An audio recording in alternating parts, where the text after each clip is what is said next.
space is right ahead.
Okay, I should be live now. What do you mean I forgot to start my music player? It's been working. It's there.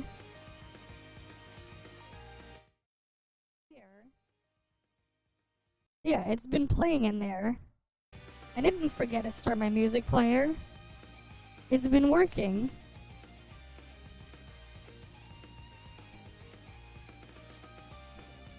Oh, wait.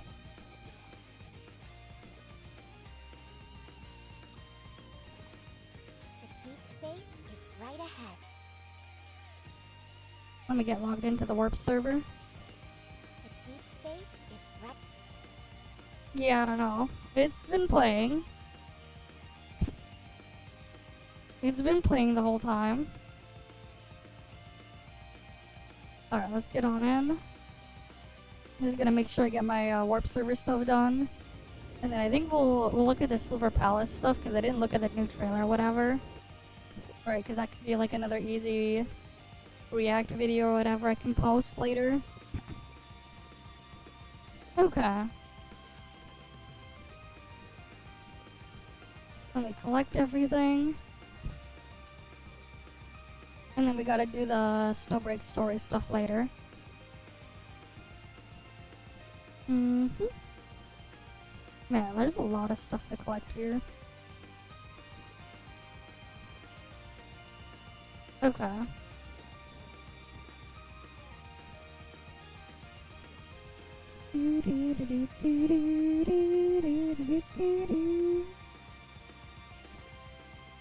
Alright, let's get network dailies done. I did get my sleep and then I did a bunch of other stuff. Whatever. Alright, let's see. Can I climb more back on? Oh, what else can we do? Okay, it's only one void rift. I still need to like figure out like final trial. Like what to do about final trial. Oh look, it's another one of those. And that. But yeah, I still need to get final trial done.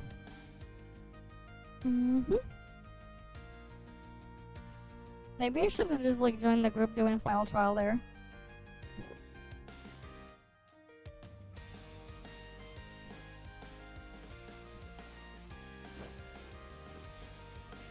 Okay.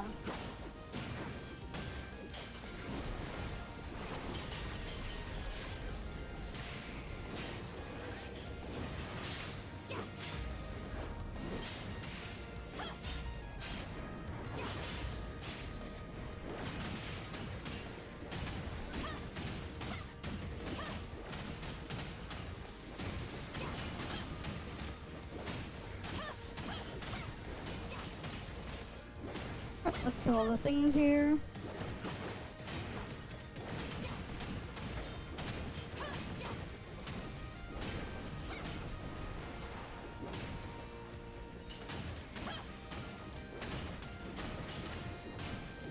Wait, was one of them just knocked all the way off the platform?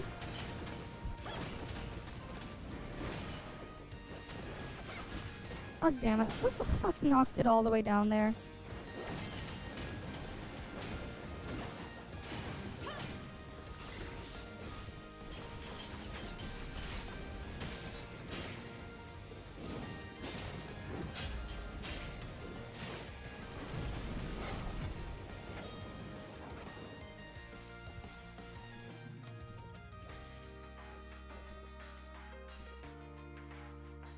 Yep, we got final trial there.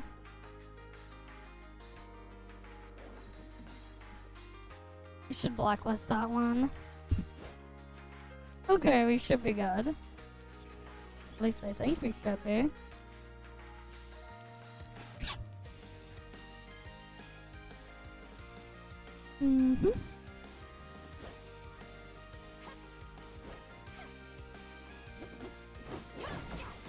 Alright, are we gonna clear final trial for once? I don't know what the hell they're saying. What does that even mean?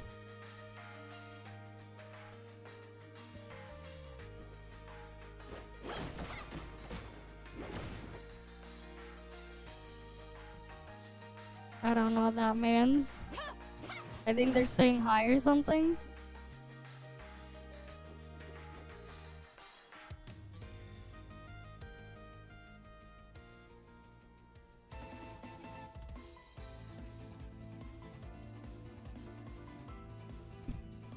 And then they apparently removed someone. Eh, whatever.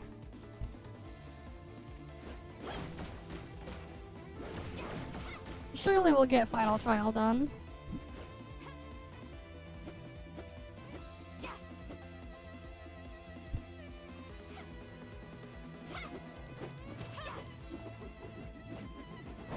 I see. Yeah, I know. I only know English. I can only English.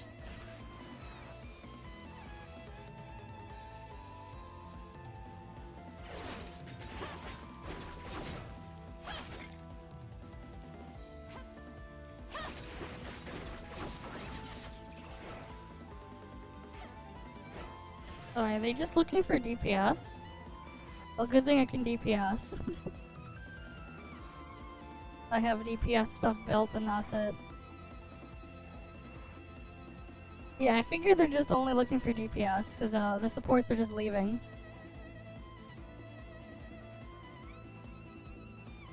Yeah.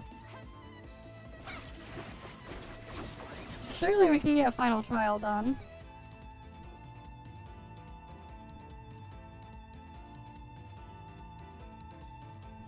Oh, I should try to get like my dailies done at the same time while we wait. Would be a good idea. Work efficiently, you know?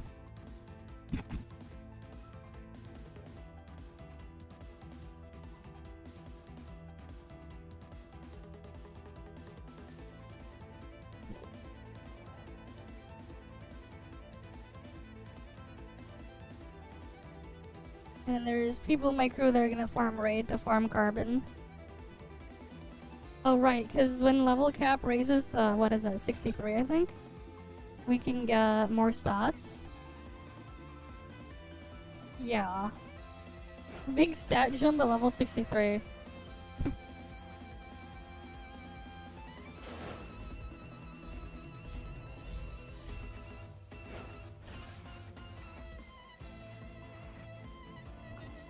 Actually, you know what? I think it's like actually smart not to like push out leveling up as crazy like that soon. Just so like I can like have a bunch of stuff prepped up to like upgrade my gear all the way before getting the reset or whatever, so I can do the next tier of raid. I don't know. I think you could probably like, abuse something a little bit that way by delaying things a little bit.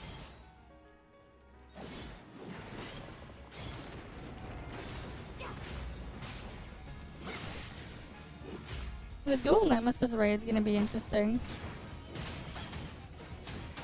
Because like you're gonna need a bunch of people with the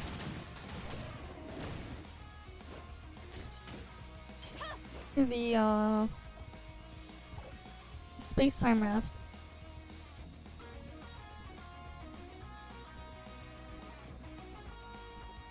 Right, how much what tier of space-time rift do you need? 4-star space-time rift, that's kind of insane to get. Especially considering already just to get 2-star you need 60 on top of 30. And then after that it's 90 for 3-star. And then 120 more for 4-star. That's an insane amount of shards.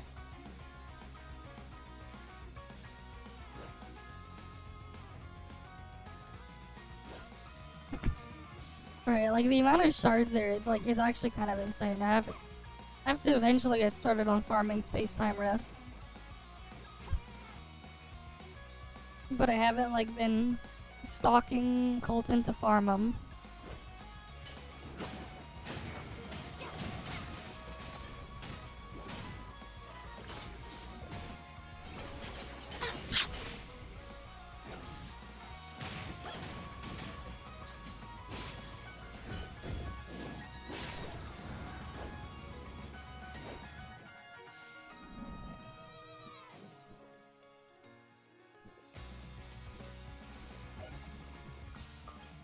Wait, bro, why are they asking me to go kill heavy armor guards, man? Bruh. They want me killing heavy armor guards now. What the fuck?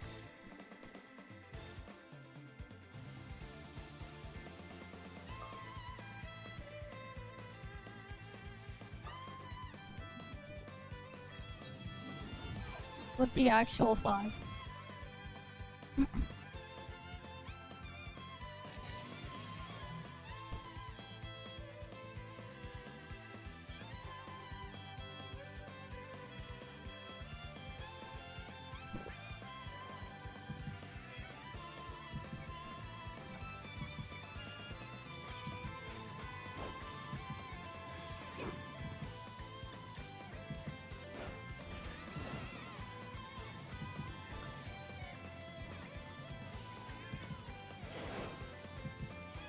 I know there are some over here. There's like literally 2 guys right here. The level 68, god damn it. I know where they are.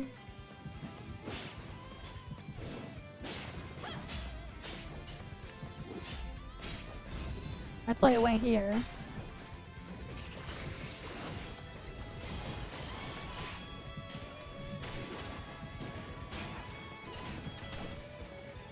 Well, I can still kill them, it's just annoying.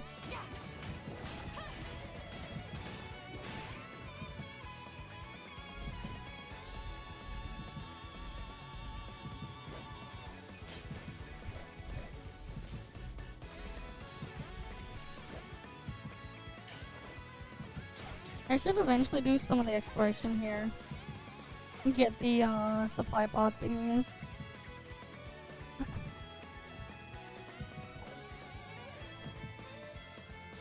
But like, yeah, I know where these are because I do my dailies on the Gotcha server and network.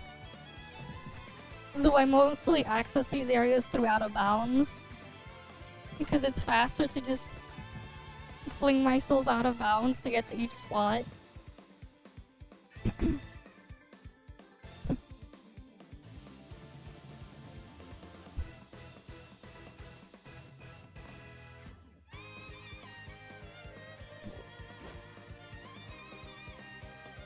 Alright.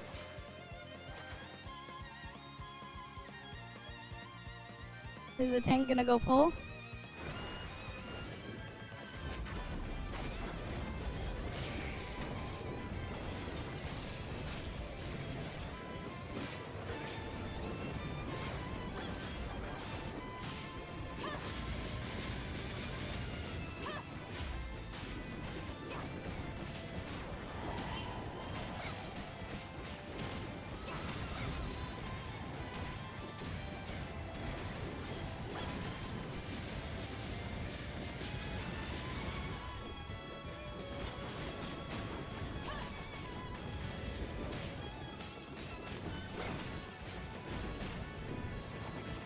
Really? What the fuck did YouTube do then?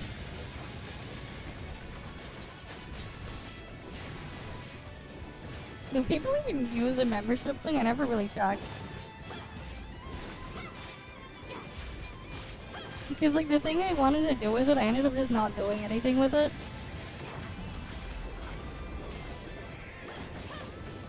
Honestly, they should like let you treat like YouTube membership like how Twitch treats Twitch subs. But no, they don't.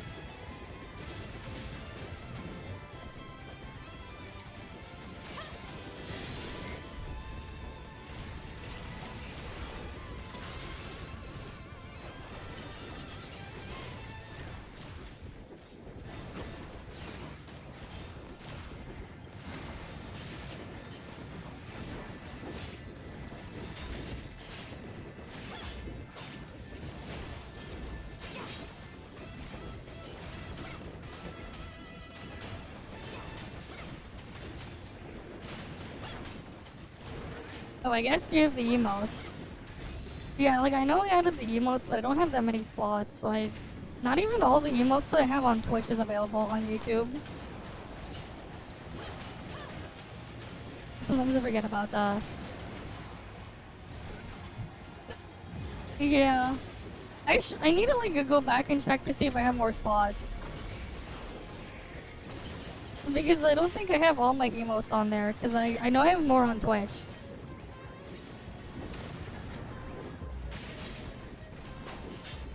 The problem is, like, I wanted to give, like, ad-free stuff as well as a perk there, like YouTube, like Twitch gives it, but YouTube won't give me that option. Like, YouTube will force ads regardless unless people have premium. So it's just like, I might as well also just have the monetization button done. And set. I think there's, like, one region where YouTube doesn't serve ads. I heard something about it, but I don't know. I don't know, like, the validity of that claim or not. But I heard it's because of some weird geopolitical issue. Or something.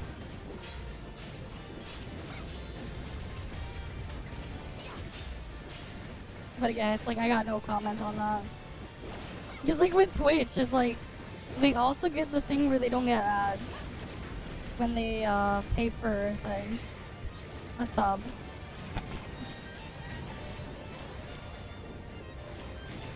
Yeah, kinda hard to hit Chaos Mecha when the whole room is on fire.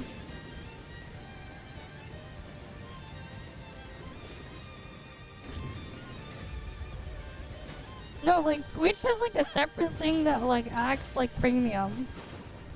Right? They have Twitch Turbo, which is like the equivalent of YouTube Premium. But also just like, Twitch subs have ad-free viewing.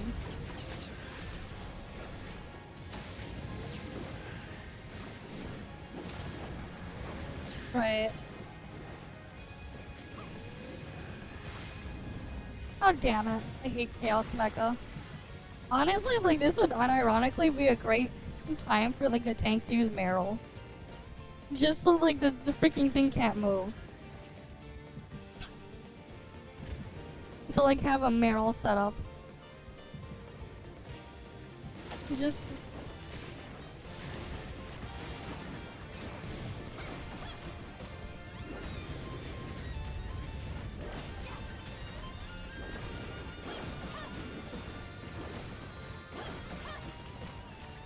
no, no, no. No, Twitch subs, not Prime. Prime, so like if you have Prime, you get one free Twitch sub, tier 1 Twitch sub, to anyone that you can use once a month. You get one free monthly sub on any on any Twitch channel, right? Twitch Turbo is the equivalent of YouTube Premium. Otherwise, like a Twitch sub, a tier 1 is $5 a month. It's like $5 or something. Oh shit! It reset. God, this is like it actually just straight up reset.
Hmm.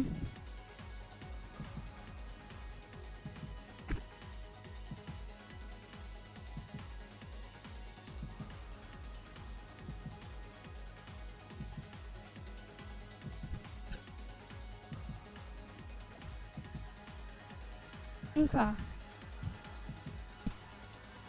But yeah, like some of those intrusive ads are just pure pain, man. I agree.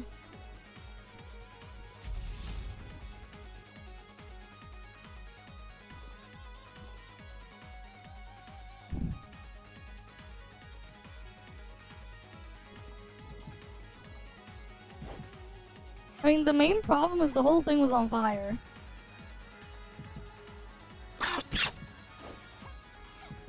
You can't really attack the thing if you're dying because everything's on fire.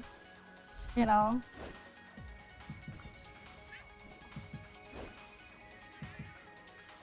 I see.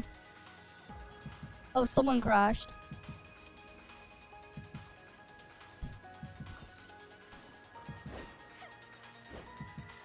But yeah, hey, thanks for the translations. Oh, they got rid of the healer who crashed, so they're looking for another one. I think.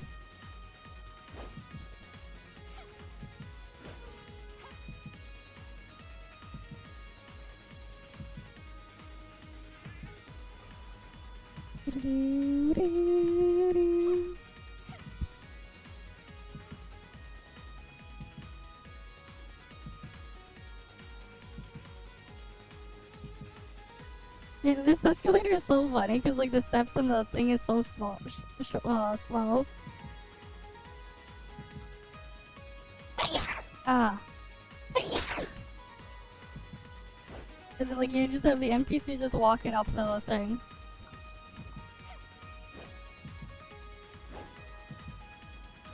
Yeah, I think it hurt too if I got hit by missiles.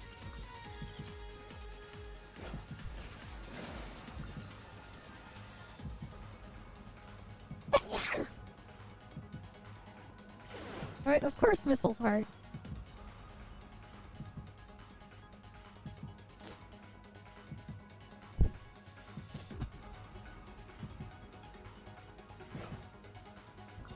But yeah, we're back. Either the Shiroi Komako. I think I saw like a question earlier from you before that I think I missed it. Or something. When I was like out in the sleep. When I got back. But no, the ads on the network, it's just whatever they put in the patch. They sometimes just change whatever the files are in there. So it's like, it just shows up. Sometimes it'll be something else, it changes occasionally. I think it's like within like every major update or whatever, they just change whatever the art that shows up in the game. And it stays like that for the entire patch. Until the next patch drops. And then the cycle continues.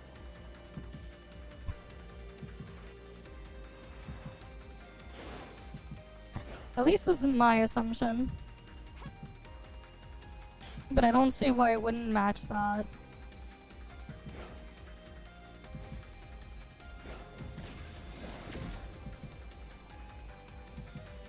Because like, yeah, like, the art has like always been like just different and changing.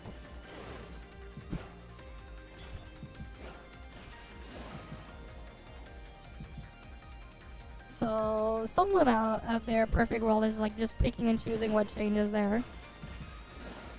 Not entirely sure how the vetting process and everything works, it's just that's what happens.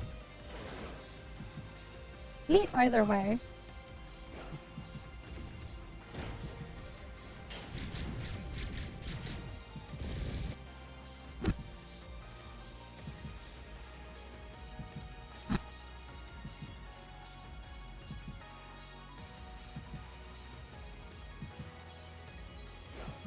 I need to charge the battery.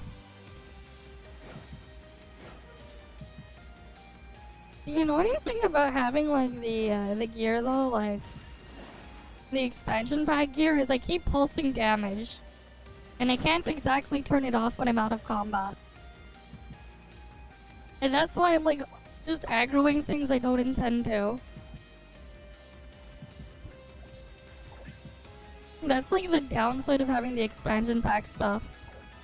Because like, before the slots will just will have you pulsing a bunch of damage.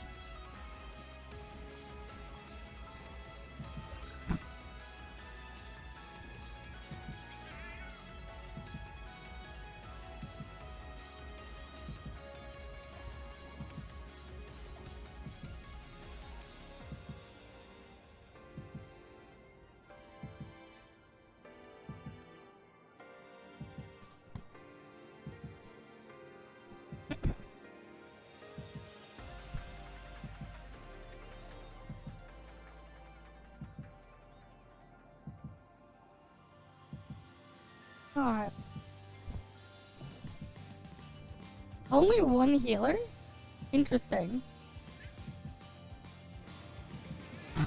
Very interesting choice here. One healer only.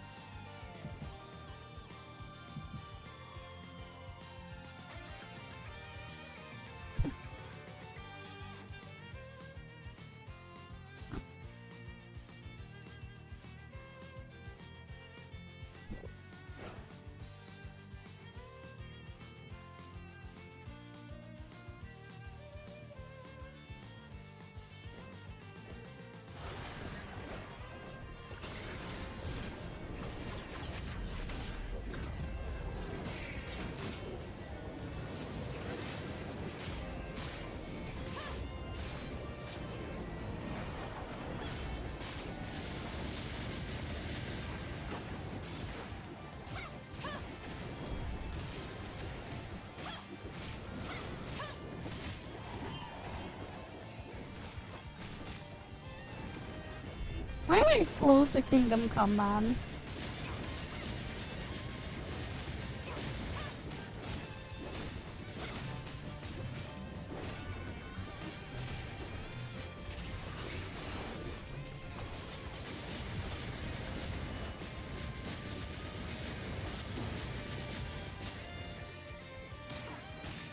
tank couldn't even shatter.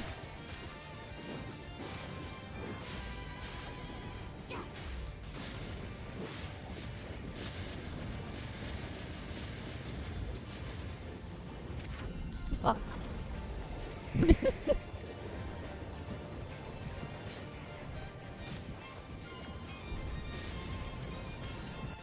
I was the only one that survived, man. Somehow. And then I got slowed like crazy.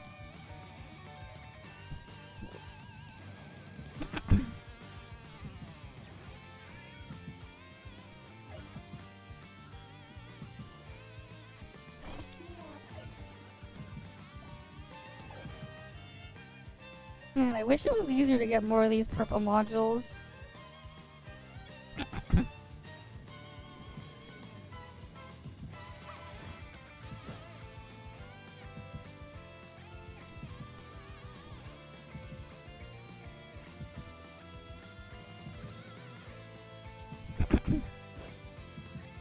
We want 900 combat power here. Insane.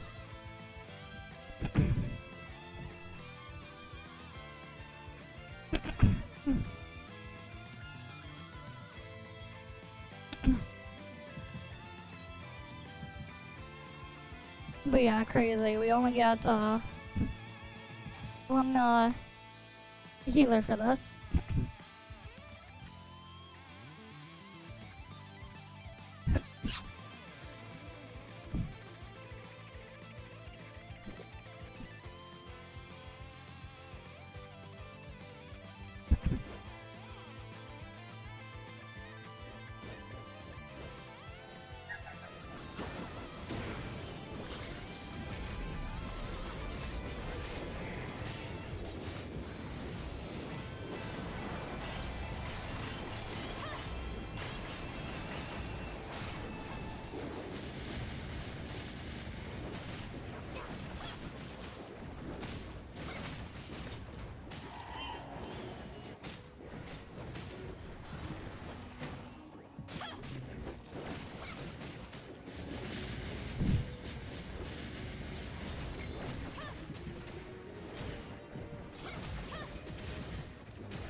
God damn it.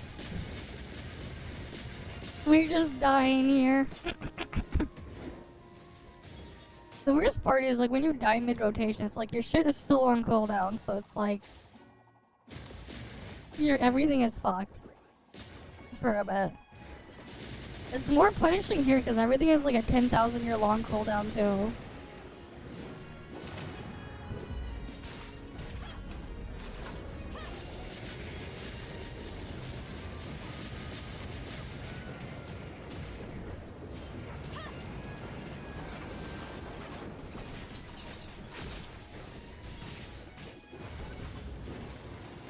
And I'm dead.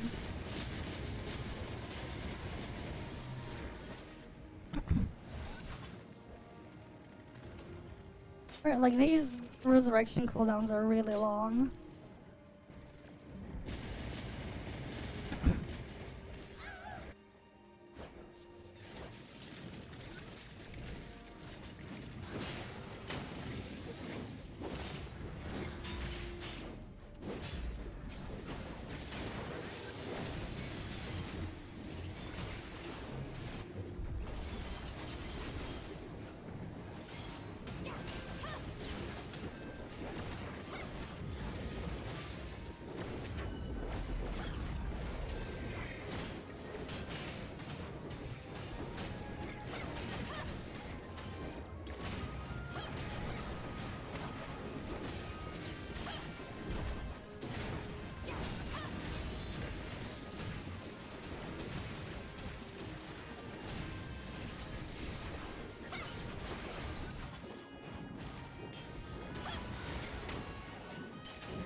Yeah, I forgot that I had the relic to free me.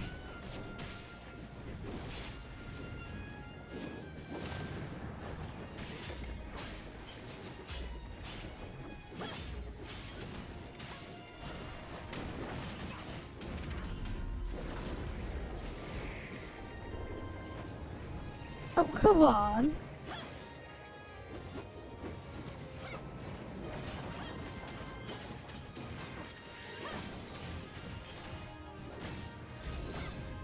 Oh, they all left. I guess because it wasted too much time.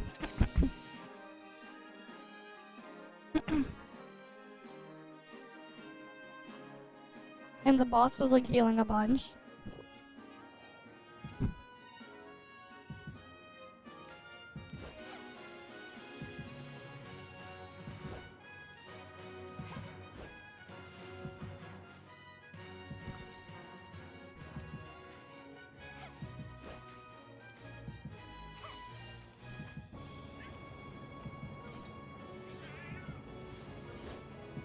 And now they're looking for another DPS. Right, because like getting this final trial is just pain. When's like the next big level cap raise anyways?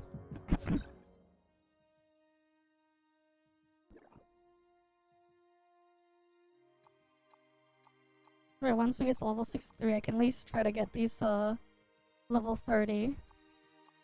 I get a bunch more stats there.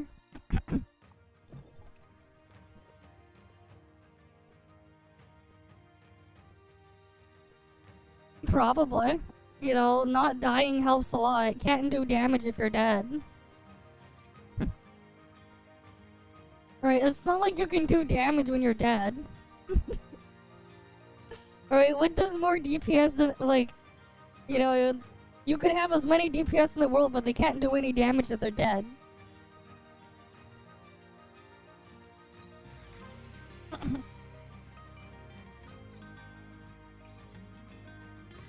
Right, it's why I like Pokemon like Rampardos are garbage. They can have some of the highest attacking stats in the world, but if they can't even get an attack off, it doesn't matter.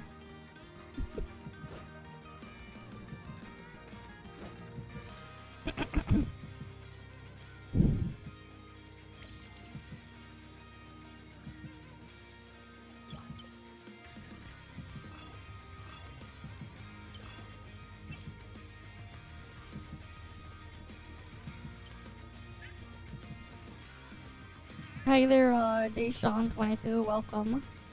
Welcome, welcome. We're trying to mull through Final Trial.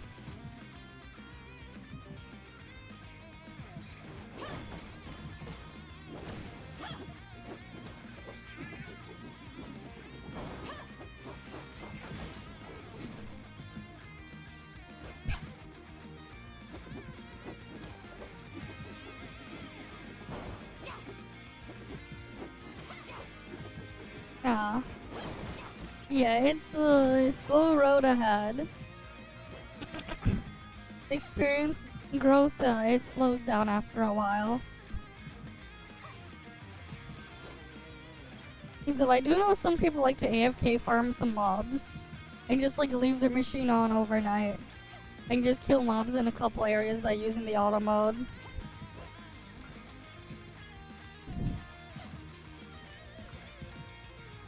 Eventually you'll get there.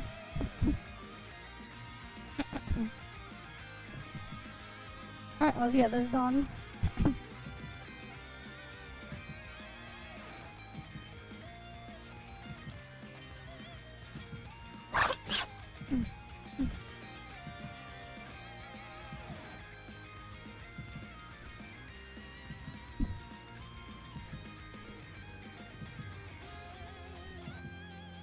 Yeah, final trial.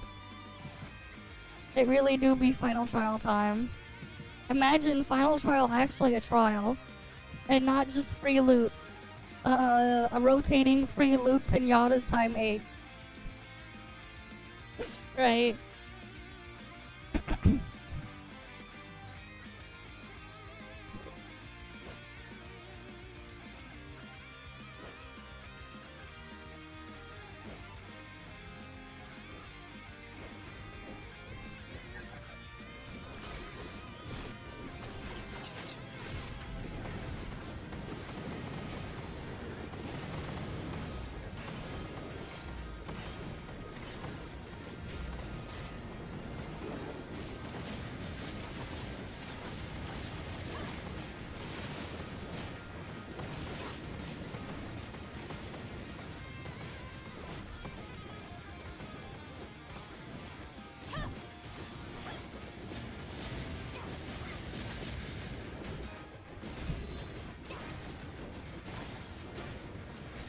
Yeah, at least no Colton.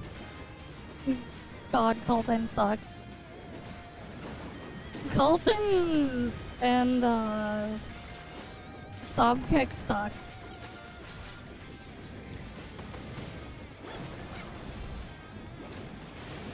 Wait, didn't we freaking... the host skill get, like, interrupted? Fuck. This slow shiver of this boss is so annoying.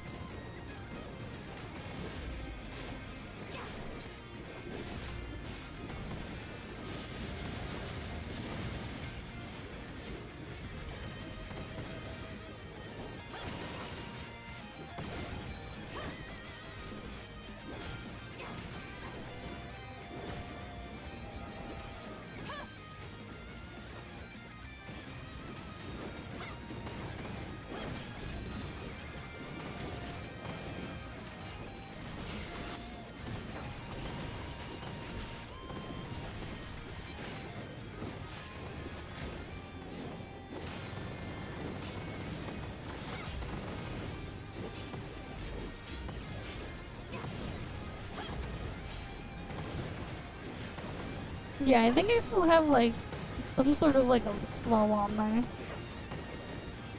Because it feels slow.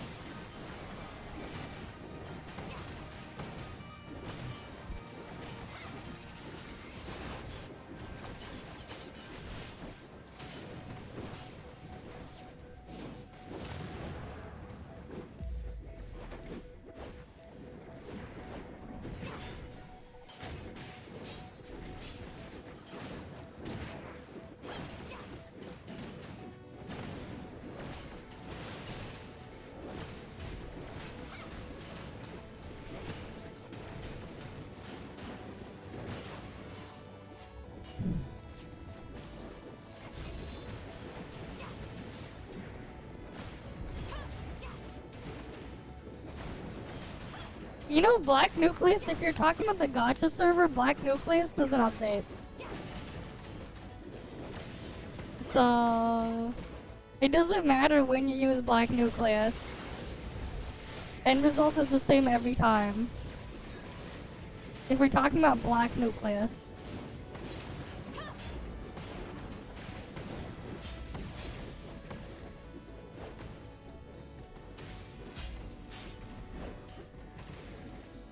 Right, because you said Black Nucleus.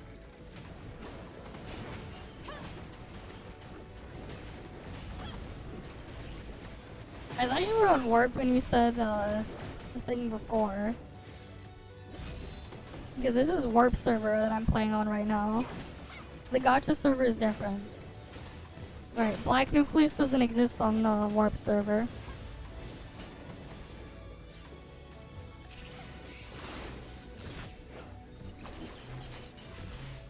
Oh, that healer's dead. I was out of the blast radius for that. How did I die? How did I die, man? I wasn't even the blast radius. Yeah, it's different. The Gacha server is different than the Warp server. Nuclei don't exist on Warp server. Because there's no point of having them when Warp server doesn't have the Gacha. Oh shit, it reset. You still gonna kill us?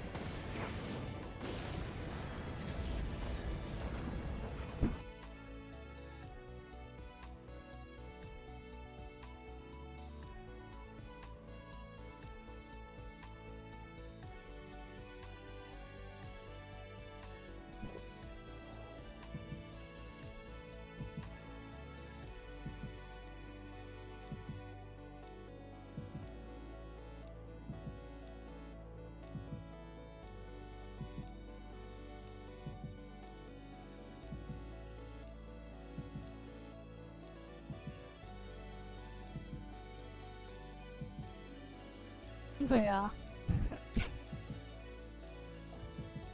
Right, Warp server is indicated by the WS in front of the server thing.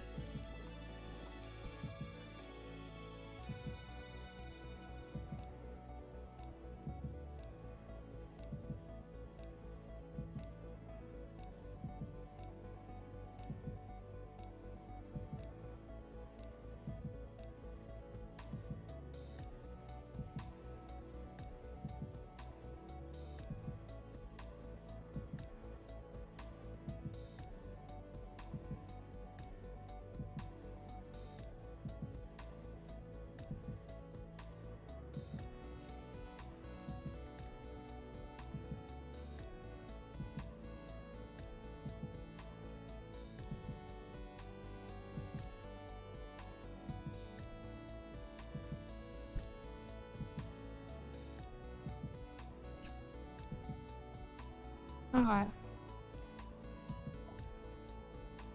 They're gonna look for 2 more people again.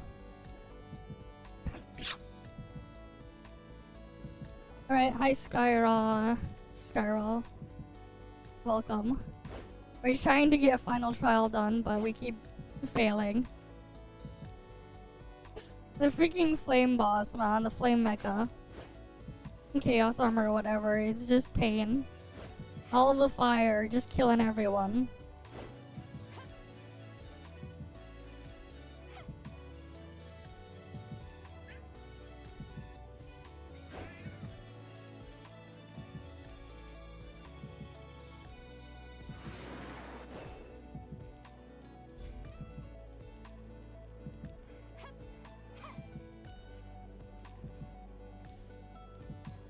But it's not even, like, it's the 3rd boss in Final Trial, though.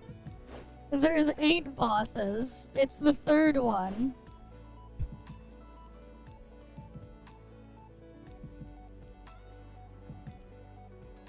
No, we kept dying.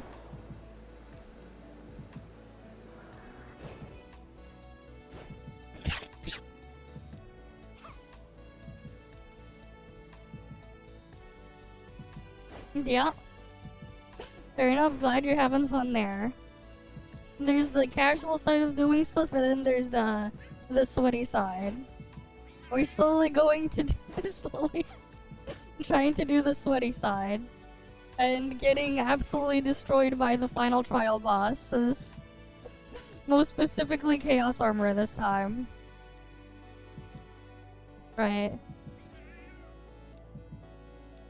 But like the crazy shit's gonna go down once Origin of War unlocks. Origin of War. What's nice as well, at least with the thing here, if you don't complete biochemical collapse within the first reset period, you can stockpile all the rewards for 3 reset periods. Even says so here. 3 seasons can be accumulated. The season for biochem is 1 month, because this stuff resets. But like, if you can't clear it this season, you can like save it for the next, and then when you clear it, then you just get all the rewards. So like, you can be lazy and not do it for 3 months and still get everything, because it'll just add the previous ones that you haven't claimed yet. All unclaimed ones just get tacked on, and you can hoard up to 3 months worth, which is neat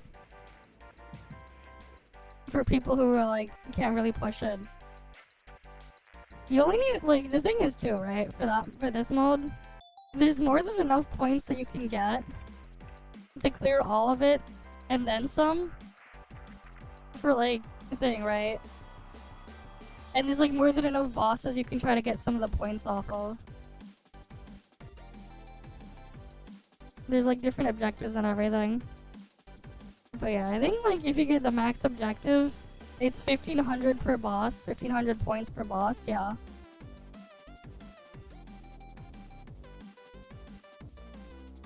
Right. And like max score is at 8000, so like you technically don't need all 1500 on all the bosses. But obviously shit's gonna be easier down the road with some gear. You got people that top push in this much. I haven't really tried to clear that much of it. I'll probably like redo this at one point to get the 3000 score there. No, the 1500 and then go through the other ones. Interesting, also is weak to flame.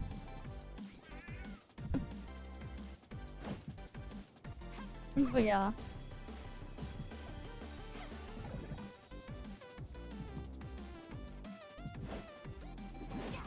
We still need one more DPS.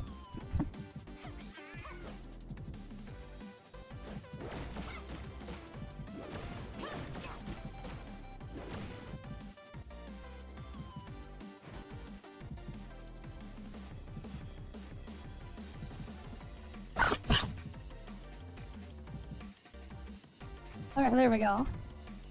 Surely this time we won't die, right? Surely.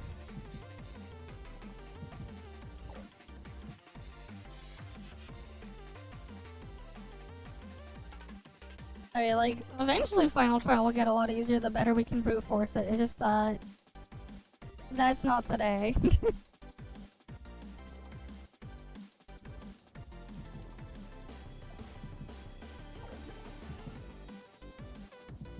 Especially because it's like something we need to get done every week. For extra slots, shots at expansion pack gear. And you gotta get all the 12 slots of expansion packs, right?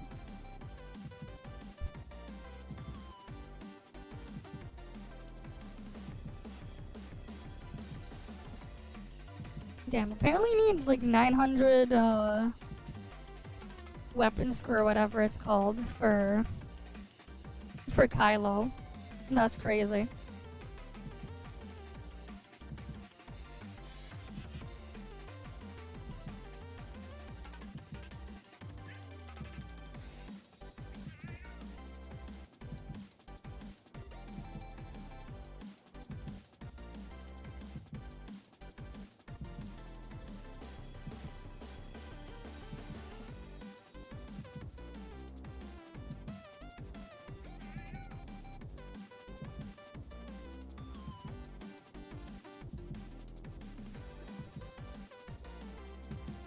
Alright, they're just waiting a minute for something? Okay.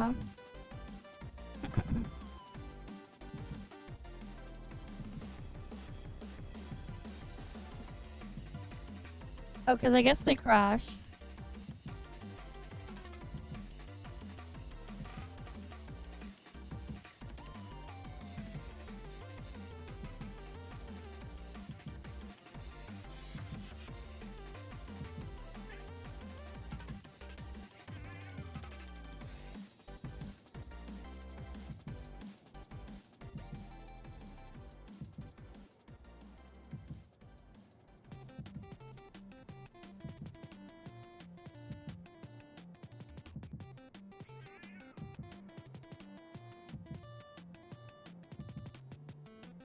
And then now we gotta go find another one. I don't know, maybe.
Alright, come on.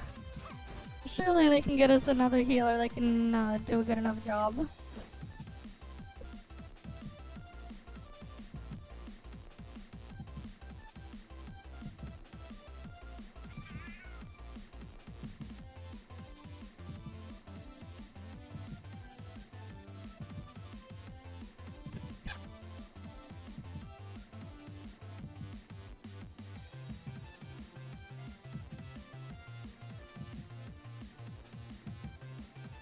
But yeah, we're just waiting. No one wants the responsibility. I mean, like, I can't even do it because I don't have the resources to even level up healer weapons, man. Weapon upgrade mats are so scarce. Also, I don't have the gold either. This ain't enough gold to do shit, man. I only have 35k gold. We're all broke.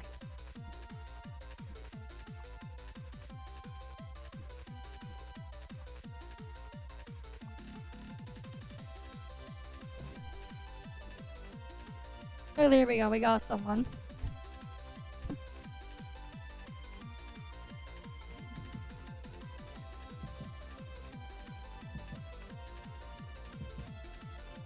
I mean, all the healers are good, but they all have different uses. They have 3 benediction units. Flame has 3. You can technically play benediction with just 3 flame units. Which is kinda crazy.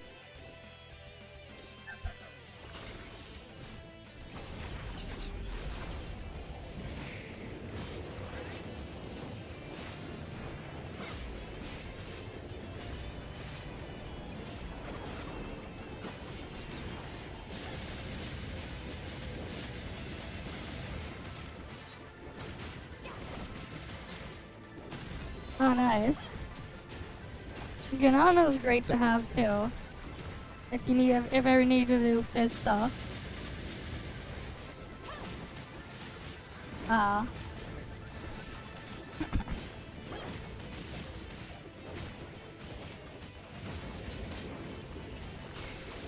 Yeah, Ganano's good for like background damage that you can just use with everything.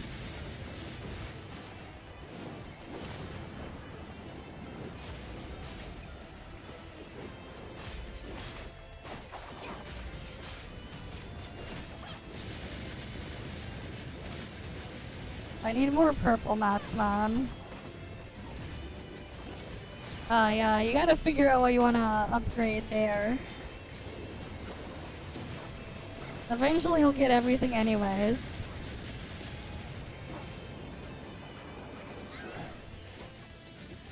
Yeah, the DPS stores aren't it.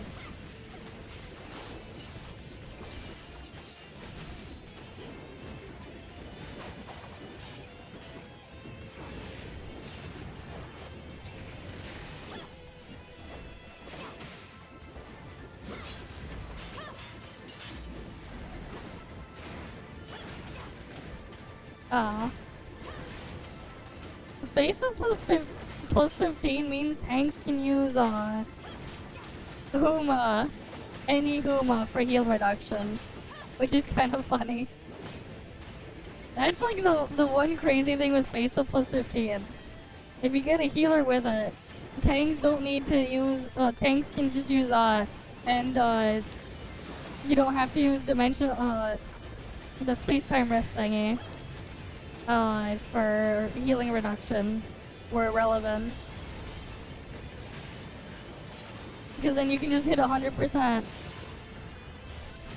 without, thing. Which is neat.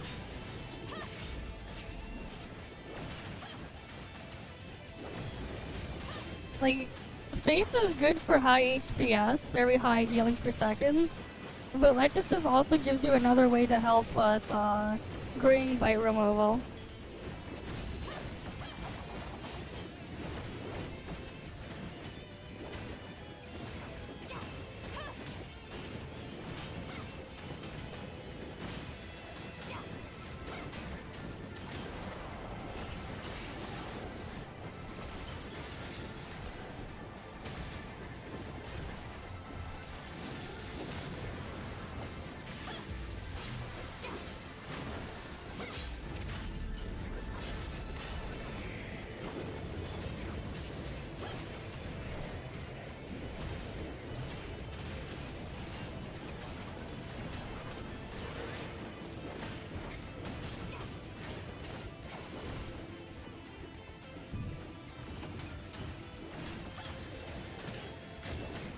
Shit, the boss is healing too much.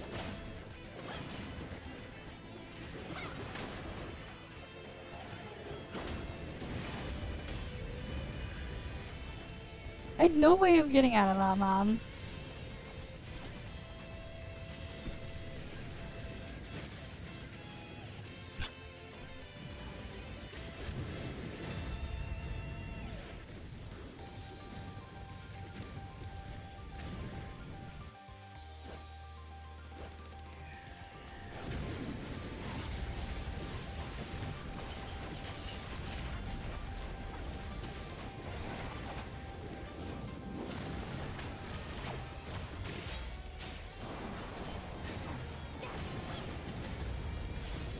She doesn't remove the full bar anymore. Her skill in Benediction does remove a little bit of Graying Bite, but it is not the full bar anymore.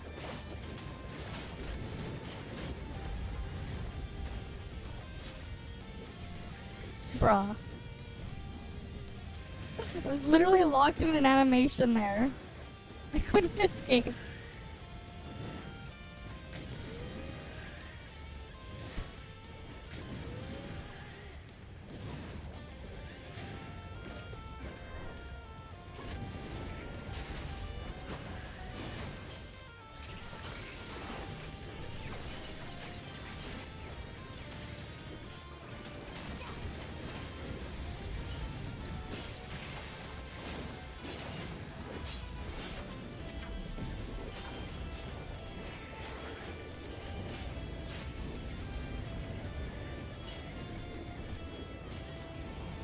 It depends, man.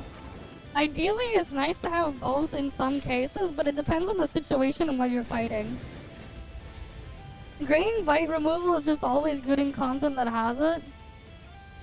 But it really depends on what you're fighting, what your thing is going up against. Because there's some content where there's just no Graying Bite anyways. It depends on the content. Like, at some point, if you're gonna play Benediction, it's like you're gonna want to have everything upgraded. So you can mix and match depending on the situation. Like, that's gonna be, like, the ideal thing for, like, support mains. To have, like, all the Benediction upgraded. And then they mix and match depending on what they need. Right, because, like, yeah, Brevi and Lechesis are the only ones that can remove Graying Bite. But then neither of them can remove a full bar. It's only partial removal. So like in certain situations you would probably need to use both. Depending on the content as well. But not every content has Graying Bite to remove.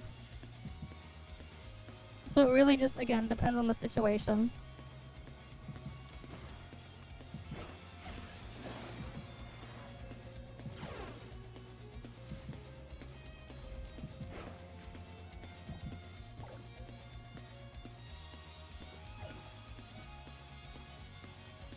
And that thing needs level 64 to equip.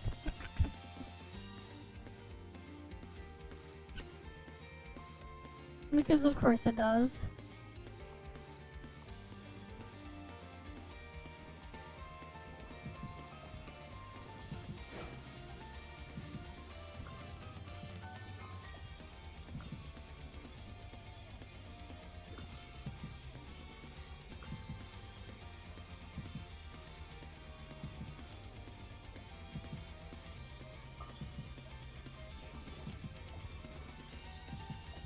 Are they give up? Or are they gonna try to continue? People leaving because it's 2 AM in their time zone. I think.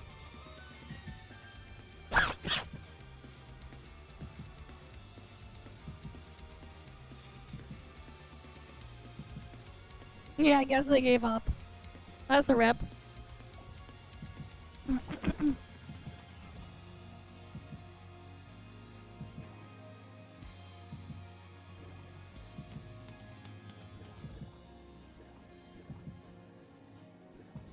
I need to do a join up. for the daily thing anyways.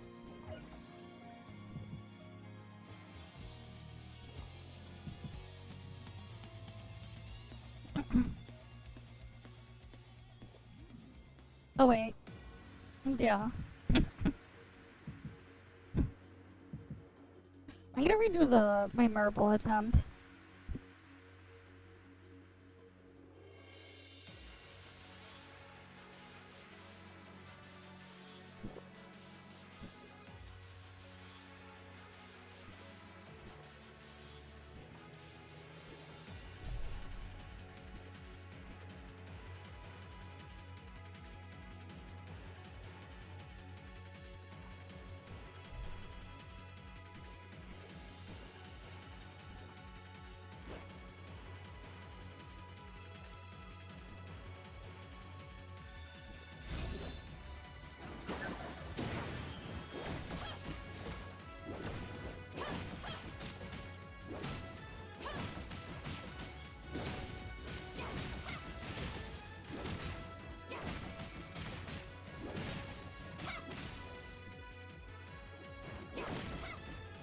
Right, I'm gonna change my relic setup.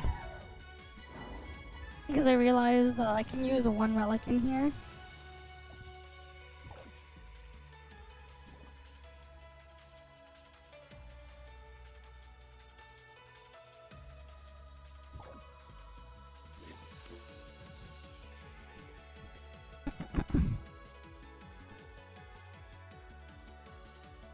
You know, I might as well use that for free damage.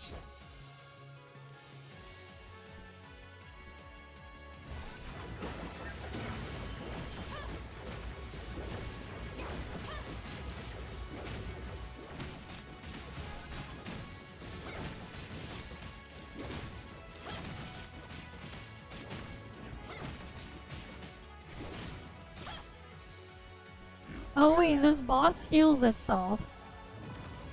That's why I didn't clear it in time. I need the fucking space-time rift for this shit. To do it, like, efficiently.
Yeah, that shit is so tanky, man.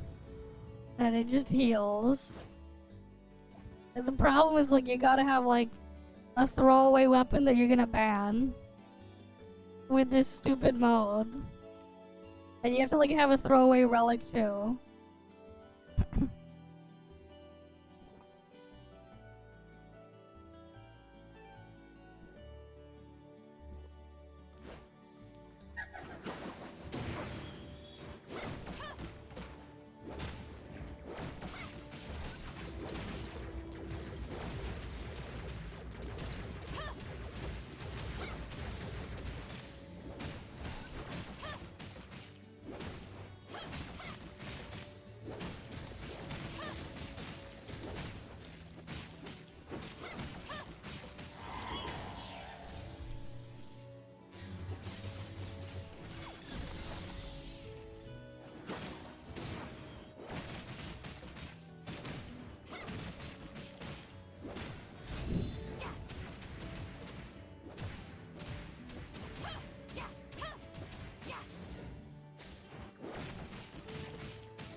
That stupid knockback too, man.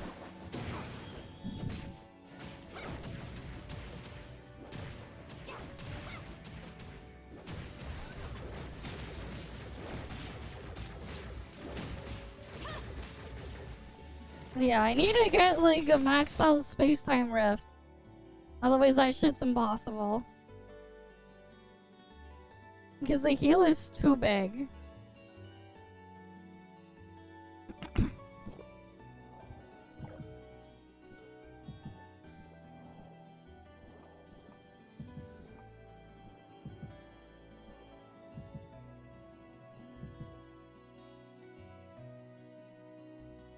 This is one. Weak to frost increased from normal attacks. Frost type damage weapons are recommended. Hit no more than 14 times, clear within 70 seconds.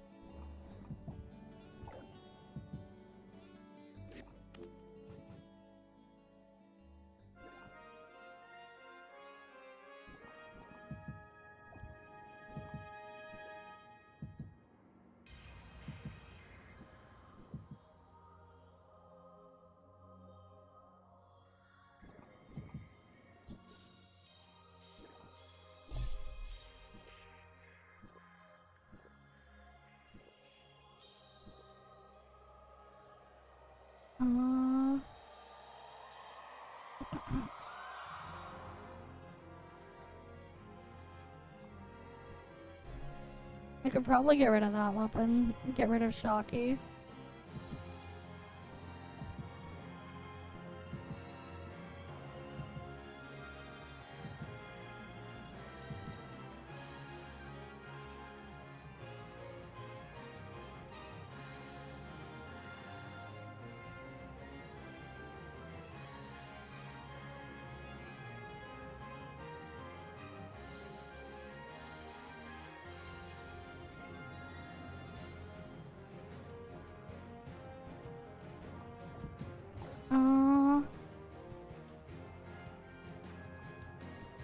Yeah, what if I use that?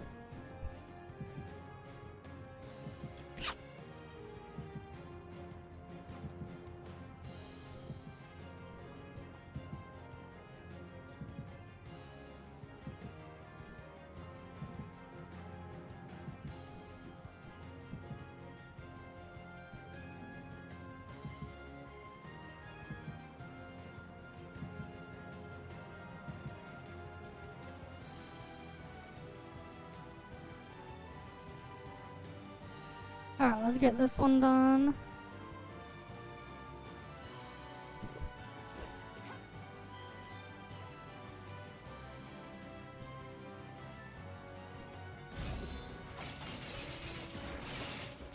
Shit's annoying when this stuff doesn't spawn grouped up.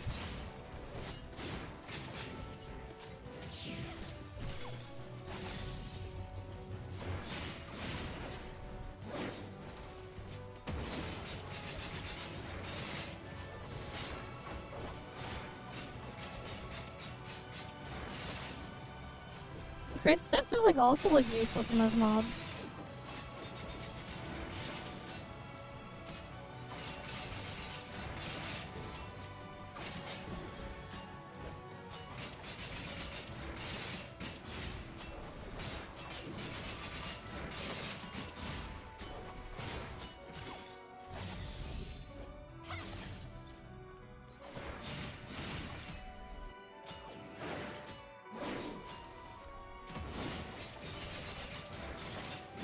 It's annoying that when these pieces of shit don't stay grouped together, man.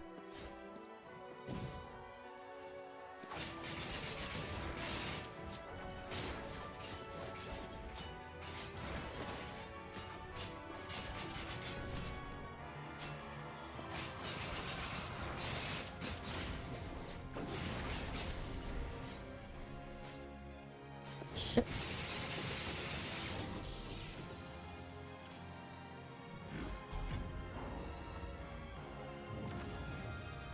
I guess it's like a really weird balancing run.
This should be so much easier with more expansion packs for stats.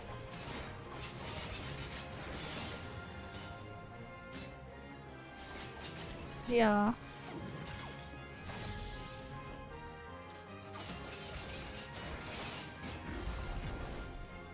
That one is useless. Shocky is useless.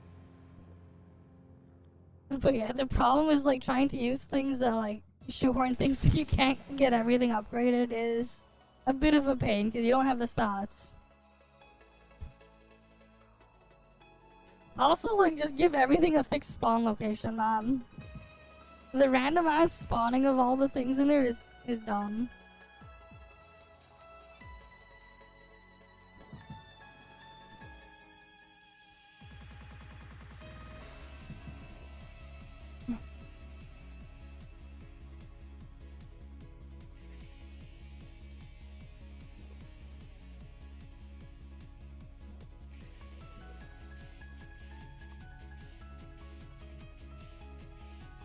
But yeah, it's like, need to get all the things there. The first stage is easy. This one was free. Because you can just get rid of Cobalt there.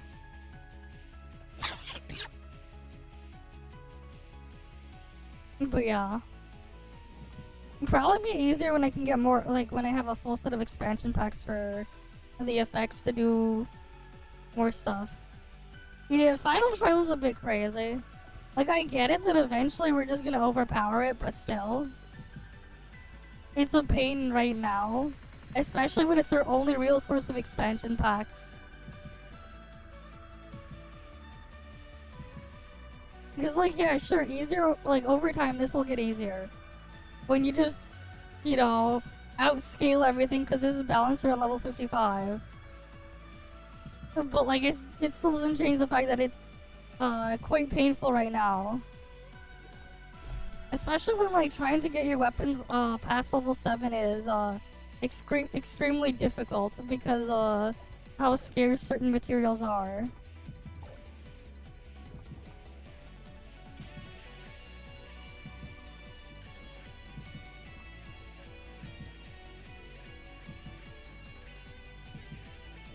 Right, like everything is so scarce. It's like, yeah, eventually we'll get this stuff done, but like...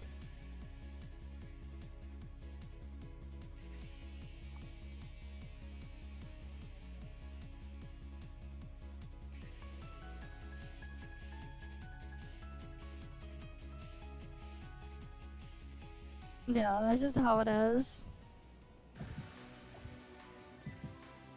Alright, it's like... There's a lot of stuff and then you just can't get it upgraded.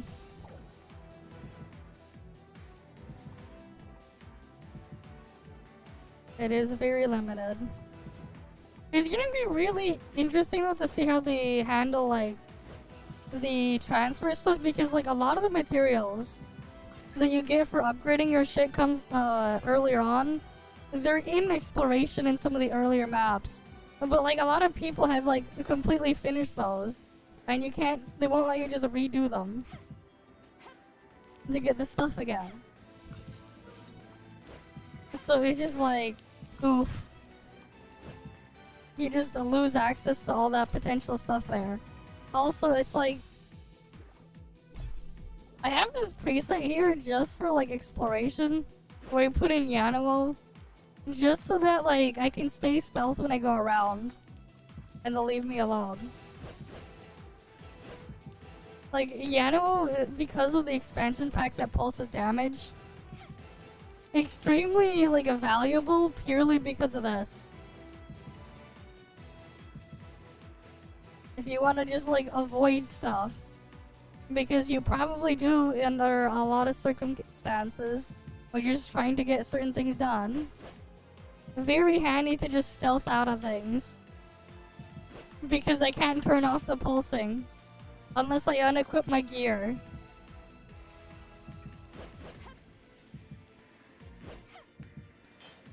Has no other use outside of this, but you know. Sure, go ahead. Right, it's like, what other use does Yano have other than this?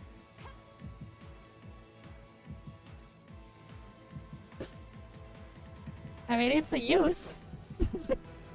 Don't get me wrong. But honestly, like, all the shatter weapons should be turned fortitude.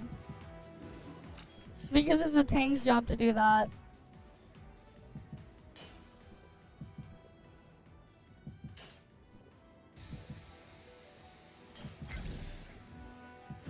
Right, like, it's just kind of silly how, like, there's a bunch of them in DPS resonance. And, like, realistically, as a DPS player, you're just never gonna make use of them. Outside of the thing there. It would give more tools for tanks to shatter and mess around with. And, like, the only time you would want to have shatter anyways, if you're playing DPS, or if you're a DPS, the resonance stuff doesn't matter. Because it doesn't do anything in single player. When you're, like, just not in a group.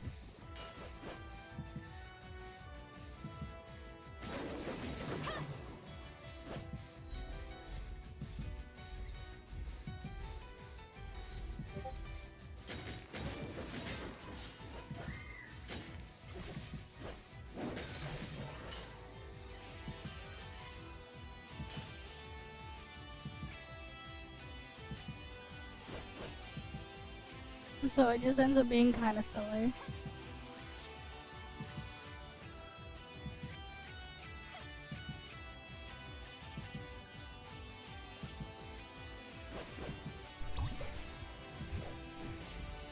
Oh, stealth also glitches that thing too. Because it doesn't know you're there. Neat. I did not know stealth would trick the thing there too.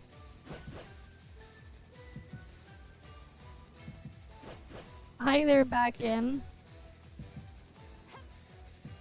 How are you doing, back in? Welcome back in.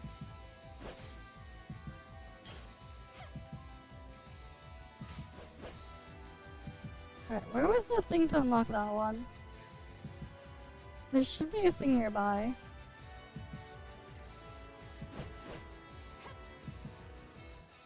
Though I think I probably should charge the battery first. Where's the charging station?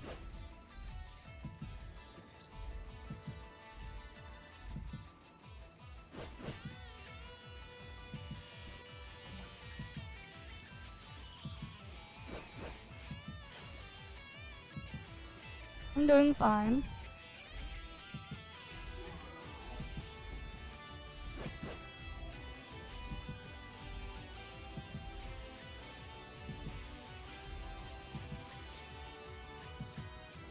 Alright.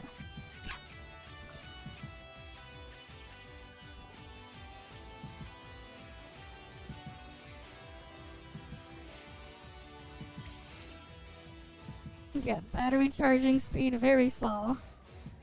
What you send me?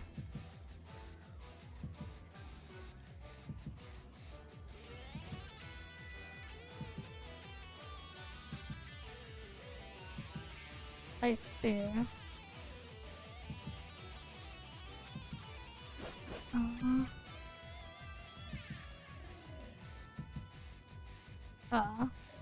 Glad you like the hair thing I'm using for my model tonight. Sometimes I alternate between the other ones I have. Because I have a lot of them. Alright, let's see. Yeah, let me hydrate.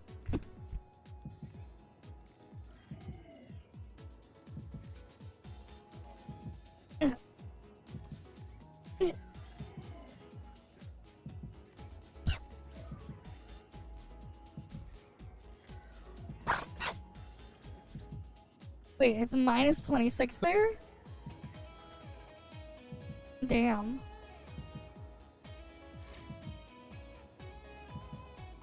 Why is it saying it's a minus 26? I don't see, it doesn't look like Asperia's negative 26 when you're on the surface of the map. I didn't even know it would report temps like that. That's crazy.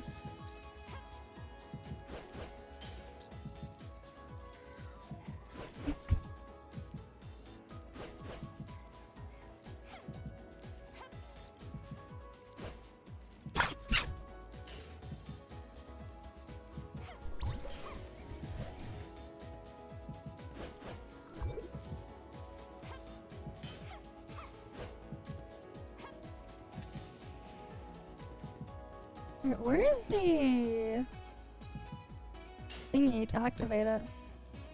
Oh, here.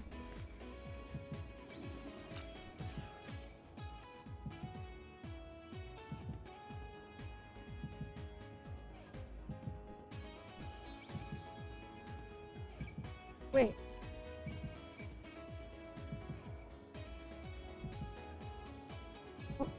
God damn it, there's no B0 there.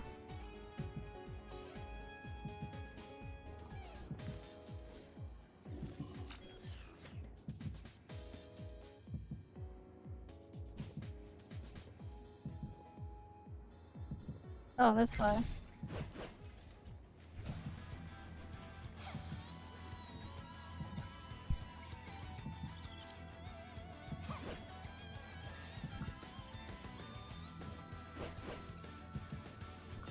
Okay, it's like you pretty much just gotta use Yano to stealth around while doing stuff in here. Indoor zone's like the biggest pain to do the exploration in, I think. If you don't have access to like warping around out of bounds to just launch yourself.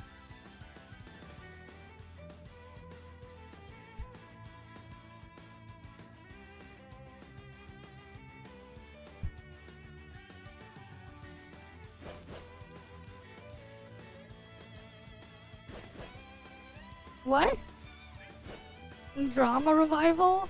I heard bits and pieces of it, but I couldn't lurk in Mr. Cake's stream when he was going over it today. Because they had other stuff going on. But I heard about it. They're even like constantly deleting stuff off Billy.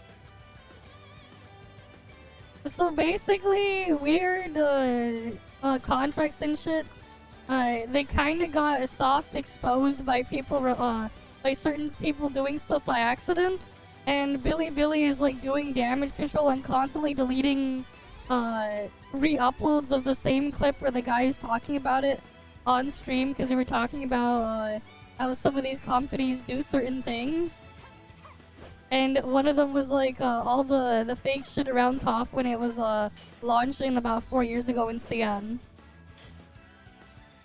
Basically that's like the TLDR on that from what I've heard. And they've been constantly deleting re-uploads of the same clip. Yeah.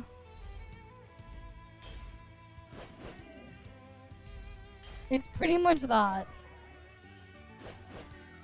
And it just keeps getting deleted, the thing. Which I'm like, it's not super surprising that shady stuff happens there. There's a lot of stuff that just happens there that just doesn't have any sort of regulation or anything like that going on, so like, yeah.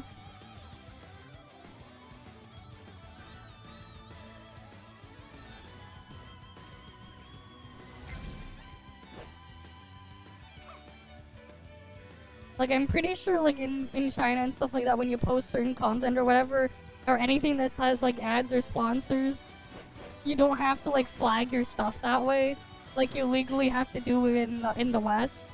Where, like, if there's any type of sponsored or whatever content, legally you're obligated to, like, mark it and flag it. Like, legally you have to. So, like, you have other sorts of weird things that some of these companies do when they bring stuff over for creator programs and stuff like that to try to skirt around it in different ways. Because they're trying to find loopholes around certain parts, but yeah.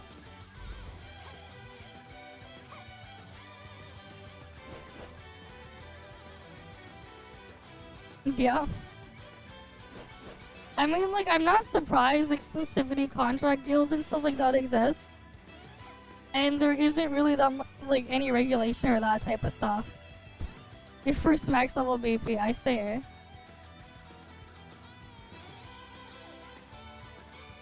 But yeah.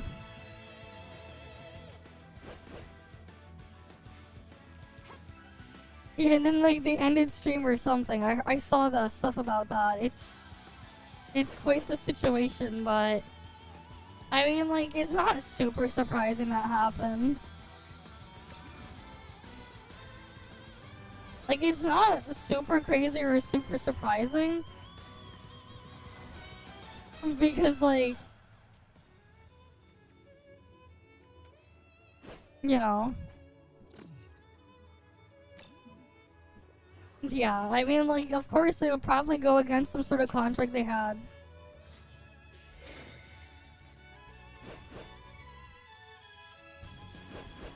And, like, the reality is, if you're gonna be doing a lot of content stuff for, let's say, like, for your livelihood and stuff like that, like, the reality is, unless you're getting in, like, Asmin, bald levels of views and stuff like that, or at least half his numbers, you're realistically not really gonna be able to afford to do anything without any sort of, like, sponsor deals or whatever. Or brand deals or whatever going on. If you're going to be doing it an extended amount. Like, realistically speaking. Like, depending on, like, what your situation is, like, brand deals and sponsor deals can, like, pay a decent amount. Heck, fuck, you know how much freaking Tencent pays for someone with, like, even if you have, like, 30 CCVs? 30 to 50 CCVs? Like, I've seen for, like, a 2-hour spot, Tencent would pay you, like, $200.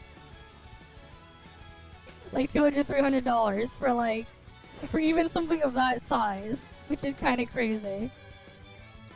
It is, like, how much they would pay, like, it pays for a lot. Like, so, like, you have all sorts of these types of contracts and stuff going around for certain things. Because the reality is, ad revenue gives, like, fuck all, man. Like here's the reality, right? If, like, one Twitch sub, for example, one tier 1 Twitch sub is probably worth more than, like, you watching someone stream without a Twitch sub for, like, a couple years straight. In terms of, like, the ad revenue, like, payout. So, like, yeah, like, you put, like, that's, like, one way to put things into perspective. And, like, the thing is with, like, Twitch subs, like, Twitch takes a 50% cut of the revenue for that. They take 50%. Like, you make so little.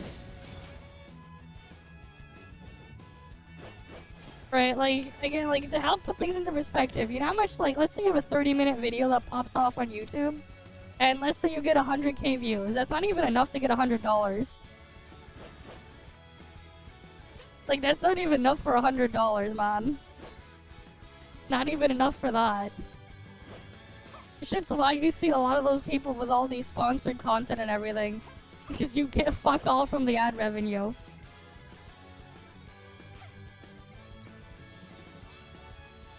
Like, you know, like... That's just how the stuff is there. Like, that's just the reality. So, like, of course it's going to be enticing to take any of those contracts, no matter how awful some of them may be. Because the reality is, unless you're getting crazy amounts of views and stuff, you're not really getting anything. Though I heard there's, like, no ad revenue shit on, like, Bilibili. Though I don't know the validity of, like, the claims on that stuff there, but that's what I've heard anyways. Like, they don't even give them a cut there, so, like, you know, brand deals, sponsor content, all that type of stuff is the whole thing.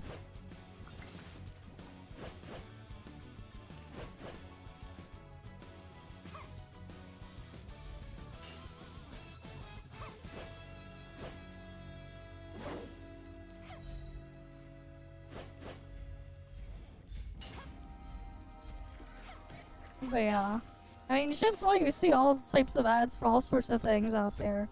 And for certain types of products and services or whatever, like, the reality is, certain things they have to spam ads to an absurd extent, because the reality is, with a lot of these games, especially the mobile stuff, their cycle through rate, like the player retention rate, is not exactly that great, and they have to keep shuffling and rotating things in and out. That's part of why like they always do like these crazy ad campaigns on the higher end for like a lot of them, where they spend absurd amounts of money on ads, especially for the stuff that you see like just being spammed more often.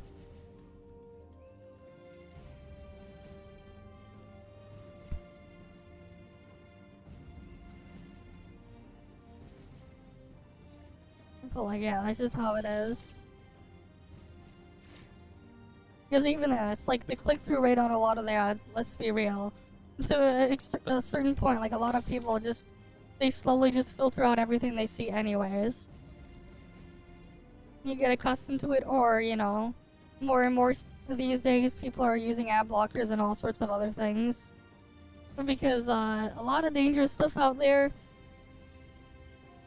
Better to keep yourself safe when possible, right?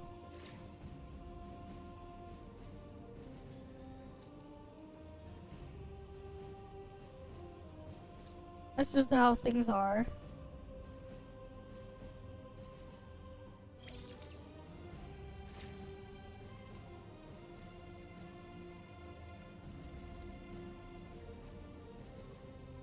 Yeah, that's just what happens, because the reality is,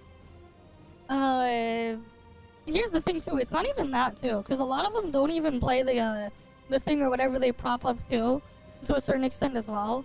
Right, sometimes you see the word like a grifter or whatever pop up here and there, because they're also the situation too where like, people get to a specific point or size or whatever, they built a specific audience around the topic of like one thing or another, and it prints them insane amounts of money, so they're just gonna keep propping up and pushing that type of stuff out there. I think it's even worse if you've seen some of the stuff like that would get put in front of kids as well. Right, some like the stuff for like YouTube Kids or whatever, that type of stuff. I remember seeing like, I think it was like a visual venture video that was like going over it, and then another one they were like talking about stuff like for like a Roblox content and stuff like that, like what gets pushed out. And I think they mentioned, I think it was like Lanky Box or something, and like the type of stuff from there. But like you just see like these grown ass men, you know, like acting like 3-year-olds or whatever, and like pushing whatever slop there so they can farm kids, and like they have all sorts of things. It's like really fucked up, but like, you know,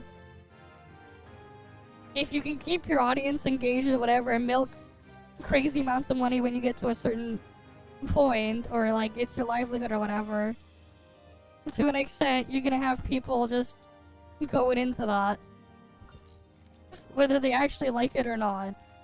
And a lot of cases as well, I kind of like, it's kind of the thing too where like I don't really watch a lot of content from a lot of types of things, and like the reality is most of the stuff I end up watching is mostly if I'm looking at guides or news or like cooking videos or like food videos or like more stuff like that than anything else, because a lot of it out there as well, it's like reactions and stuff like that too. It's like over time you realize a lot of them just kind of feel very fake or whatever, to try to artificially inflate engagement or whatever. Even more so when they do like crazy amounts of jump cuts and stuff too. It's just, yeah. It is what it is.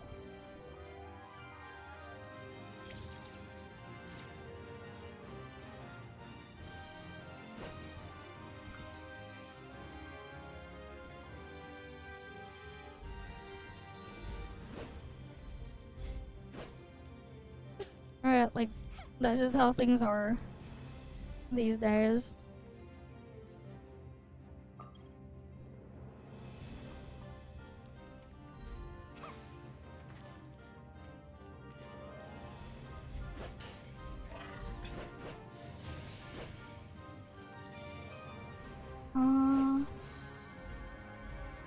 I think up and around here.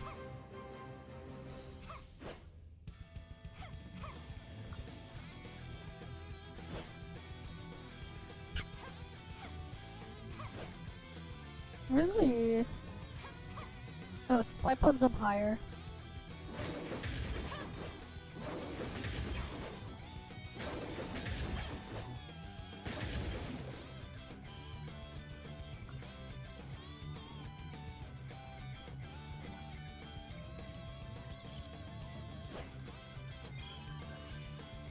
But why can't I interact with the thing?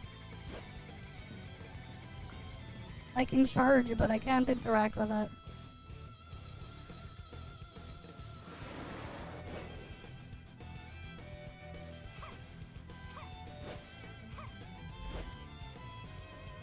Oh shit, I can't collect any more data sources. Oh, great, that's a pain.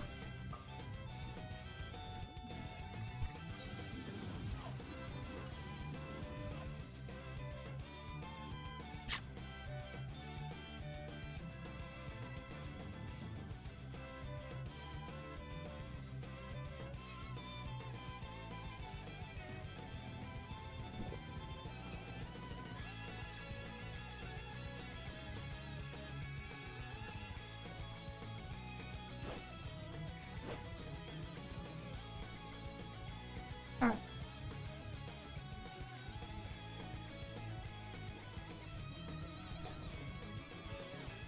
Because like the freaking cap is so low and it takes forever to really raise it.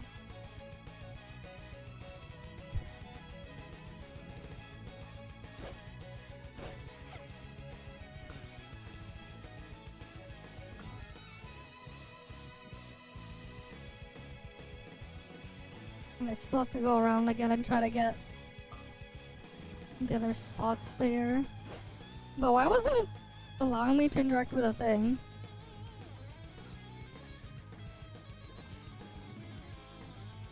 Bruh. That's the other annoying thing, all this shit can break.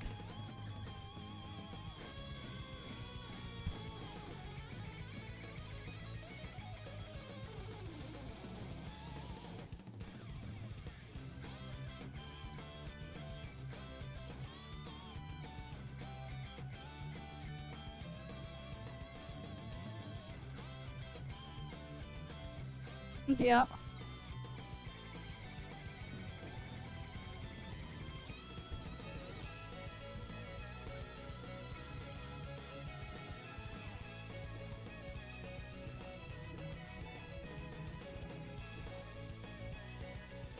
Alright, let's see. We can probably do some reacts or whatever. Oh no, I haven't even seen like the Silver Palace shit.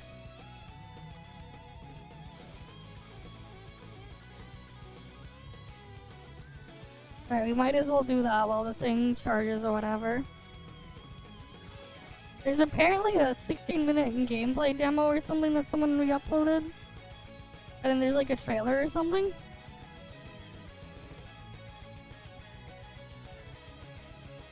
Did I not follow them or whatever?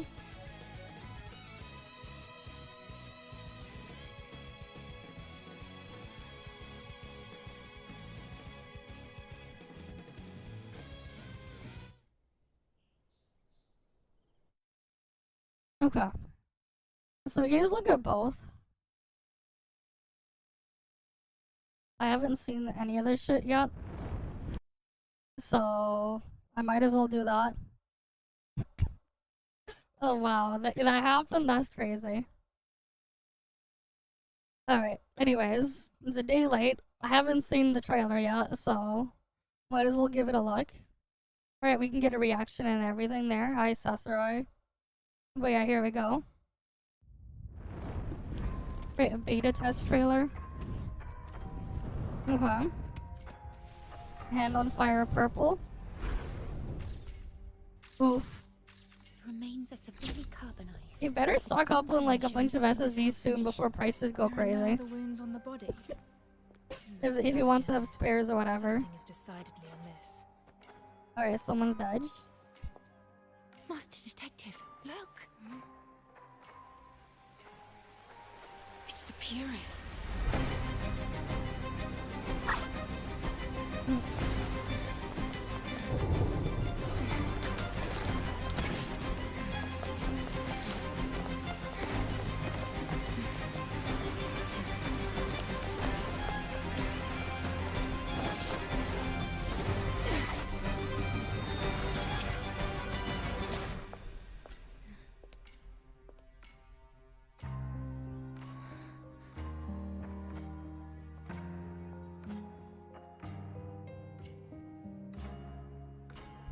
Okay. Is it just like cinematic trailer? Detective? Detective! I mean, it's a cool trailer, but it's not like showing any gameplay. I guess they do have that separate gameplay video we can look at after.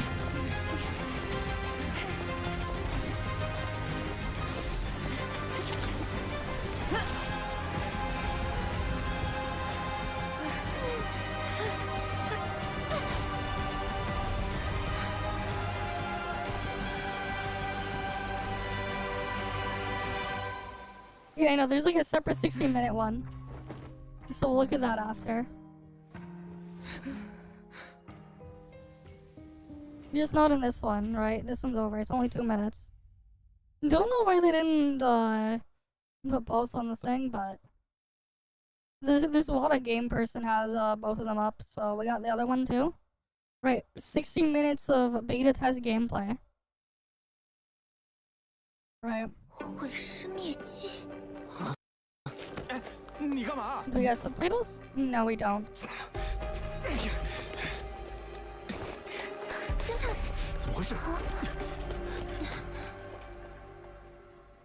Okay, was that just some like sort of like opening cutscene or whatever? 跟随踪迹， Alright, so you got gameplay UI stuff, nothing crazy here. 踪迹停在这里，对方爬上去了。 Alright, you got a grapple thing for certain fixed grapple points. And I really wish, like, with some of these games that have a grapple thing, they give you the option to, like, grapple onto more stuff. Or even give you, like, the option to, like, freely grapple onto things. I think maybe it could be interesting. Even more so if, like, they're gonna have combat with, like, magnetic type enemies anyways, where, like, you know, they try to, like, pull you in anyways. I think it would help a lot with, like, pacing or, like, getting in and out of stuff. If you could just grapple onto an enemy to just pull yourself towards them. Considering that, like, the characters in these are just, like, grappling themselves towards various fixed spots in the map anyways. 他想藏匿于林， Right, I think it'd be nice if they were to do that.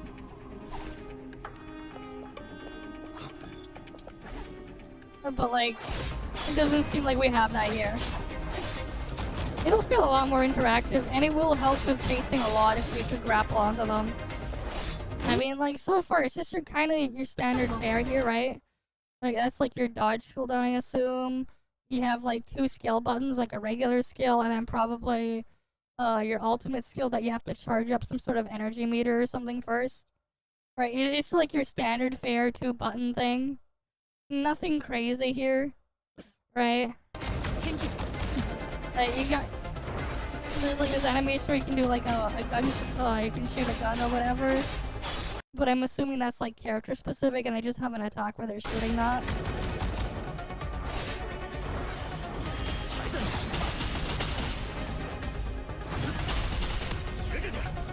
And then, of course, again, like, swap to the next character, do the same thing.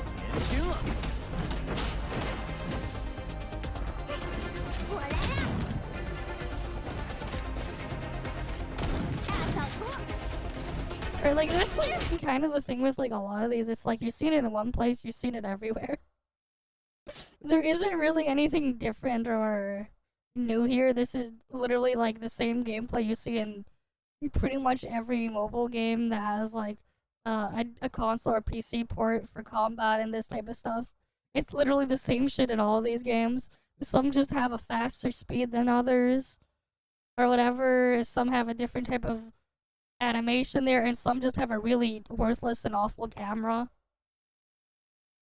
But yeah, it's just the exact same thing.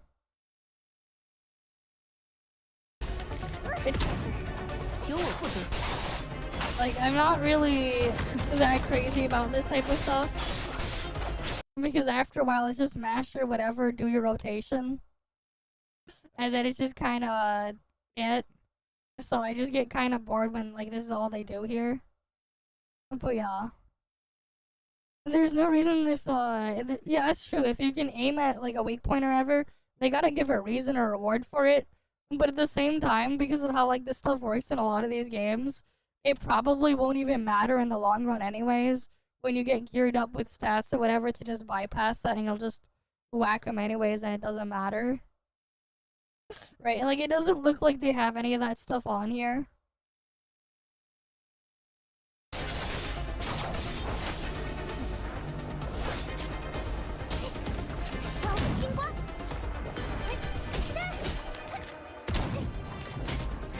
said though, I'm not a big fan of this camera. Having a very, very narrow field of view kind of sucks if you're trying to like look at everything around you or whatever. But yeah. What I do wonder though is like, especially later on, or like when you're dealing with stuff with multiple targets in this game, if they'll fall into the same problem that makes like any type of group combat suck in like pretty much almost every single one of these types of games. I think the only one like where it's not really a problem is like Duet Night Abyss, because you can just use an attack without a target and just hit stuff around you instead of like being pulled towards a target and having to focus your attack around that. Right? I wonder if like they're still gonna fall into the same trap that literally every other one of these games with combat does. It seems like there's some sort of like aim assist thing here. I'm not sure, but I feel like there's probably some sort of like aim botting going on here that like just to make it easier for people. But yeah, that's true, right? Like outside of like fucking Snowbreak to an extent, like the only like there really isn't any gacha game where like if you're playing something to like shoot things like as a gunner, that doesn't just make it end up being like a glorified mid-range caster. Like the only thing that like isn't Snowbreak that has you like actually aiming stuff, and even that like some Snowbreak characters like what was it, Pure Heart Fanny, she has some sort of weird auto aiming when she's in the air anyways. But like that aside, it's like what? The only other thing where I actually saw where you actually had to like aim to shoot things was like what, like the few aimed modes for certain weapons in ToF, like Carrot, Samir, and then like Hilda. But like nobody's using that shit because like that's not how you use any of those things anyways. Well, I guess except for Carrot on Warped, because that's how you fill your downtime, you just aim and shoot things. Like, Annabella, technically she does, it's just that the way they had the sniper set up is just so bad. Because you just get, like, the fully charged thing anyways, just by spamming the dodge attack. And then you don't have to aim. If, like, the way they could have, like, fixed Annabella is, like, they just made it so you had, like, way more ammo stacks, and you just consumed far more the longer you would aim. That would probably incentivize people to just do it that way for Annabella, but nope. It would also fit more with the sniper role too, right? Because she's supposed to have a sniper weapon. Yeah, the aiming is scuffed because it takes longer to do the fully charged aim shot when you're doing it in aim mode on Annabella than just doing a dodge attack. Because just pressing the thing to do the dodge attack is way faster and gets you the same result. 大扫除，手，出其不意。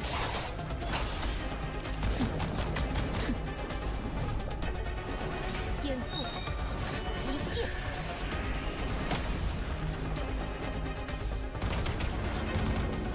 So yeah, like that thing, it just feels like it's gonna be pointless in the long run. 真不好惹。我只是和一个女人发生点争执，却有这么多警察围过来。你说什么？该死，肯定是哪家贵族的小姐。巷子里那具烧焦的尸体，是你干的吗？什么尸体啊？我只是跟一个女的打了一架，你别脏我。你连那个女人的样子都不记得，怎么证明你说的是真的？我有证据。 Okay. 我们扭打在一起的时候，她掉下来一只鞋，就扔旁边了。你自己去看吧。平民打下美人馆，贵族受伤全来了。我早就知道你们这群废物，只会受有钱人的差遣。给他押回警局。我去看一下他所说的高跟鞋。 Is this the detective gameplay thing now? They found a shoe. Okay. And then they're just looking at the shoe. Got it.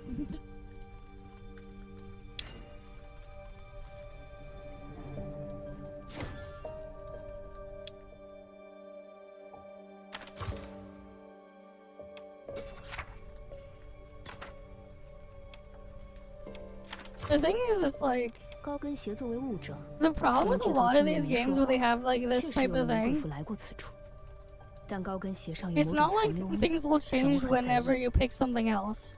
Because they'll just tend to force you to pick the 目前 thing 看， you're supposed to. 格林之死案是一起由神秘女性用高温反应 Right. 釜杀死了格林的 Like, I hope I'm wrong, but like it just feels weird when like you have any of these types of things where they ask you to pick stuff or whatever. Because no matter what happens, you're just gonna all these games and they do have stuff like this. It ends up just being it's like here's like 5 options or whatever, but all the options are the same option. So it's just like the illusion of choice. And like I don't expect or really see things to change depending on what you pick because I get the feeling none of them are gonna put in the work or the effort to incorporate that. But like who knows, man? 事件。我是听说过格林喜欢写和贵族丑闻相关的稿件。 But yeah, like it ends up just being like basically like a glorified interactive cutscene where the interaction is just you picking the next thing. So I end up like not caring as much because they really can't build the game around that. With this type of stuff, they're just gonna keep it ongoing instead of like being like, okay, here's like a one and done type of deal. We made all the content and like made stuff around alternate options and fully connected everything that way. It's not like they're gonna do that. 这点倒是对上了。高跟鞋上有一种奇怪的物质，这个物质我在尸体上也见到过。 But hey, for 但无法 those who 判 like 断 it, 出它 hey, 是 they 什 can 么。 have their illusion of choice. 我想回去再看看尸体情况。听你的。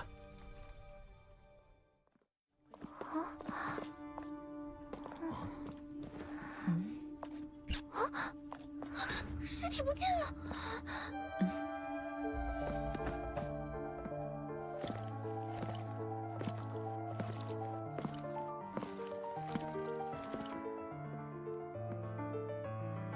Sure, but 是我带走的， there's a difference between having a choice and having the 尸体已经收 illusion 回 of a 警局。 choice. 案件由我接管。 Like, you think that your choice matters, but at the end of the day, with a lot of these games, you're not actually making the choice. They're choosing for you, and you just end up being like given a bunch of just options where you're just picking the same choice. You know? Like, that's just the reality. 这案子吸引了太多不必要的关注，严重影响公务。无关人士，立刻离开现场。什么？啊！但我们是警长邀请的协助者，不是无关人士。劳伦警长，这个人是海军派来的督察雷克斯，专门管理警局的。没料到他会过来。 Right, it's like the reality is it's like they could have like a dialogue option thing where like, you have a bunch of things to choose from, and it's like let's say they give you like a question. It's like what's 6 times 20, and it's like they give you the options of the answer is 120, or like they give you the answer of 5 with an exclamation point. And both are correct. Because like the factorial there, like 5 exclamation point. If you have that button on a calculator, you'll get 120 as well. They're both the same answer. It's just like they'll have like a bunch of choices, but then like the answers they'll let you pick, they'll either just not let you pick if it's gonna be a wrong answer and force you to pick the right one, or they'll just give you a bunch of answers that are just the same answer, just worded differently. Which is why, like, when I see them, I just look at them as the illusion of choice.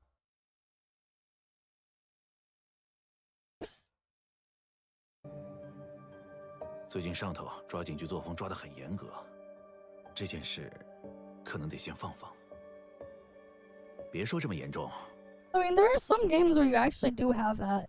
Like, I've seen stuff even for like kids back in the day, right? If you ever play like the older Mega Man Battle Network games, something I remembered was like there's like a gameplay mechanic with like the way it worked is like it was kind of like this weird mix of like a tower defense type thing and like a card game thing that was like in real time or whatever, and you would basically have like a timer that would count down, and when the timer counted down, you could open up your folder to use battle chips or whatever.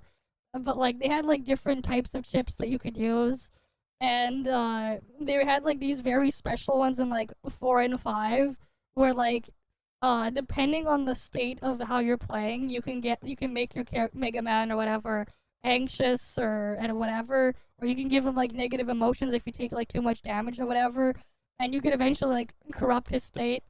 And when you're in like that type of state, you have access to these things like these like special dark chip things, which would then like if you were to use them, like you get this like a very powerful attack, at least early on. But it comes with a cost that like every time you use them, you permanently reduce your max HP. And then you also like slowly corrupt the character. So like you would have like the emotion state of the character in battle change. And if you were to do that, some of the best chips that you could use at the end of the game or later on, you wouldn't be able to use it because you corrupted Mega Man. But you also had access to a different set of chips you can't use when you're in the normal state, which was like pretty crazy. And it was like a whole like you had like this crazy gameplay mechanic on there. But like yeah, I don't see a reason why they wouldn't just remake all the Sky games, especially when like they can just recycle the maps in literally all of them, because it is like the same thing. Heck, the first area in Trails in the Sky the Third is literally just the final dungeon from Trails in the Sky first chapter, just re-scrambled, and it doesn't play and not playing Hollow Light of Sealed Land, which is the final dungeon theme. It's just like a re-scrambled version of that map. Like it straight up is. And like yeah, like they have like different parts of different maps are like re-scrambled and reorganized and whatever, because it's in like this weird temporary like alternate world space thing. Yeah, like choices would have impact if they actually had punishments, or they would actually change things and give you different outcomes. The problem is, especially with these live service ones, the amount of work and stuff they would have to do to fully build and commit to that makes it impossible. Like, so if you really wanted to have like impactful choices in these like these story-driven sections of these games, you're never going to get it out of a live service game, because it's just way too daunting, way too time-consuming and everything. Especially when you'd have to also then get you know, voices, if they can have voice acting, whatever, to also go over each and every single possibility. It's not just depth in writing, it's just the amount of work and effort that would go into it, you know? But yeah, hi there, Flagger. Right? Because like, let's say you choose one option, and let's say you had the thing where it's like, I don't know, you kidnap, not you kidnap, let's say you caught a criminal or whatever, and the criminal is fighting back, right? And let's say you had like the option between, let's say you're like, you could shoot them, or you can pin them down, or you can hold them in a different state. And let's say if you shot them, you killed them. And what's the consequences of doing that? Let's say if you did the other option, you could have like brought them in and interrogated them to get other information there. And maybe if you did that, you could have it like a branch off to like catching something else and dealing with something in a different way there. But if you took the easy route where you just killed them when they were like in that state, you then would lose access to whatever information they could have given you, and some other event could happen. It's just like an example of like, let's say you're a cop or whatever, detective, and making those choices or whatever, right? But the thing is, if you were to do that and have things build upon each of those outcomes, you would then have to like get, you know, gameplay sections made, have the script work for each of those paths. And this is just for one choice between two options. Imagine if you then had more branching choices and more branching options for each one and every single one of those. And like, it makes it very difficult for them to do that. So sometimes like you'll see where like, instead these games at best, they'll give you a bunch of options that are the same thing, but if you pick the choice with a slightly better mood or whatever, you'll just get a slight bonus interaction here or there that doesn't really mean much ultimately at the end, and you just end up with the same ending regardless. That's usually what you end up seeing in most of the time in a lot of these games, where they have that. So it's just like, at the end of the day, it's like a lot of your choices just end up being kind of meaningless. Because no matter what, you're going to get the same outcome. So, like, I end up not caring nearly as much when I see those in there. It's like, hey, that's cool for a bit. It's just that I've played so many different games over so many different years that I've seen this thing pop up constantly, and, like, realistically, for it to be interesting and actually mean something would be quite the astronomical task for them to accomplish, that they're not gonna do it. Like, let's be real. 他们只是路过这里的平民而已，没想到雷可斯督察会这么重视这个案子。好事啊，我们回去聊聊具体的事宜怎么样？ Okay. 我需要你的述职报告。没问题，随后就交。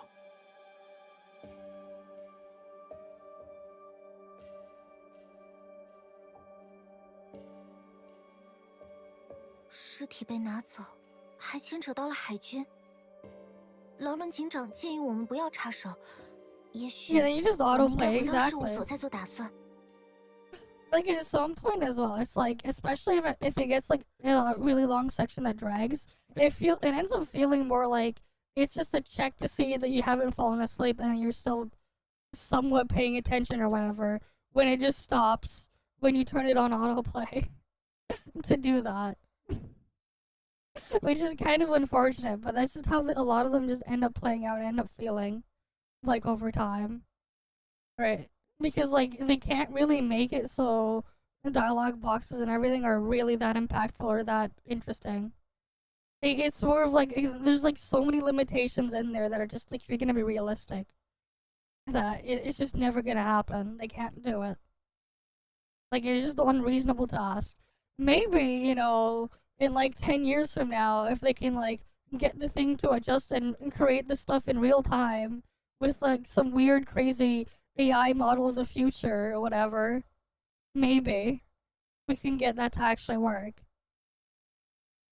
But even then, I feel like 10 years from now is still being extremely generous on that, considering all the weirdness that this stuff can hallucinate with, and what it can get wrong, and how, like, you know, if you've ever seen, like, when there's like videos and clips of there before where, like, you have like all these AI companies and stuff. They have like, you know, they're trying to train their LLMs to go beat like Pokemon Red and Blue, and like they're failing in the most spectacular way possible. That like you'd have them like hallucinate and think they accomplished something, and then they end up going back and like, you know, removing stuff or like doing moves or whatever, or forgetting what happened when they lost to like a Pokemon trainer or whatever, and thinking it won, and then like because of that they wiped out and ended up in a Pokemon Center and ended up going in the wrong direction and stuff. There's like videos of like that you can find of people like looking at those. It's just a mess there. I have no idea. All I know is they have like a beta test sign up thing to try it out or whatever. We'll see what happens. But like again, like, no clue when this stuff will come out. Heck, you probably won't see the actual game release in at least for another year or two. I'm more leaning towards probably maybe, if things go well between all their rounds of testing and everything, maybe 2027 at the earliest for this. But that's just me guessing here.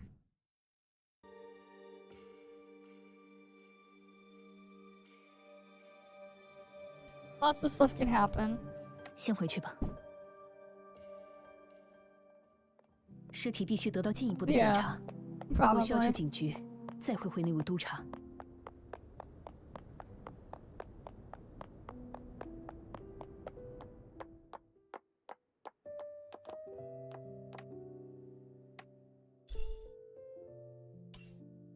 Okay, you can become a mentor. You can become a mentor and a mentee at the same time. You can mentor 3 players at once, or 3 characters at once, and you can become a mentor of 3 characters at the same time.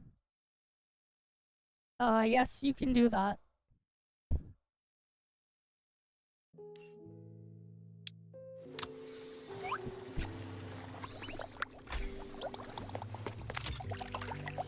Okay. There's some sort of like coffee shop or something that just have the most elaborate machine here. That's quite the elaborate machine they got set up there. Just to make coffee.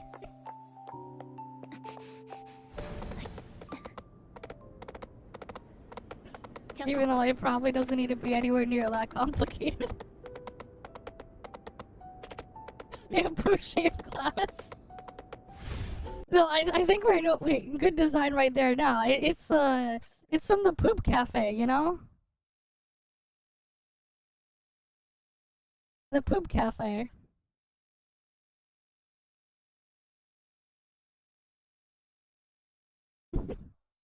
Like there's like an actual like freaking chain of restaurants in Canada, whatever, called the Poop Cafe. And like they got fucking they got a toilet. This is the shit in there, man. They got a toilet and urinal themed stuff, man. For their dishes and stuff.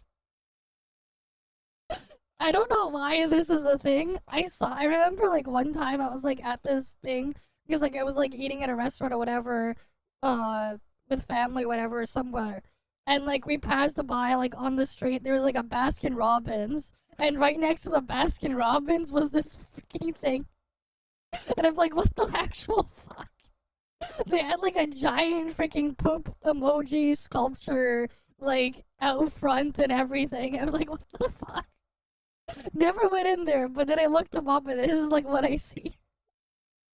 Their entire thing is just themed around the poop emoji. Apparently it's a dessert place. I mean, like, I guess, yeah, you can make chocolate look like poop. Because it's brown and everything. And, like, they leaned into it. You know, this doesn't exactly look like the most functional mug out there, but... Hey... They're leaning all in on the gag. You know? Right, they gotta go all in on the gag.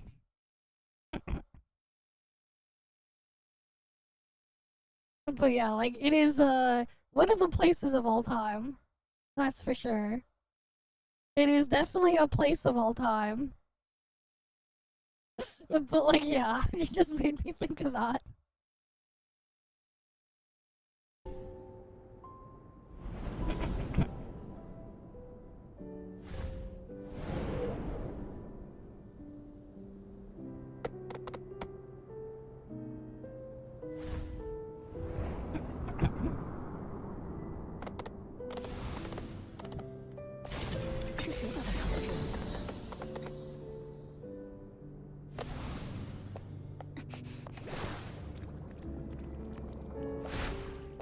Needs moving cars. It'd be cool if they had like steampunk-esque cars or something.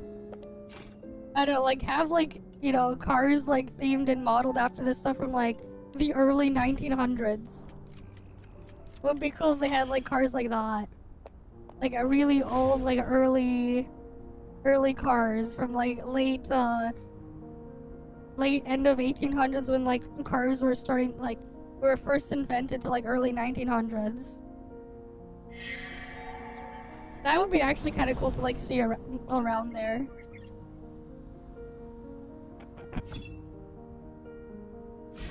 That said though, it's like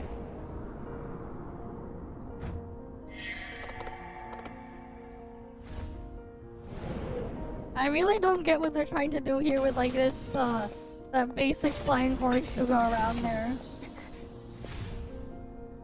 I mean, at the same time too, like the thing that they have to be careful of is like if you can just fly around like this, you eventually just trivialize everything around it in there. So like people are just gonna move around and get to places in a straight line as quickly as possible and then nothing more. So like that's something they have to be careful with, because like people aren't really gonna care about a lot of things nearly as much when you trivialize things to that extent. 警局在城市的南边，印象中 Or like it's something we'll have to be careful of. 海军搬迁到东部入海口后，就把这栋楼交给警队使用。 It doesn't really seem like there's like anything interesting as well with flight 接受了王室 mechanics. 授意与公司投资后建立的新系统。但是，如今警队执法受阻，海军过来施压，不知道警长能不能处理妥当。 No, not yet. I haven't had the time.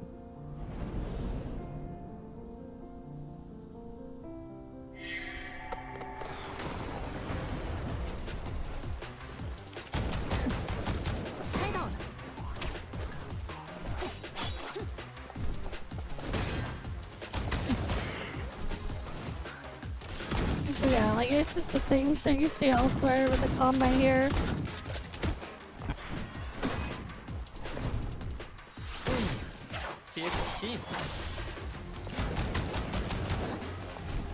I'm not really a fan of the camera being like that small and narrow. And like too like zoomed in. 不错，很好。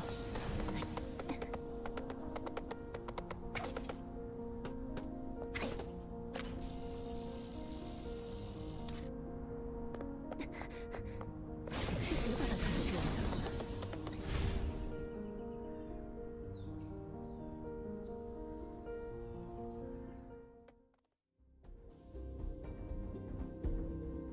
我们到环河警局了。 Okay. 如果海军派来的督察接管了警局，不知道里面会是什么样的情况。 It'd be nice if like 你要 it 进去 was 吗？ translated there so I could at least see what they're talking about, but like 我进 whatever. 去，你留在外面望风。明白，我会接应你。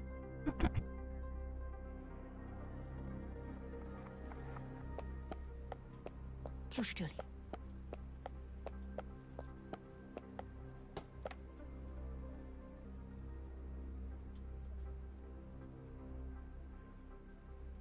现在得把东西带出去。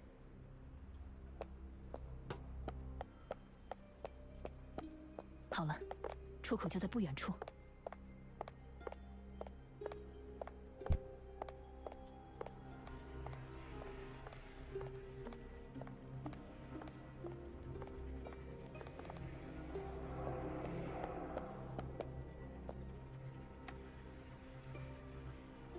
那位督察巡逻到正门了，所以我跑到这边等您。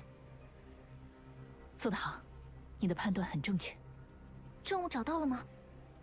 拿着，快走。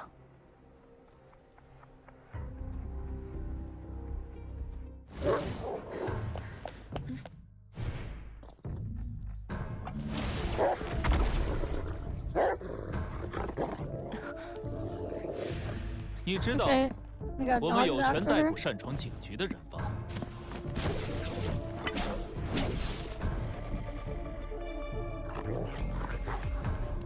我们本不 The 隶属 coup 敌人。 dogs. 率先破坏规矩的人， Beware of the coup 没有资格说 dogs. 这句话。小白， Beware of the rabid coup dogs.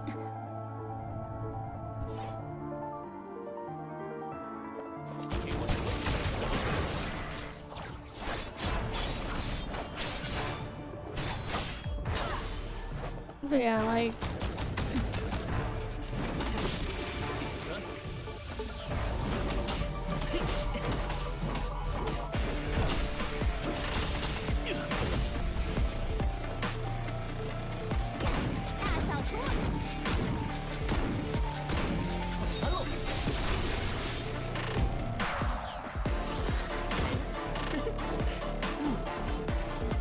牵制。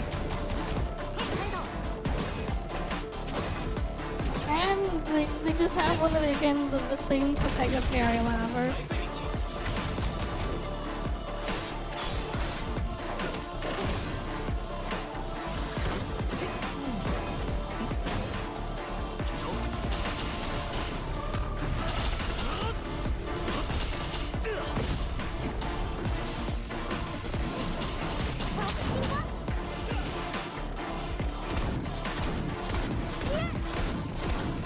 还在闹事。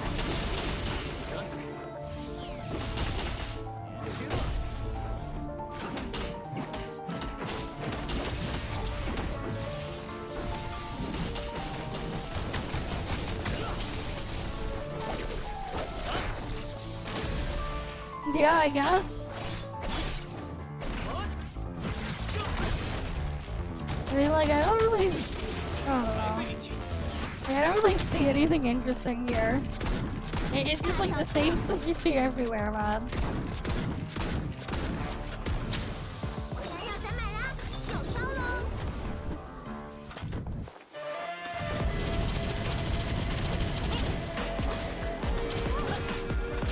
Alright, so that character has a flamethrower, so that's neat, I guess, but... It's like the same everything, man. Like, you play one of these games, you've played basically all of them. To an extent. Not really seeing anything new or different that I haven't seen elsewhere.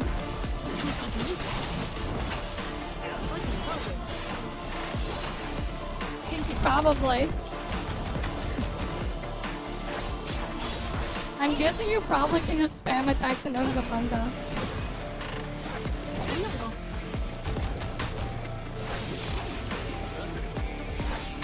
I also don't even see any reason why you would switch characters around either.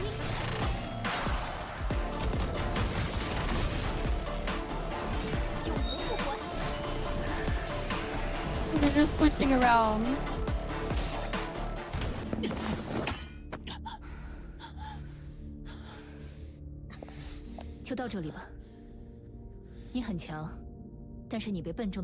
Also, how come the guy was there alone? What happened to his crew dogs? Right, now that I think about it, it's like, what happened to his crew dogs that were there earlier? 之前袭击花车的狼人逃脱了。什么？稳定剂没有效果，他发狂了，我们没办法制服他。 And like, I get, why were they even fighting then? It doesn't really make much sense. Because I assume it's like the character there was like a detective or whatever, and those other guys look like they were like cops or whatever. It's like, why would they even be fighting? But yeah. Well, that's just how things are there. But yeah, like that's just my initial impressions there. So, hey, we'll see what happens. Right, you can go apply for the beta, whatever. We'll see. If I get in, we'll check it out. If not, oh well.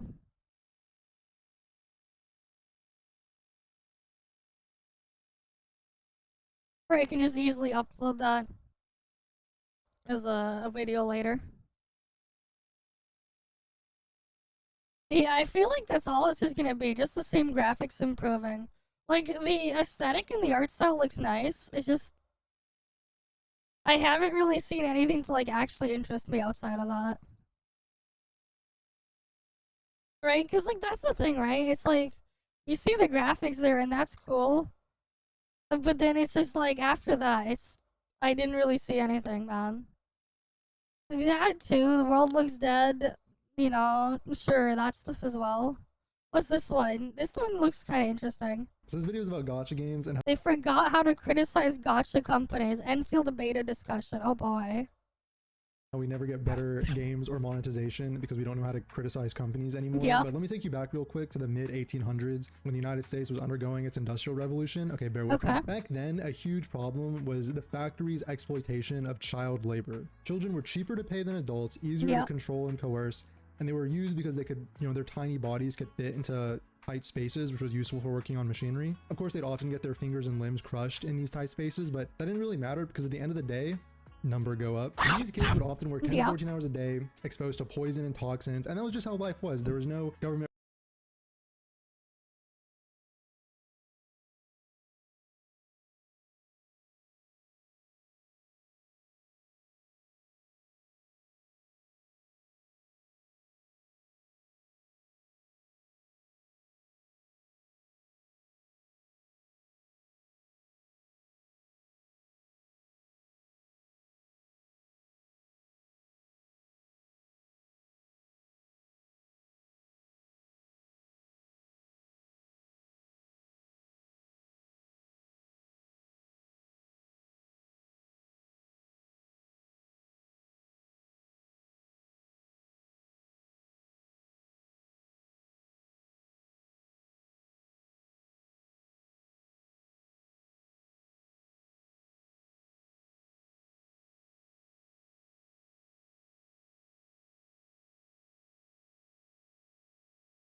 Okay, I'm back.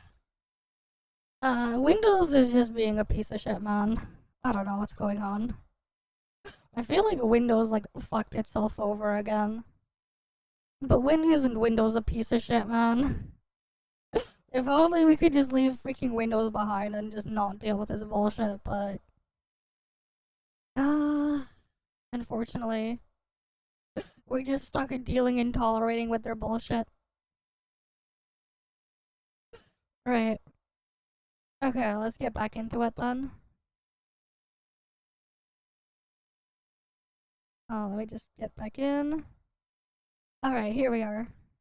We never get better games or monetization because we don't know how to criticize companies anymore. But let me take you back real quick to the mid 1800s when the United States was undergoing its industrial revolution. Okay, bear with me. Back then, a huge problem was the factory's exploitation of child labor. Children were cheaper to pay than adults, easier to control and coerce, and they were used because they could, you know, their tiny bodies could fit into tight spaces, which was useful for working on machinery. Of course, they'd often get their fingers and limbs crushed in these tight spaces, but that didn't really matter because at the end of the day, number go up. These kids would often work 10 to 14 hours a day, exposed to poison and toxins, and that was just how life was. There was no government regulation to stop this sort of practice, and in fact, many people actively advocated for it. The first child labor protection law, the Keating's-Owen Act in 1916, was struck down by the Supreme Court because it was unconstitutional for Congress to curb the power of states to regulate local trade, but somehow it was perfectly constitutional for a child to have their limbs amputated in a textile mill and get lung cancer at 25 from inhaling toxic smog.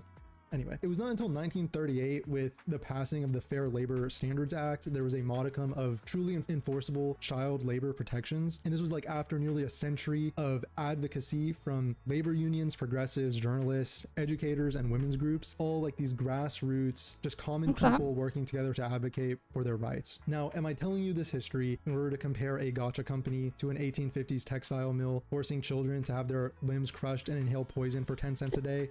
No, I'm not. Okay. This is to provide a framework for understanding this foundational relationship between corporations and consumers and citizens, right? It's the company's job to make as much money as possible by any means necessary. And then the whole, like, the backbone of everything in the world runs on Linux. Hey, if I had cameras, like, hey, you install cameras and stuff out there, you have your network stuff in there, and you try to, like, remote into it and look at what your camera sees. The whole stuff is probably running on Linux. So yes.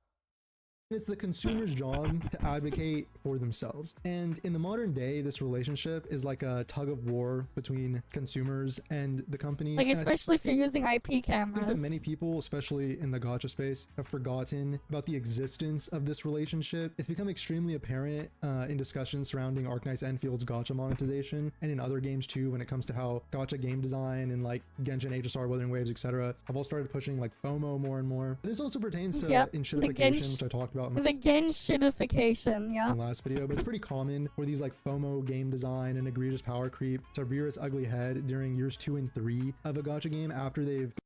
And not if Microsoft is behind it. Spent the first year or so entrenching you into their ecosystem, and after that period of time, it wouldn't be more efficient if Microsoft is behind it. Around will continue to stay around no matter the level of abusive monetization and lazy game design they're forced to swallow. So I'm going to start with the only decently formulated argument I've heard from people defending Enfield's monetization, and the most egregious part, which is the 120 pity that doesn't carry over, which makes it possible for you to like literally like throw 80, 90, 100 something pulls in the trash if you mess up and pull without having 120 exactly. The argument is that if we pressure Hypergriff to change the monetization, then they'll probably just copy like Genshin's 50-50 system, make the overall required amount of pulls higher, and then just give us a worse system overall. I think this argument gets at the heart of people's misunderstanding of this tug-of-war relationship between company and consumer. It's the company's job, again, to make the most amount possible without driving consumers away to a competitor. That's an important point we'll get to in a sec, the competition part. Then it's the consumer's job to get the most amount possible for the least amount possible. Exactly. And when both parties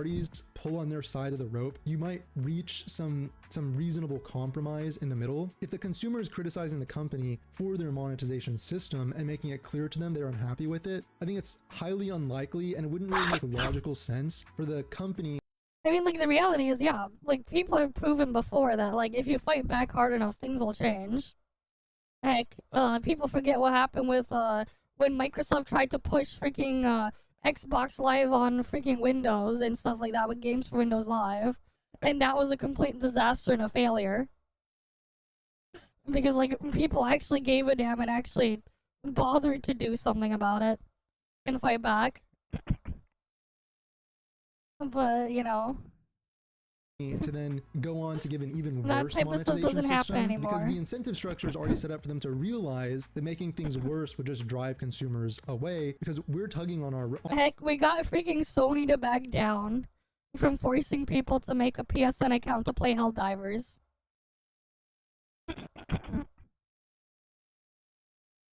Right, when that whole thing happened.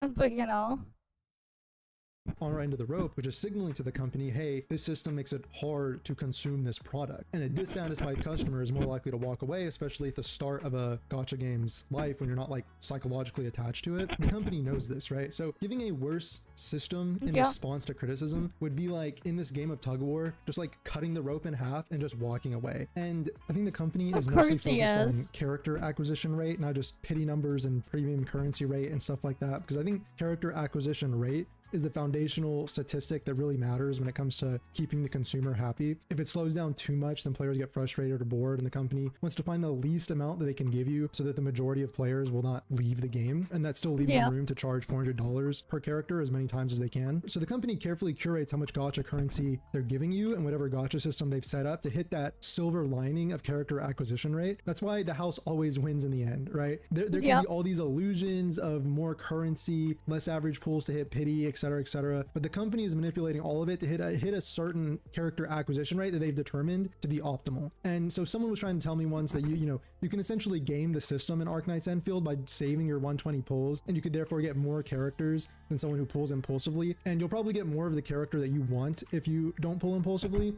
but it's just kind of hubris. But here's the thing, when I played Enfield, what if I don't want any of them? Because I don't give a shit. What if you're in that situation too? Because you skip everything because you don't want to do it. You don't want to do anything. That's another situation there.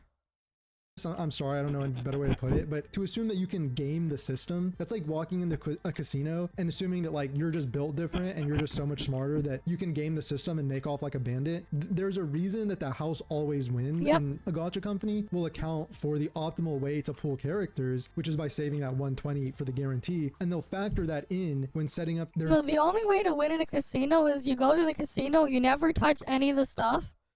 You get the cheap food and booze, relatively cheap compared to other places, and that's all you do. You don't touch any of the stuff in there. And that's how you make out at the casino like a bandit. You don't gamble. You just enjoy the food and drinks. And that's it. You don't touch anything else. But at that point, if that's what you wanted to do, why would you do it at a casino? Because, like, there are so many different ways you can just, and get those machines to just rig things in your favor anyways.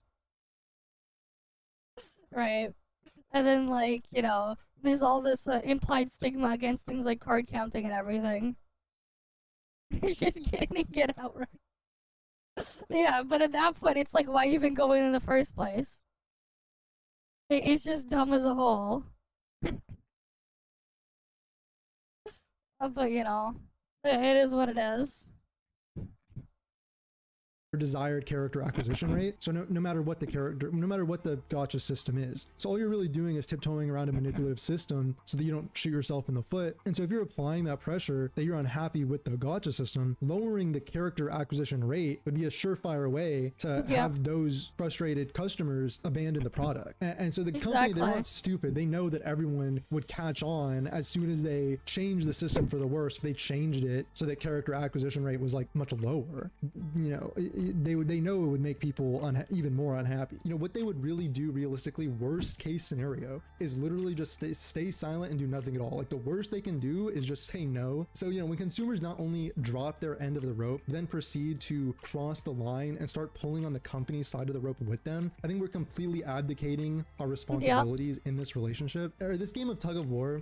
I mean, for me, it's just like, again, like to me at the end of the day, it's not a genre or whatever, it's just a monetization model. a really, really awful monetization model, right? But like, I'm also in like a different position from a lot of people when they're doing stuff in them, because I get stuff handed out to me, and I get extra resources that most people don't. In some cases, so my experience in them ends up being quite a bit different from others. Yeah, it's a really shitty one. There are ways to make it less awful. But the thing is, the reality is this, right? When one company finds a way to make everything worse, and they prove it works, and that everyone is willing to pay and deal with what goes on in there, the reality is, most of the time, everyone else is gonna follow, and maybe at best do a slight undercut. We see it literally everywhere.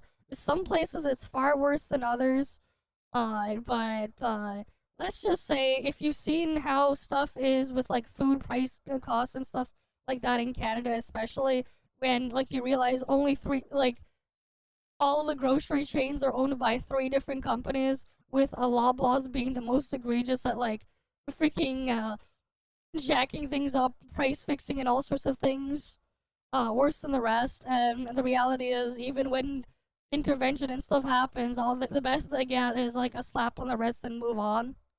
Like, literally in the past 10 years, like, a Loblaws has been caught, like, price fixing bread, for example, multiple times, and they're literally about to have their 3rd class action lawsuit over the same fucking thing within 10 years. But it still keeps happening anyways, because they know at the end of the day they can get away with being pieces of shit and doing what they're doing. This is just an example, right? But like this is like actually like a thing that's going on right now. They're going through their 3rd one in the past 10 years over getting caught like price fixing bread. But they've been doing it for a lot more than that. But like, the reality is people are still gonna pay for it. If they know that like they can get away with it, it's gonna happen. Look at the fucking GPU market. Let's like ignore the part where like everything's even more fucked up because of the AI boom now. But like, if you looked at the GPU market, let's say you went back as far back as like 2010, 2011, and you looked at it rise and like look at where it went between that and 2024. So we're gonna ignore the conditions now because that's getting worse for other things piling on top. But like I think it's a good example actually. Like, the last time AMD, for example, had a competitive product with NVIDIA and actually priced something decently was the R9 290. I remember when I was like in high school or whatever, being crazy over getting this thing because of like how good the price was, and this thing was competitive with the GTX Titan. $400, and you had a graphics card that was literally on par with the GTX Titan, which was a $1,000 graphics card. Not just on par, it was even faster, right? And they were like, this is $400, right? Like, top tier, like, top end of the product stack. But then, like, let's, like, when, like, as the prices of, like, the higher end of the stuff in there, they would slowly raise it and see what people were willing to pay. Everything would just slowly creep up. At $400 now, like, what's the price of a fucking 4060 or 5060? You know?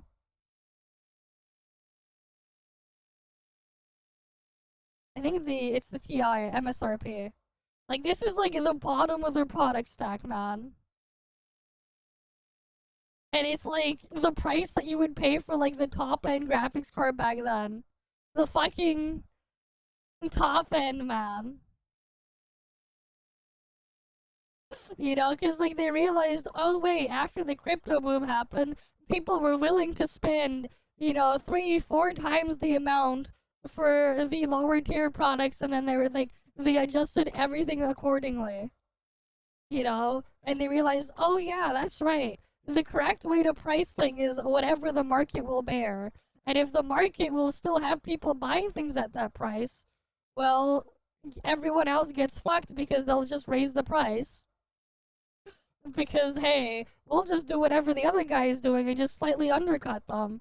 And you do it enough, it'll get normalized, and people will think that's how it is.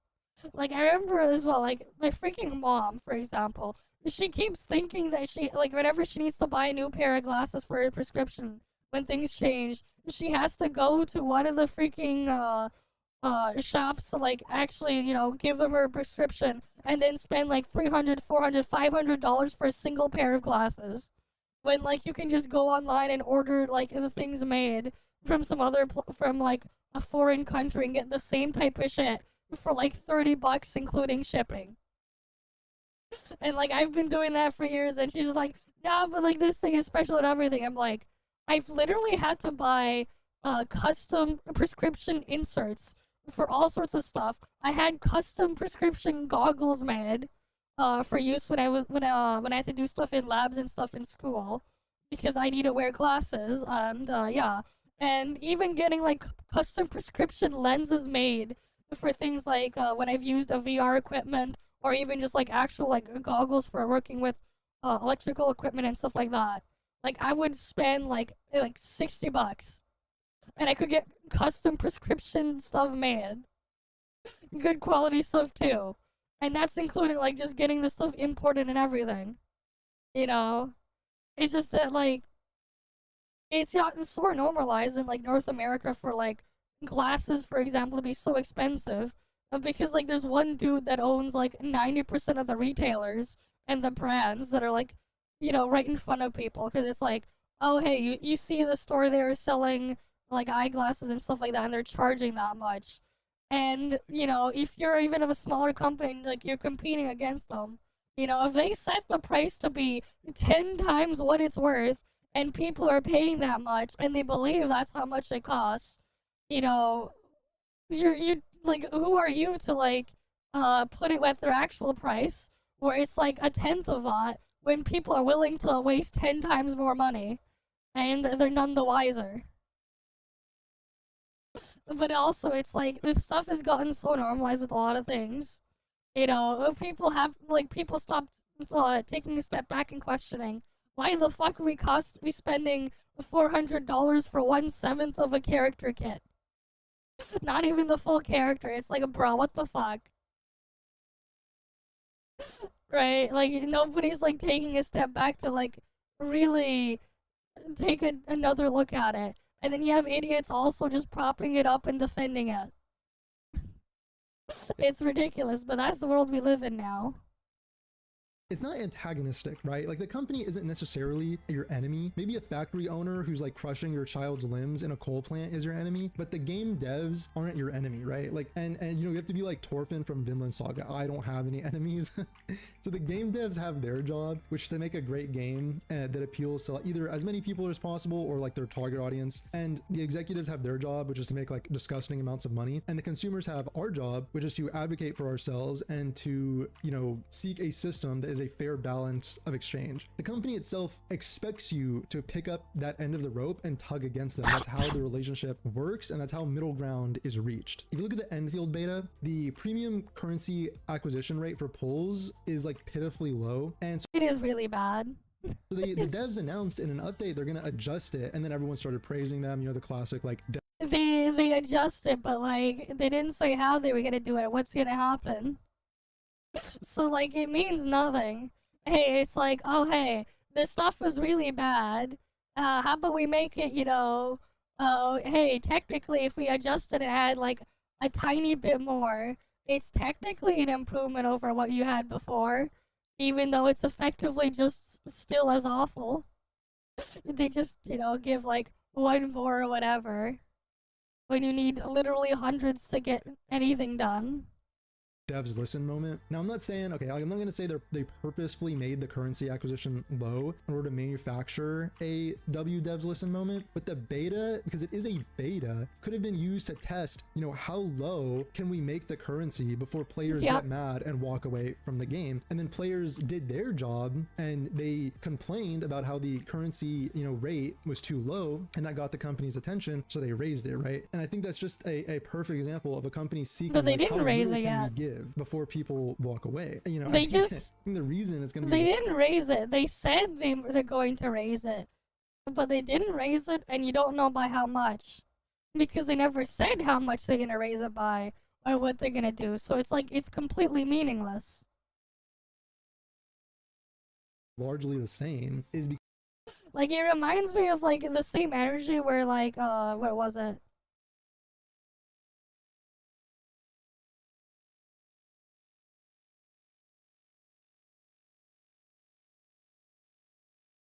What was that presentation?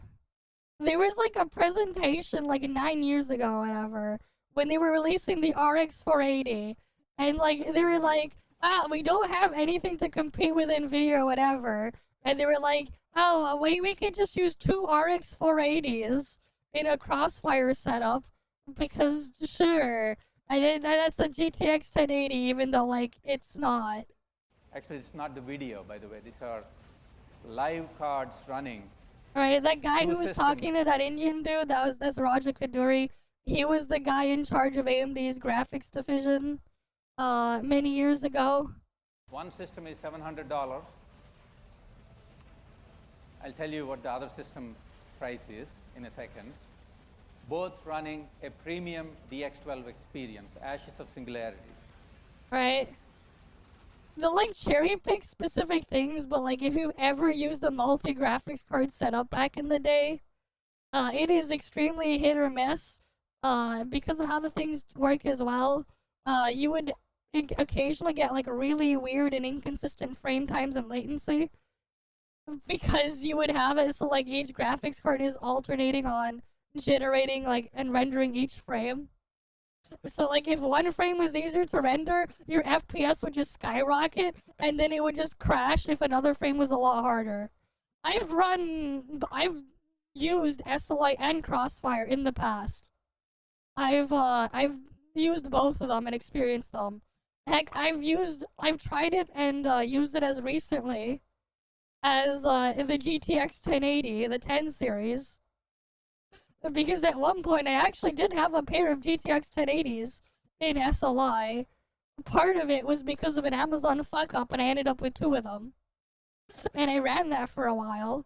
But eventually it was just kind of annoying to do, because depending on what game I was playing or what I was doing, I had to manually reboot my computer every once in a while. In some cases it was like once or twice a day, depending on what I wanted to do. So I could manually turn on and off SLI, and then eventually I just stopped using it, and just kept the system off with kept SLI off, because in some cases as well, because of that, you'd actually lose performance too.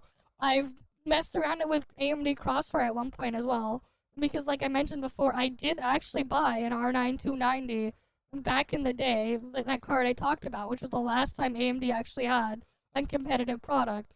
And then eventually later on, because at the time, I actually tried crypto mining on it because it was easy, whatever, back then, and nobody was like doing shit on it. And I made more than enough to go buy another one, and I ran a pair of them in Crossfire. Right, but I remember like as soon as like the GTX 1080 came out, like I just ditched them because just one GTX 1080 was a lot faster. It drew way less power, it was a lot quieter, and it gave a way better experience than having 2 of those in there. I mean, the one benefit though, at least when AMD had Crossfire, was you didn't have to reboot your computer every fucking time you wanted to turn it on and off, because their terrible UI for the graphics driver. At least you could actually manually select on a per application basis on whether to use it or not, which NVIDIA never had. It was either completely on or completely off. And the only way to switch between them was a full reboot. on NVIDIA's side. That was like the one thing AMD kind of did better. Their multi-GPU thing was actually better than NVIDIA's. But like that only mattered for like the 5 people in the world who actually used it outside of, you know, getting the highest 3D mark score possible. But again, like to an extent back then, it was only like a thing that you would do because it was like actually affordable and not quite absurd. That was more than a decade ago, right? The last time they were actually competitive was 12 years ago. 12 years ago was the last time. And the same time, it was the last time the AMD actually priced their stuff decently relative to the competition. Because ever since then, they would literally just look at what NVIDIA was doing and just do plus or minus 5 or 10%. And while having a drastically inferior feature set, having a higher power draw, and having worse driver compatibility. Because that's always been the case, especially in the past, with a lot of like older boards. I remember as well. So like, what's one of the things, right? One of the older computer systems I had that is like now like my living room, the machine that's like an HTPC in the living room that's going to be replaced soon. None of my AMD cards would work, but I can freaking slot in on that old board that from 2011, that Intel board. I can slot in literally any NVIDIA card and it will work. But if I slot in like my brother's RX 480 or like my old 290s, it would never work on that board. It would just never work. But I can slot in my RTX 3070 or my 1080s, my 1080 Ti when I had that one after that other mess happened. That EVGA gave me a 1080 Ti from a 1080 that I already made, but that's its own other thing. After that stuff happened, they worked, but it wouldn't take my AMD card. Because like part of it was as well back then, a lot of like the BIOS stuff from like a lot of these vendors, they were a lot more finicky on which vendors they would like allow or have work on them. And there was like a lot of boards that for some reason just wouldn't take an AMD card and like it wouldn't let you boot into them. If you put it in like as a secondary GPU in a different slot and had like 2 different graphics cards in, the AMD card would work. But they wouldn't post if your only GPU was the AMD card in some of them. You had to like do weird hacky workarounds. I remember that being like an issue in the earlier days as well. But like, at least the AMD card was a lot cheaper. But like, it's not the case anymore. They're just doing whatever NVIDIA's doing, while being effectively just worse. And like, it's gotten so bad too, like now on the entry level, fucking Intel has a better GPU than AMD on the lower end. The lower end entry level too, with their Battle Mage stuff. Like, it's just a mess. And the one on the right is the $700 solution, okay? And the one... I mean, it wasn't $700. I bought a GTX 1080 back then. It was $600. They were like exaggerating it too, because they probably were like, yes, we're gonna test it with this, you know, this overkilled cooler GTX 1080. I hear the other thing too, with they don't also like they're not also mentioning power consumption and power draw, because the thing is, the GTX 1080 draws less power than one RX 480. They have the same power connectors on both of those cards, but the GTX 1080 draws slightly less power than one RX 480. And, you know, also just so you know, the RX 580 is literally an RX 480. If you buy an RX 580 for some reason, and you have an RX 480, you actually get the option, if you put them in your computer at the same time, to select Crossfire in them, because they are exactly the same graphics card. Just rebranded. Because AMD was like, hey, let's just change the number, so we can act like we have a new product when we actually don't have anything at all. on the left is something much better. I'll tell you what it is in a second. Right, like they were like doing this to be like, let's hype up the fucking entry-level card that we have. At least the RX 480 was $200 when it came out. And like that's the other thing too, right? The R9290, its replacement was effectively the RX 480. It went from a $400 card to a $200 card. You know, it's like the actual shit got cheaper. And more than that, it went from like, it literally had its price cut in half, effectively. But we haven't had that happen in forever. Where like, what was a one point in top tier card, you know, it's like the generation after. You know, it was like a nice entry level mid range card. But yeah, it's just like, you know, after this era, this is when like the crypto stuff really started to slowly ramp up because of Ethereum stuff in there. And then like it was the start of when like all the fucking what were those things called again? NFTs. What's funny is though people don't know what happened with the first ever NFT and that disaster. Because I remember seeing that stuff blow up and happen in real time with the DAO token.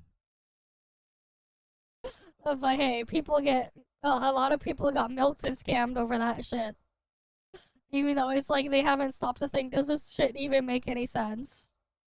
Both kind of, you know, sort of seem to deliver, you know, similar performance. You know, maybe if you're but like, yeah. Performance they're delivering. And then he's like, oh yeah, here we go. Here's our thing. You have this. The what's funny part is like this is the only DX12 game that lets you do this shit. If you can even call Ashes of the Singularity a game. $700 solution delivering 58.7 FPS. You can call it kind of reasonably smooth, 60 FPS, close to 60 FPS. And we have a. And this is their Crossfire thing.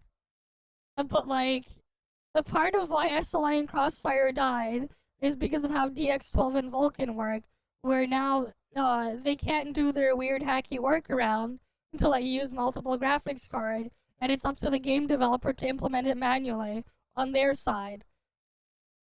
So like, this is why this shit died, and nobody runs multiple graphics cards anymore, because there's no point. Because there's no use for it. If you're gonna be using it for gaming, nothing will work with this. Dual 480 delivering 62.5 frames per second. But yeah, like this was like one of the most misleading and like a bullshit like marketing things that AMD has done. One of them. They've done many in the past. But like, you know, there are people saying and like and praising stuff before the AMD thing before not realizing what it is actually like to like actually run that type of system. But yeah, like the reality is they're just like you do whatever NVIDIA is doing and then just slightly undercut them. It is what it is. Because they realize people are willing to pay that much regardless anyways. Because people pay for it, right? And it's the same reason why gacha games are incessantly shit on during events like the Game Awards. And it's because someone who paid $50 for Expedition 33 or $20 for Silksong will look at one of these gacha games where like, one character will run you $200 to $400, and they can't even comprehend the existence of such a monetization system, much less it's not even the full character too. You know? I would say that the true worth of these gacha games is like, you know, a $12 per 40-day subscription. Even that's way too generous. That would give you 2 characters and their signature weapons. Of course, like no one takes gacha games seriously because I think consumers have totally abdicated their responsibility to an egregious extent that it's honestly pitiable. Honestly, we haven't even touched on like gacha tribalism yet, which and like that's the thing too, right? Like it just gets really hard for me to tolerate a lot of the shit that goes on with a lot of these as well. Because of how they handle the stuff, again, like the monetization, how they pace things, how they basically don't really let you play or whatever, and all sorts of other things too. Now, one C6 character will cost you more than buying a 5090. The 5090 is cheaper. Even worse when, like, a lot of these companies too, it's like you're getting like an AI generated character model, PNG, whatever for that. Like, you know, you're better off if that's what you're gonna get. You know, you're better off just buying the 5090 and AI generating it yourself. Then you can at least customize the prompt to be exactly what you want. And exactly to your taste. If you're gonna do that. You might as well buy the 5090 and do it yourself. And then you can do as many of those as you want. A lot more economical if that's your goal. Other than just like the weirdness of it, I think is incredibly counterproductive for consumers as a whole when we are seeking better games and better monetization. So earlier I mentioned how companies want to give you the least amount possible without you just dropping your rope and walking over to a competitor. Well, the spirit of competition is instrumental. It's the lifeblood of a free market. Without the ability to walk away to a competitor, a company can just charge you literally whatever it wants. That's why monopolies are so bad. Like back to the historical example. Problem too, though, is once one company sets the price to be so absurd and other companies sees it, you know, why not follow what they're doing anyways and maybe at best just slightly undercut them a bit? Because the customers have proven that they're willing to spend that much or deal with that bullshit. No reason not to follow suit. That's why things got so bad during the American Gilded Age, when competition was largely absent from really crucial industries and monopolies basically controlled everything. You'll often hear about like Rockefeller and Standard Oil as like the archetypal examples of monopolies. Competition is always good for us as consumers, us as gamers, because even the existence of a competitor means that a company has to be careful not to overplay their hand and abuse their players. That's why new gacha games have been trying to slightly one-up their competitors with the gacha and how they come out. Like Wuwa had the 0.8 instead of 0.6 system and the 80 pity instead of 90 max pity and the guaranteed weapon. I mean, the reality is though that change is just a 10% cost reduction. It's still absurd, you know? Right? It's like, you go from Genshin's up to 475.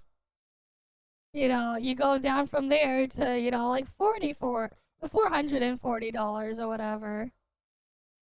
As like the effective price. Wow.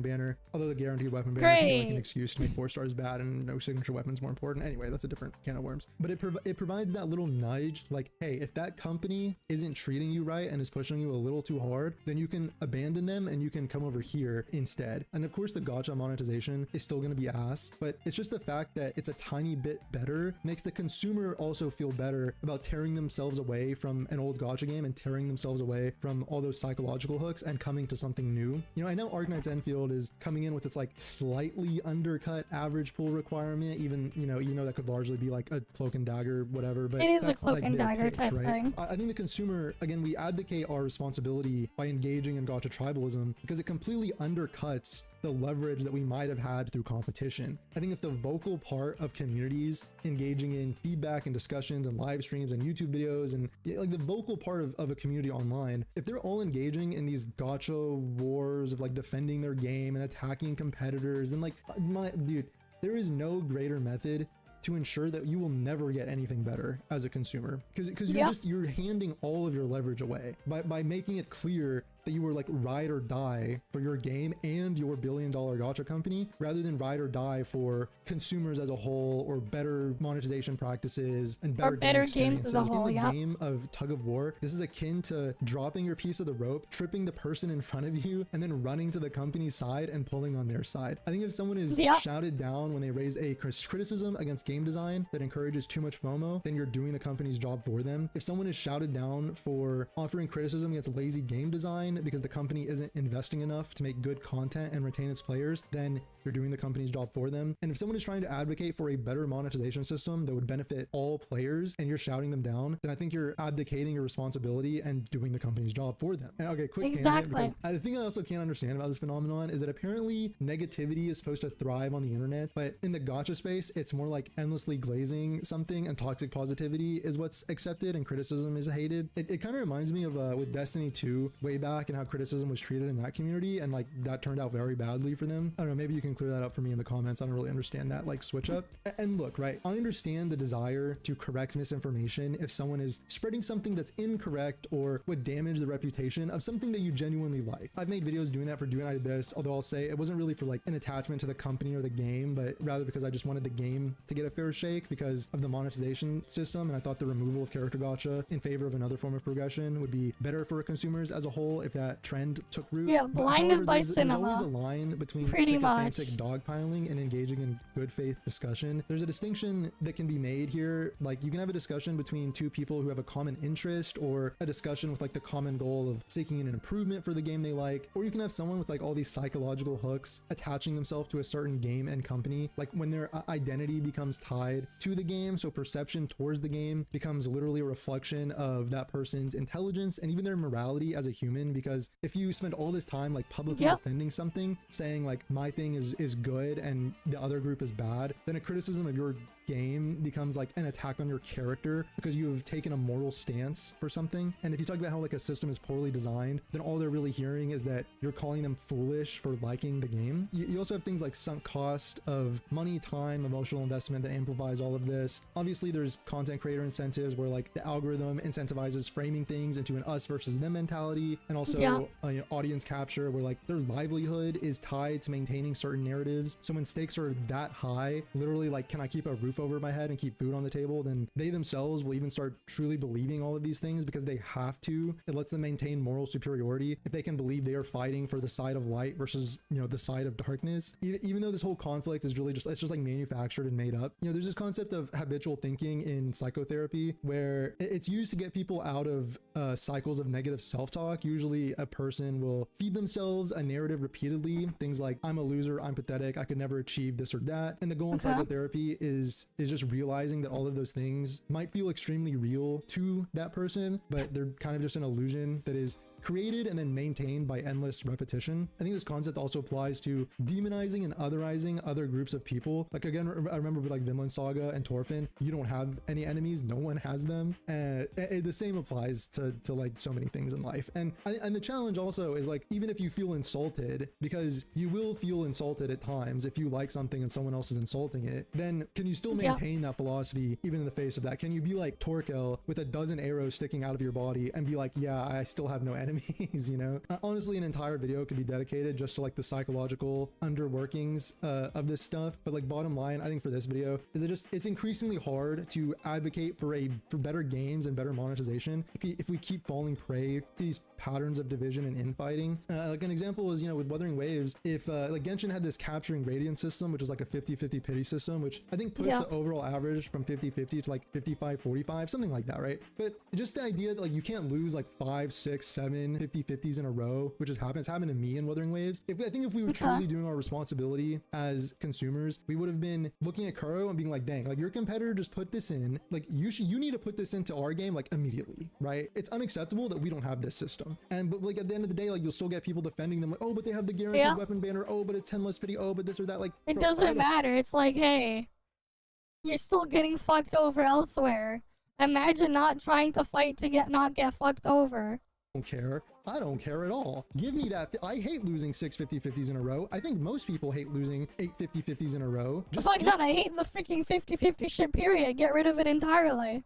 Give me the 50-50 pity system. It's better than nothing. And if your competitor is doing it, why are you resting on your laurels? It's because we don't ask them to, right? We don't pressure them to. We just keep making excuses and we keep defending, and it just doesn't work, right? I think we have to somehow find a way out and get to a point where I think the only way is if consumers can eventually provide a united front against companies and stop rewarding bad behavior and start making concerted pushes for new games like Arknight's Enfield to make massive improvements in their monetization. I think the 120 pity thing not carrying over is likely here to stay, but in return for stomaching that, we should be getting raid ups added to the standard 50-50 loss pool after their banner ends. And I think in terms of character acquisition rate, like I think a free-to-play player with worst possible luck should be guaranteed like 50% of characters alongside their signature weapons. I think that's honestly more than fair towards the company with how much they charge for a single character. And I think it's better than other games like in the classic system, where I think a free-to-play, like the classic 50-50 system, where I think a free-to-play with worst worst possible luck, might get 25% of characters with no weapons or a little bit more. I think obviously in practice you'll get more with average luck, and a $5 like monthly spender would guarantee themselves even more. If you want to call me like an e-beggar or entitled for asking for something like that, then I will gladly take those monikers,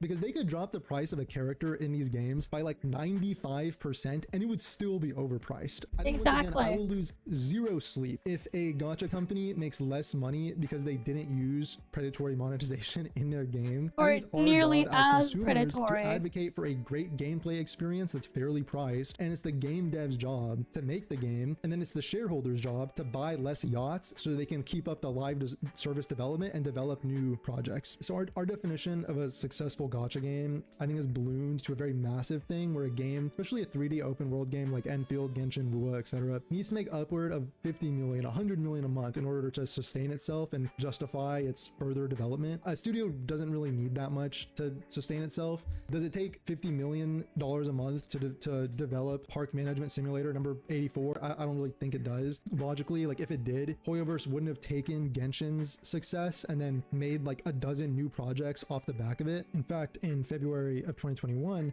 MiHoYo's president said in a presentation that the game is estimated to cost $200 million per year to maintain, which rounding up is around $17 million per month, which to be fair is a lot of money, but anything over 17 million per month is profit, right? So even at 35 million a month, they've doubled their return on their investment. And it's not really our job as a consumer to make sure that they're making a 10x return on their investment with over $100 million per month revenue. And again, the same thing goes for all gacha games, okay? Hoyo is just the example here. A 10x ROI is like a wet dream for anyone in the entertainment industry. So with the price that they're charging per character, and the fact that they're already making so much money from doing this, is just not our concern whatsoever to be worried that they aren't making enough money. And that's just added context for people who I see. They try to give good faith feedback for games, but they take into account the company's need to make money and to sustain development and make profit. But I think the amount of leeway we're giving companies on that is way too much. It's absurd. Okay, well, make sure to comment down below your thoughts on all of this. And if you thought I missed the mark on anything, let me know. Subscribe if you liked the video, etc., etc. Once again, keep fighting for better games. Don't forget, a big part of that is just having the strength to walk away from a game that has pushed the line too far and then walk to a competitor. Genshin set the standard. And if a game has stopped earning a really awful money, standard, but they set the standard and playing something else until they do. They prove that people are willing to deal with. Bye bye. You know, stay safe out there. Bye bye. See you next time. Like that's the reality. They proved people will deal with that shit. They proved it, so everyone else is copying it because they know that they can get away with it. If not, they just slightly undercut it and pretend, and they can pretend and act like they're like the second coming of Jesus.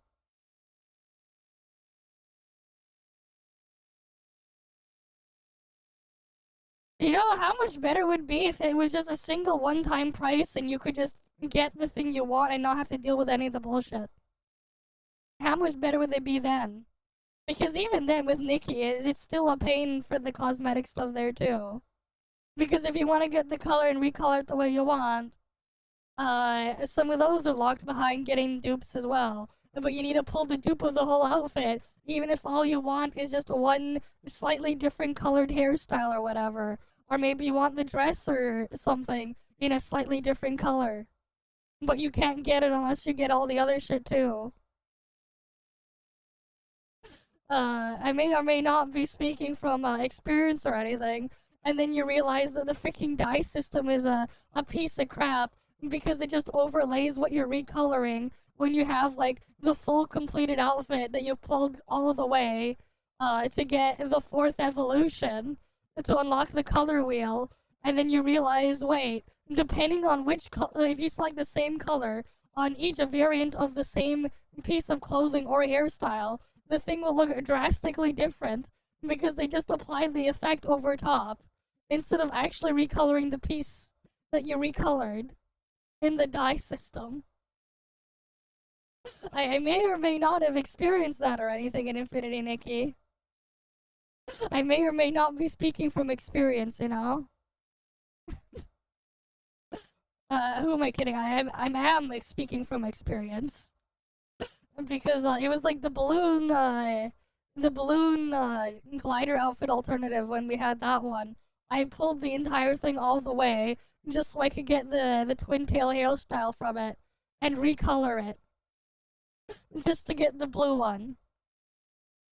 And I saw how different it is. It's so awful, man. It is so bad. Even when you get like the fully maxed out thing.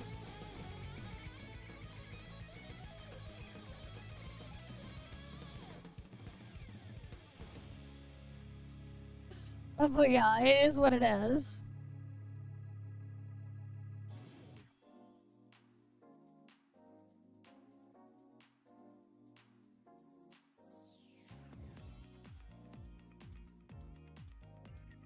Honestly though, it's just like a lot of the things out there that is just, it makes me a lot more cynical on everything overall as a whole.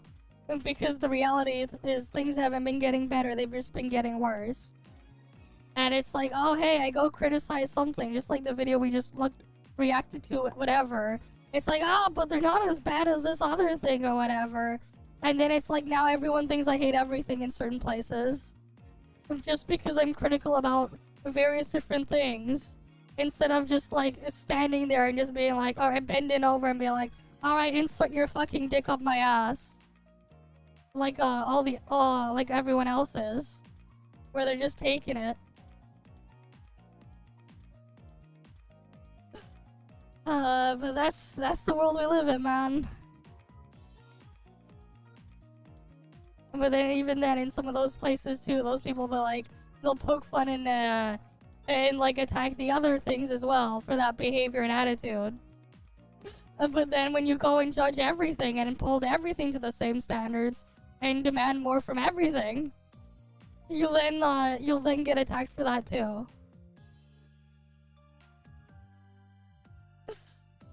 It's just awful overall, man. But hey, that's the world we live in, man. And it's not like it's a new thing either. It's like, you have dumbasses doing that since forever.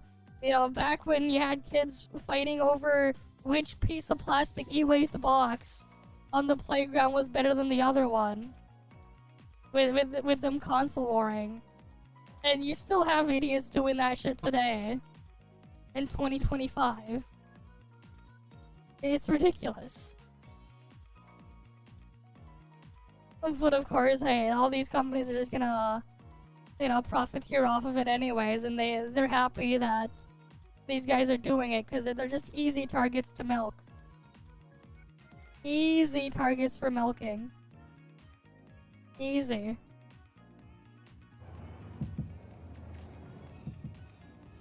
So like, yeah, like why wouldn't you if you were in their position? Abuse them harder. It just only makes sense.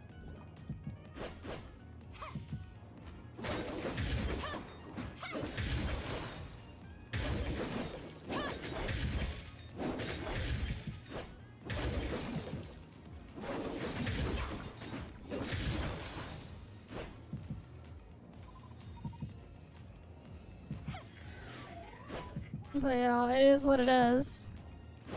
It's part of why we can't really have nice things. Because somehow, some way, they'll fuck it up and make everything worse. Just give them the opportunity. And people will be lined up ready to defend.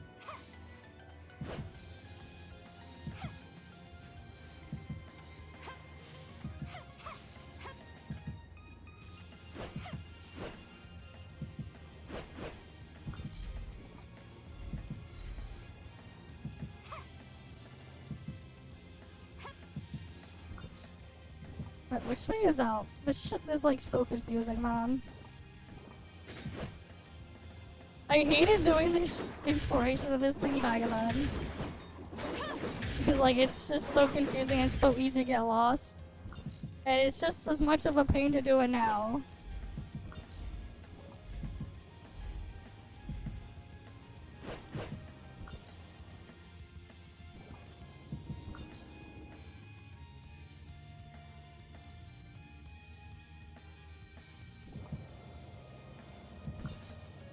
But yeah, it is all it is.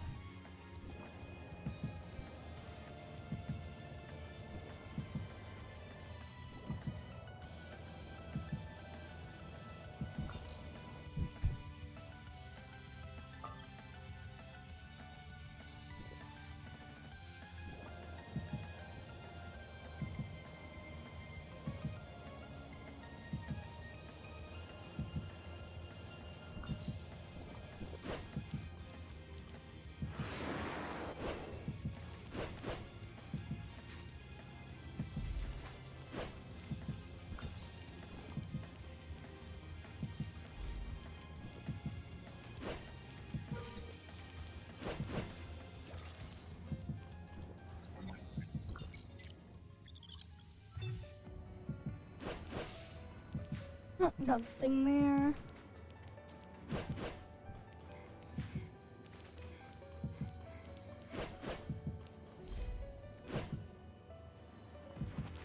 But yeah, with like the network map, it's like they really shouldn't have done what they did. Like it feels like they really shouldn't have because they went a bit too overboard with indoor zone. Right, like it does definitely feel that way. Definitely way too overboard. Because it's a crazy ass maze that's so easy to get lost in.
D6, and then is there an E9?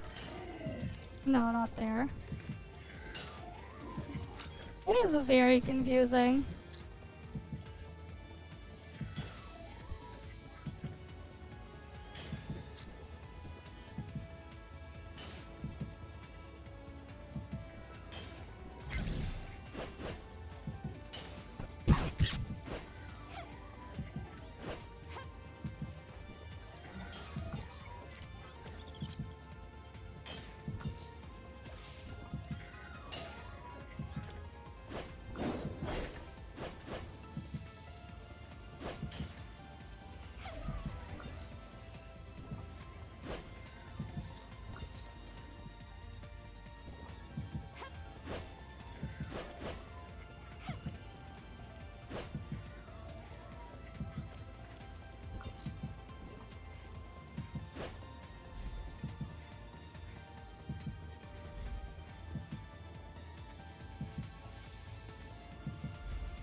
Now I'm over here.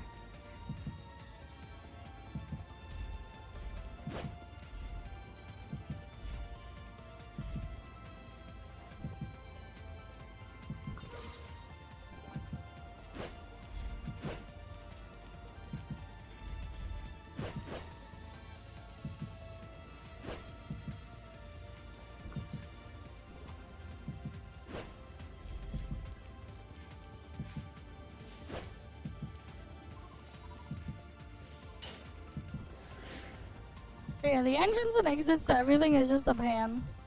I'll deal with this shit later. I'm gonna warp out of this area to be somewhere safer. Because, I don't want to get killed here. At least I got the space rift there. So, like, that's at least a quick, easy entry point for later.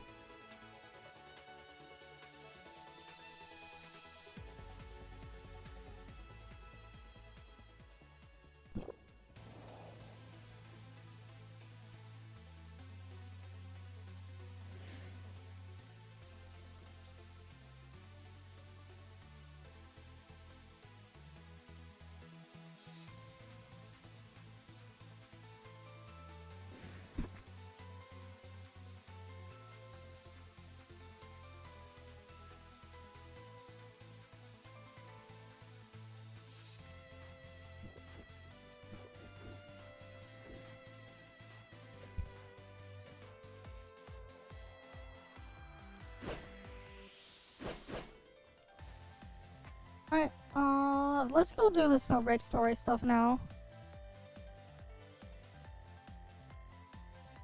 Alright, let's go do that.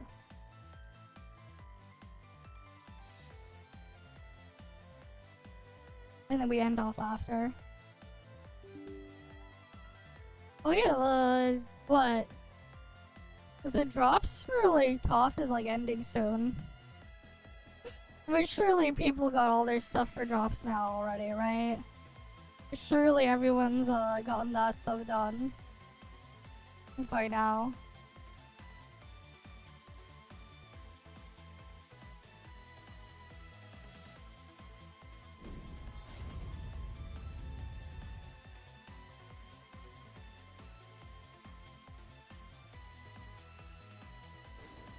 Right, surely. They had like a month, and it's not like the category completely went dead. Right, it's not like that happened.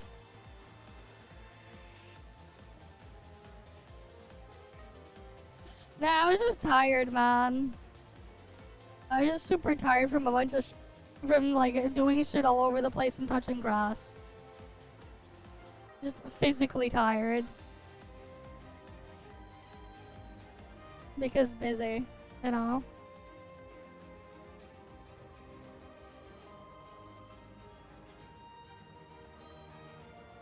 You still don't have it, damn.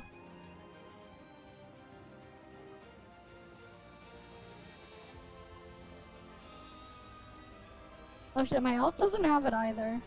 I have to eventually get the drops for my ult. I can get that done later though. We have time. If not, like partway to tomorrow, then maybe we'll just AFK ToF drops for people. You can choose between warp or regular server. It's a bunch of dark crystals.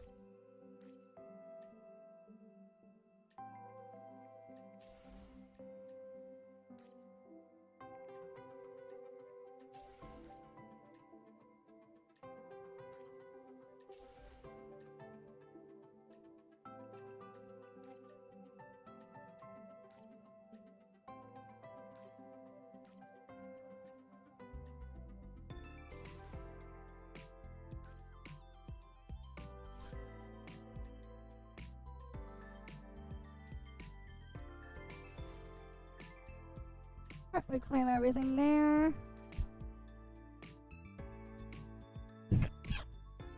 Fair enough. It's not that much dark crystals anyways. Free is free.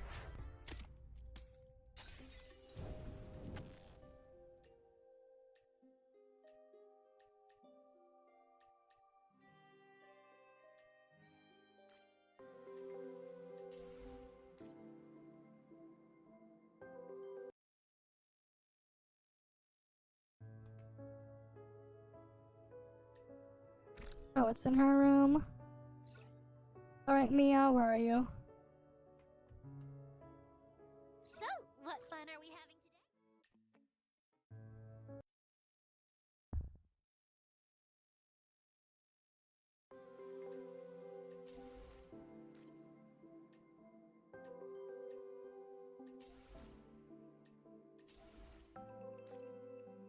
today? Okay, let's see. Anything else here?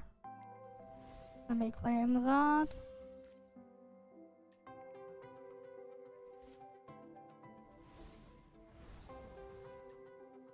Grab that as well.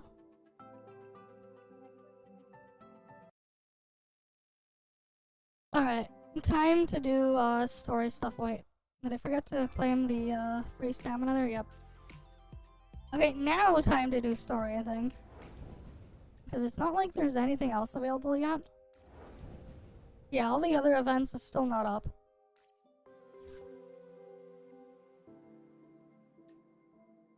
This is the one, right? It should be this one, I think. Yeah. Hi there, Afflictusy. Welcome. Oh, we already did this part, right? We just cut it off or whatever. Alright, the hunt.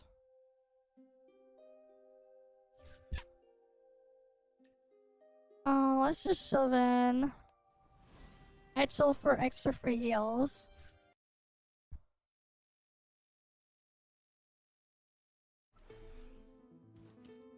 I just saw Rosen. She's up ahead. Boo-boo, the adjutant wants you to slow down. Oh, okay.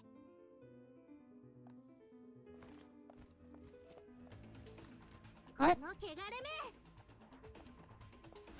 逃がさない There's an elevator over there 嬉しいよ Decryption complete. There are enemies below. Stay alert. 重複商材だね It is funny how like Boo Boo still doesn't have English voices for her thing.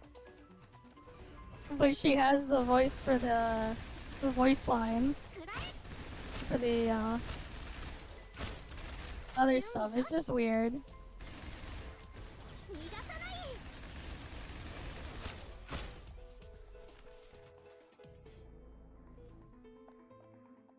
放棄一絲べからずだよ Right, like it's weird. More enemies? Leave them to me この汚れ The next wave is ahead to the right. Don't go the wrong way. 目干渉入居シャドウドライブ放棄一絲べからずだよ System unlocked. Let's jump across. もう一挙楽勝だったね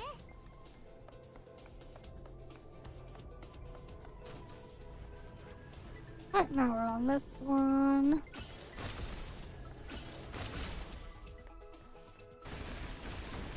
くらえ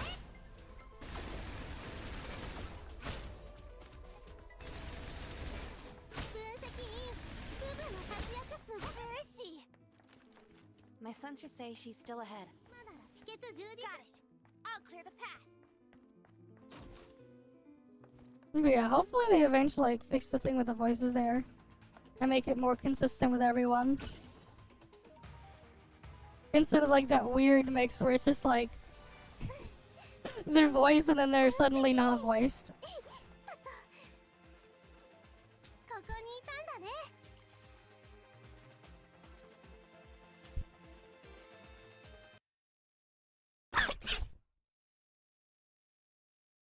部分分析員の期待は絶対裏切らないもん楽くらえ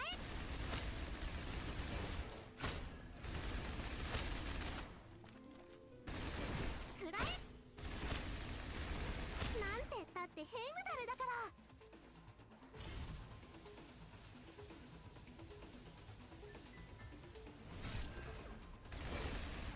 くらえ楽勝だった神業解放棄一絲べからず有効越境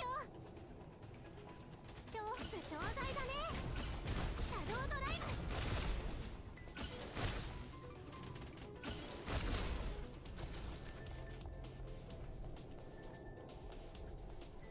Alright, let's go to the next area. These enemies, do they have a death wish? 何がムーン Time rose in time. 諸悪滅上滅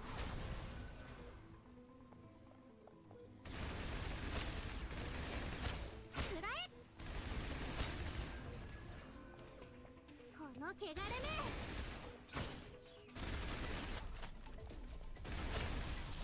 分析員部分の活躍数くらえ準備よしなんて言ったってヘイムダル I see the entrance. Did Rosen already go inside? What's wrong? ここをgo I'm fine. Alright, let's go on Don't in. mind me.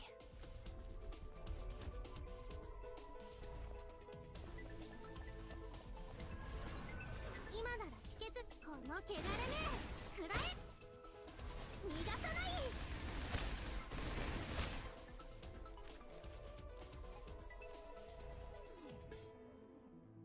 重複商材だね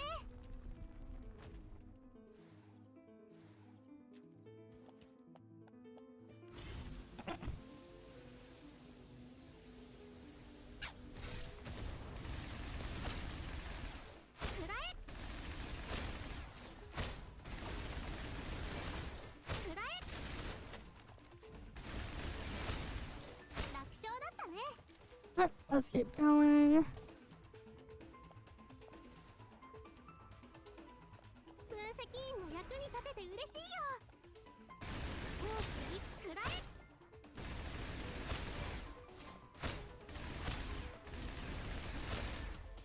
今なら秘訣充実。やる気満々だよ。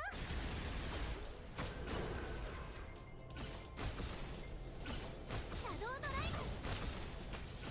分析員、部の活躍すごかったでしょ。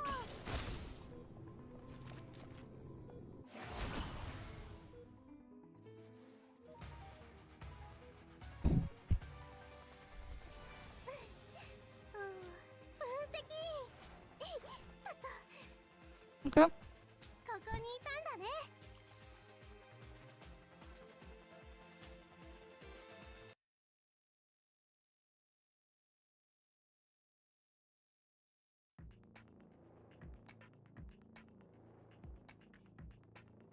Alright. We'll just let it autoplay a bit. Surely we'll get to the voice part again, right?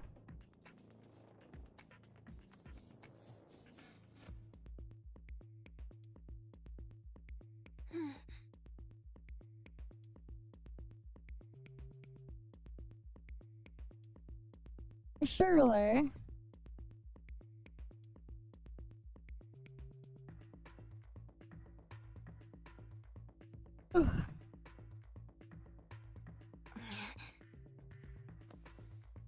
Yeah, they're missing the voice, man. Oh well. That is what it is. I'll just let it play like this. I'm fine. Oh wait, no. Mosher at least has a voice here. Cardiac stimulant.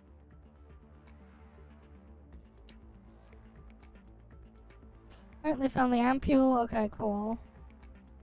They got their drugs.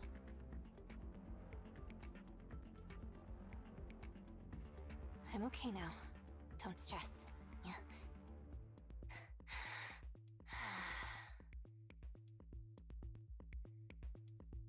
Esther has become a demiurge. It's in the log. Let me pull it up.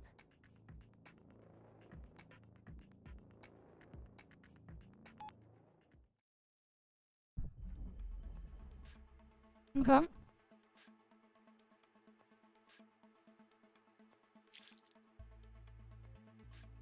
Wait, isn't Esther like that boss that would fly around or something? So she's back. Yeah, I thought she was the one that would fly around or whatever.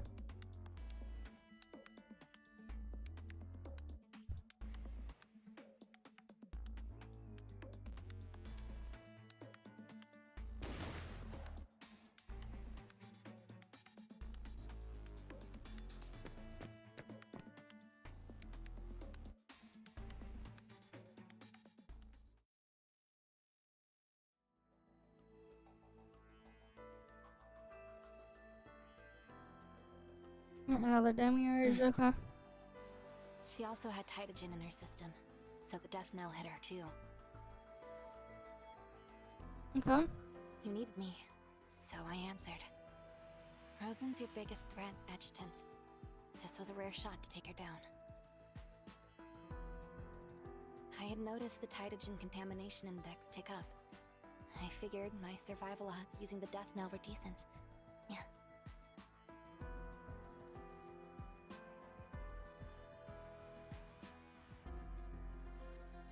Alright, let's hydrate. Understood.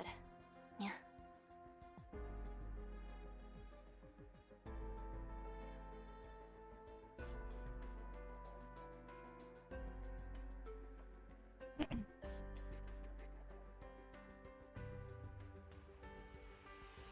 Alright.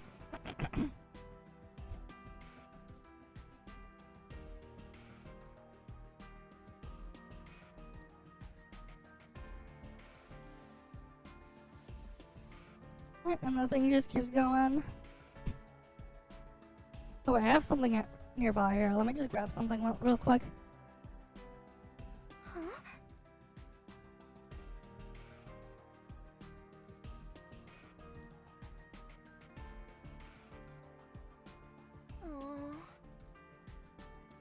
And I messed it up, didn't I? I had 2 chances. You can scold me if you want.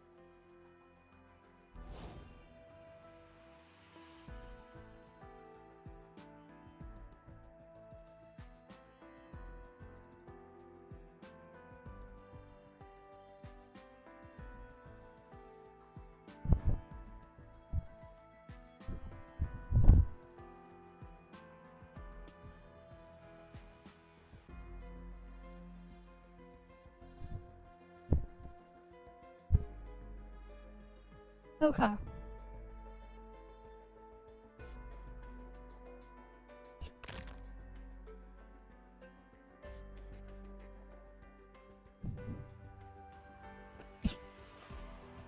Alright, I got some cookies. Because I had cookies in a jar behind me. So I went and grabbed some. I messed up my If we're gonna be positioning. here like this for hours, might as well.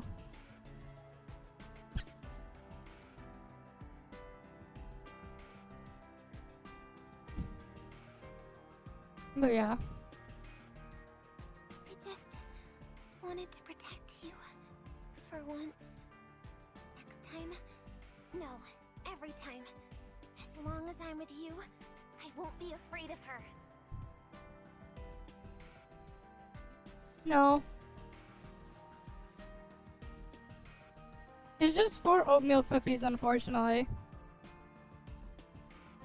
But I had some, so hey. I might as well slowly go through them here.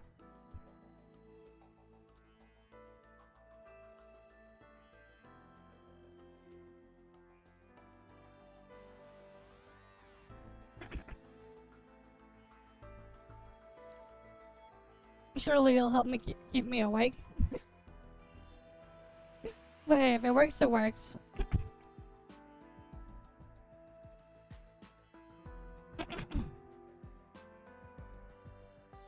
What is nice though, like, about having my nice bed set up though, is like I can angle my thing a bit with and combine it with the monitor arms, because my displays are on monitor arms that are just like leaning towards me, and I get to just stretch my legs out. 2 seconds later, I go to sleep. Nah, I think I'll be fine. Your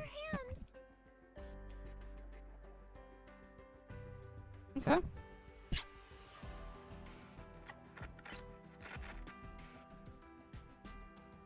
Yeah, we're just sitting here Good to recording go. the thing. Yeah. I wish they made it so you can So, still like what's next? We heading out to contact headquarters? like click off the window and have the audio play. I don't know why they got rid of that. Because then I could just like scroll through things too and alt tab at the same time. And still have the audio go through. But nope. We really have to take a Rosen down here?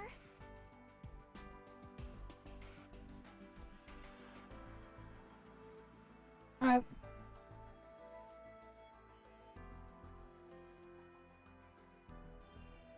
What about Sophie?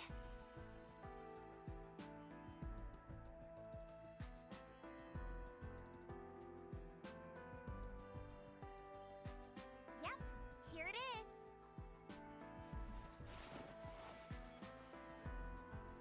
Okay, we got a dead bird.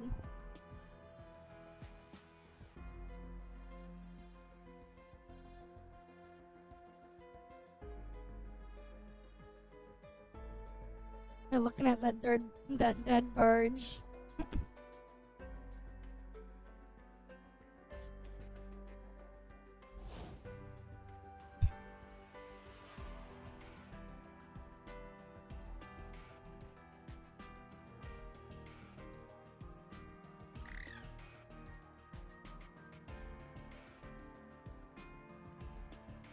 Oh.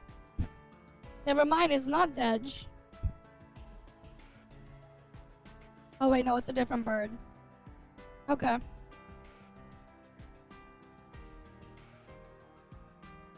Huh? Where to?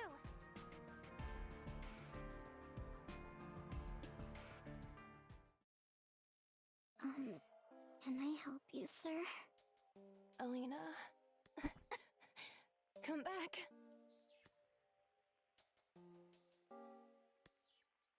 Huh? Okay.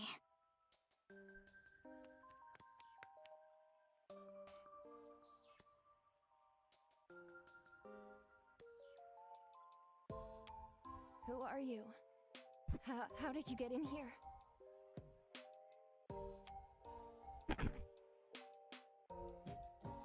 Now you want cookies? Yep. I'm just munching on them. Good to see you, Mr. Adjutant. Thank you for coming.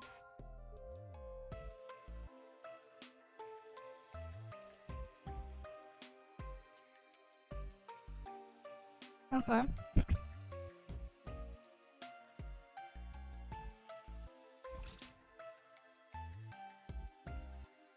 Okay, now those girls are alert. Okay, cool.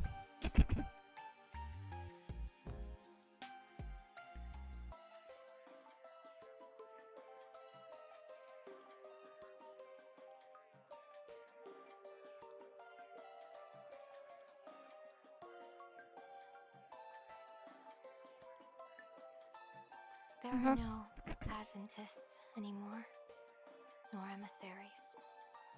I'm just Sophie.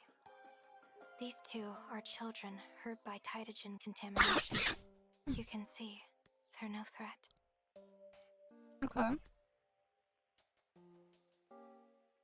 Thank you for your kindness, sir. This way. Leosha, keep an eye on Elena. I'll be right back. Miss Sophie, you... It's all right. They're not bad people. Okay. Wait, just sit here and just wait for it to go through.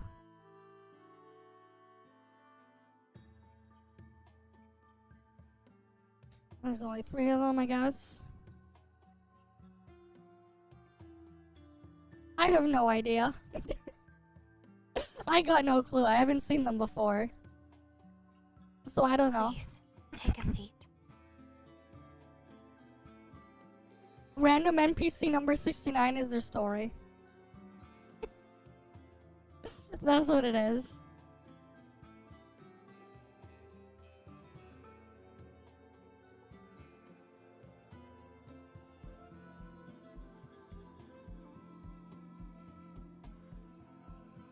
But yeah, like not having everything voiced is just broadcast, yeah. haven't you?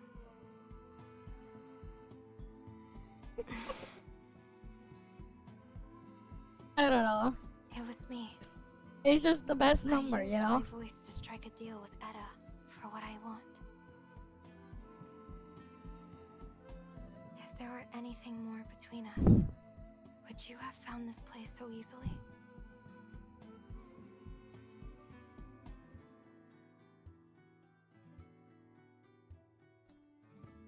It's like, you know, it's kind of like how if you ever played one of those older Pokemon games, the best name for your rival is *S space ass. That way it would always say you were challenged by Pokemon Trainer's ass. Pokemon Trainer's ass sent out, whatever. I'm completely fine. That way the text would always say that. Or your rival's ass. Or something. I used to do that when I would like name my rival playing those older Pokemon games as a kid. I would just put like *S and then a space and then something funny. So like they would just have the name there. Because it would say like Pokemon Trainer, then like the name of your rival or whatever. Or like a rival, then the rival's name. But because of that it would just get formatted as. Tell me. It's the best naming scheme if you ever play those older games. Especially because like it'll actually fit in the character limit that you're limited to. The inability to feel pain can be the cruelest pain of all.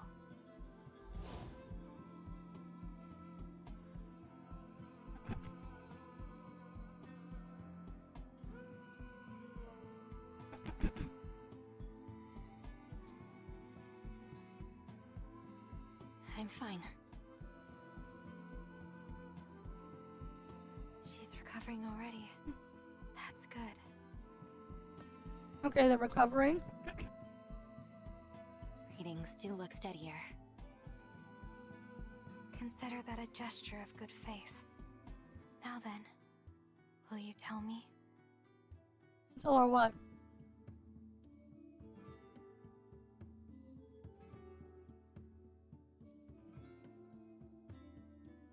How do you see the ending she foretold? Whatever I'd have believed, she did it to make people think Yggdrasil was up to something. But Okay. you're not really one of them, are you? Why did you reject her solution?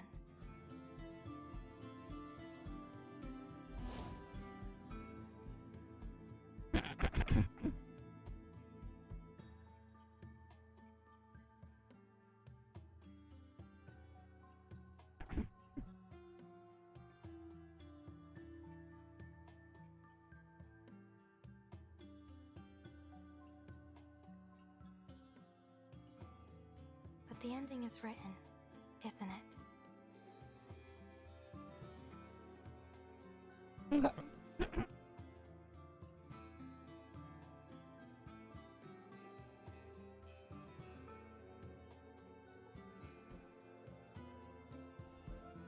Of course not. I told you. I only want to understand how you see it. Then what comes after? How will you face the final end? Okay.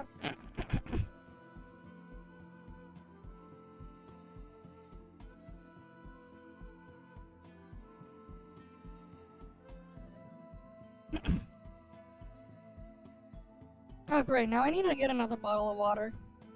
I'll have to get up and get another bottle of water soon. Because I just finished my current bottle of water. But yeah, how long is this gonna go for? It is quite long.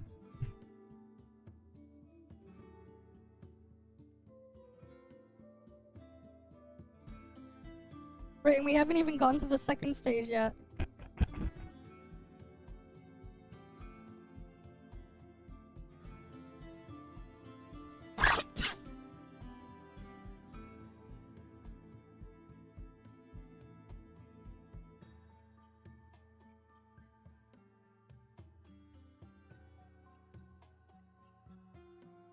I understand, Mr. Adjutant. Thank you for telling me all this. It means more than you.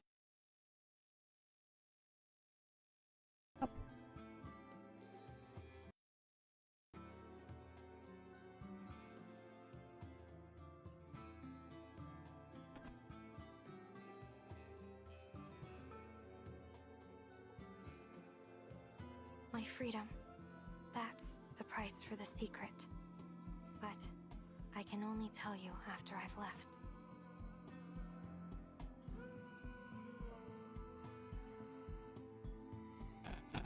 Will you trust me? Just this once?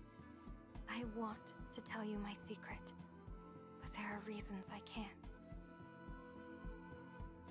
Okay. I don't know why they're showing a close-up of that. But okay.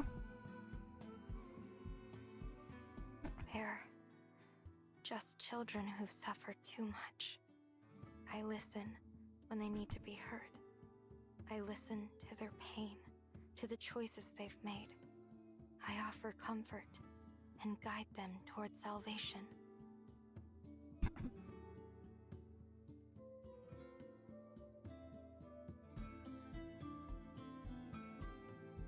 I know. I know. I'm too weak to save them. All I can do is ease their final moments. That hardly counts as salvation. Think of it as my wishful thinking. I don't have the power to save everyone.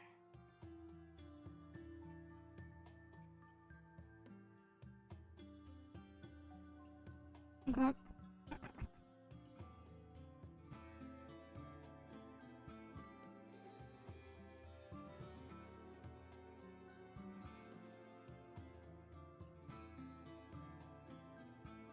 Thank you.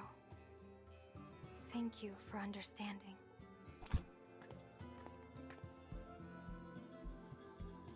Adjutant, we're just letting her go like that? I guess we just let her go. To verify what she said?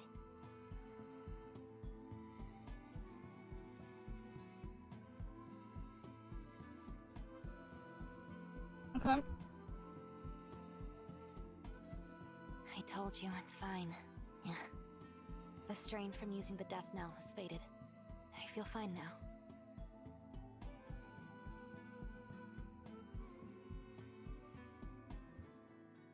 Alright, now they're gonna go to the roof. Cool.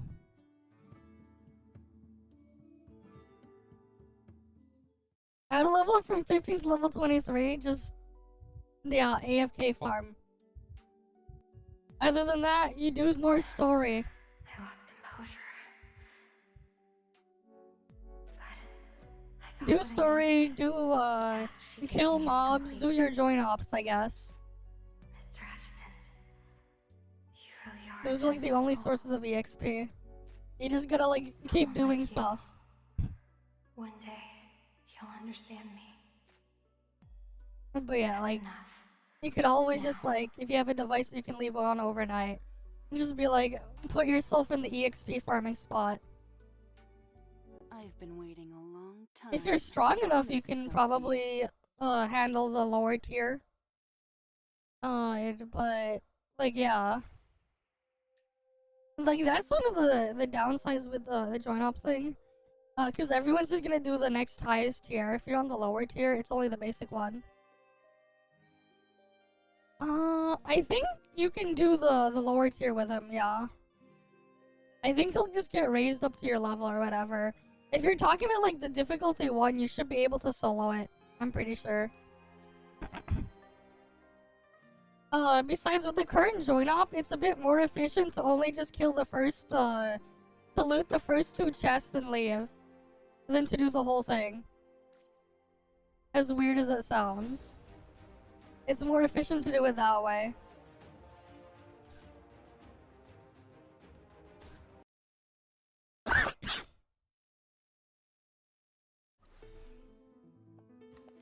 Titagen contamination is still too high here.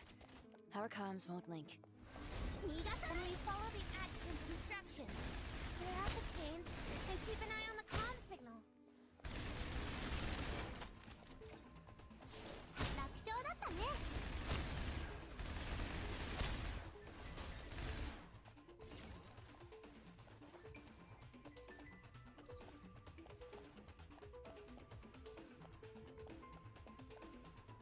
So many changed in this abandoned sanatorium. How can Sophie live here with those 2 defenseless, sick children? That way. Yeah. The signal just improved a little. Oh, got it.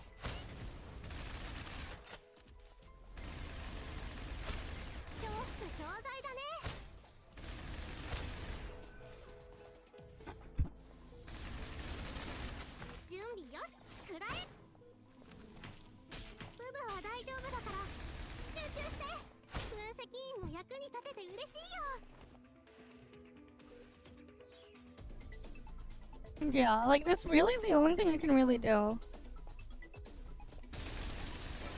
That said, there's like, if you're behind on EXP anyways, they get a you get a booster anyways. It's like what, 400% experience multiplier if you're below the level cap.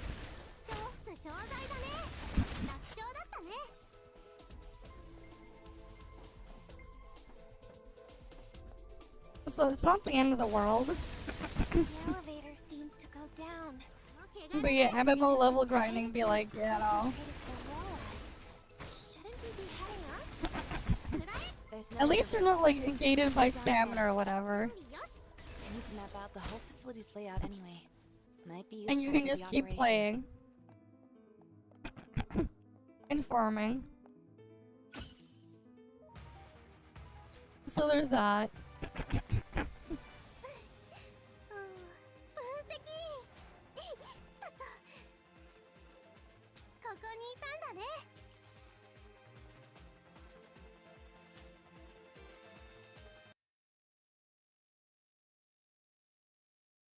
I've been waiting a long time, Miss Sophie. Alright. Easy, Esther. She's not one of those from outside the walls.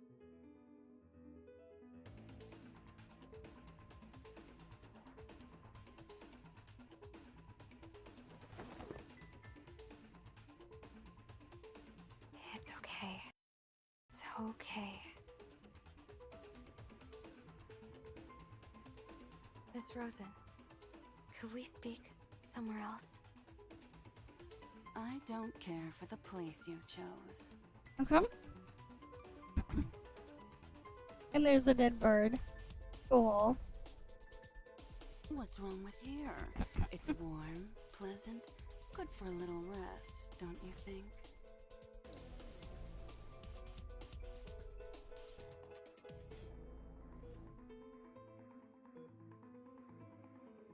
They're just two innocent children.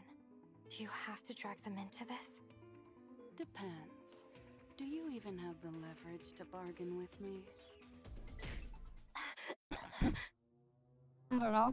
Do they have the leverage? Ask Dormammu if you've come to bargain or whatever it was.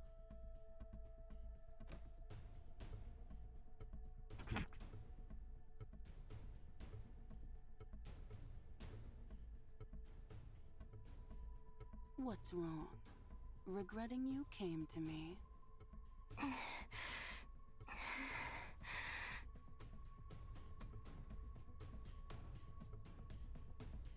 Okay. Let me go. I'll tell you anything you want to know. Oh? Turning me down before I even open my mouth.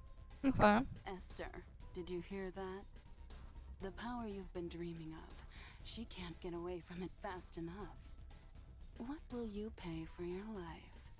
Let's hear it. Yggdrasil's research into manifestation's power isn't complete. Suppressing the Delos isn't the ultimate stage of a manifestation's potential. Oh? Interesting. But not good enough. Because Okay. it's useless to me.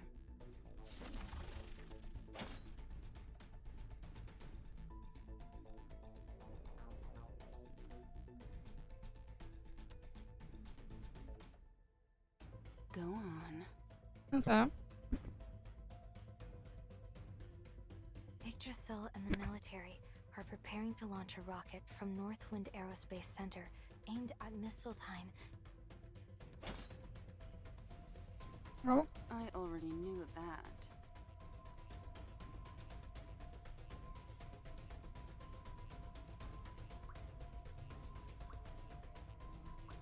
Maybe third time's the charm. Oh. Go Slightly on. cut.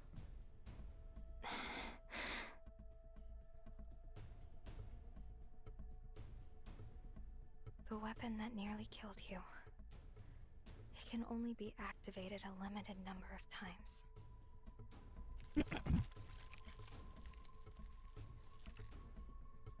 Oh. Good. That settles your life. Once. Now then, for refusing me, go on.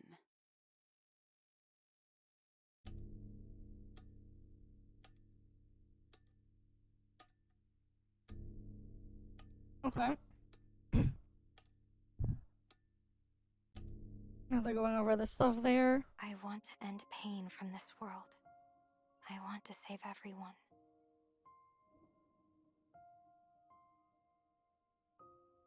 Okay. I have to achieve what I came here for.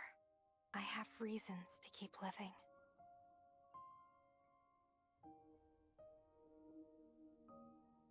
I've already learned what I needed from the adjutant. His path. Miss Rosen, I want to know yours. I misjudged you. You're weak. Okay. That's true. Yet strong enough to ask me that. As for the adjutant's path, I'll hear it from him myself. I don't need a messenger.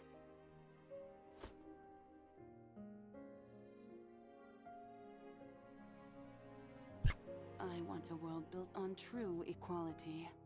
Okay. True equality, huh? Not that hollow pretense people like to call fairness. Everyone's rights should measure up to the power they hold. Every right has to be earned that way. Even the right to live. Life goes on only through struggle. Love and kindness rot a civilization from within, letting it fester in its own hypocrisy. Because those things can never be shared equally by society. Conquest and savagery lie in our bones. They pretty much did that, Only yes. the right to struggle is the truth life grants us all. Pretty It's much. the only creed I live by.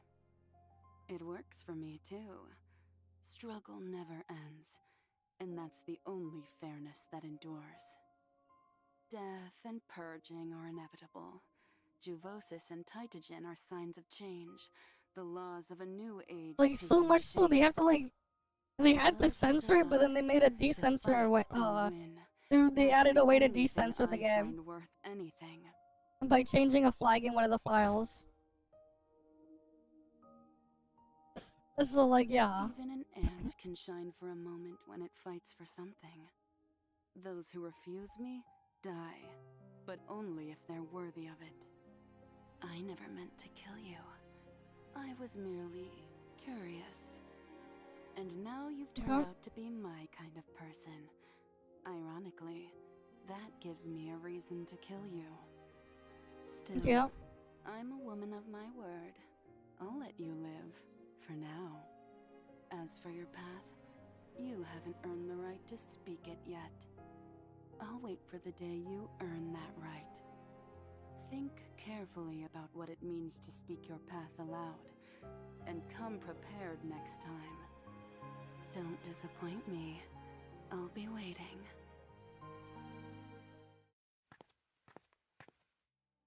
Man, this shit is so long.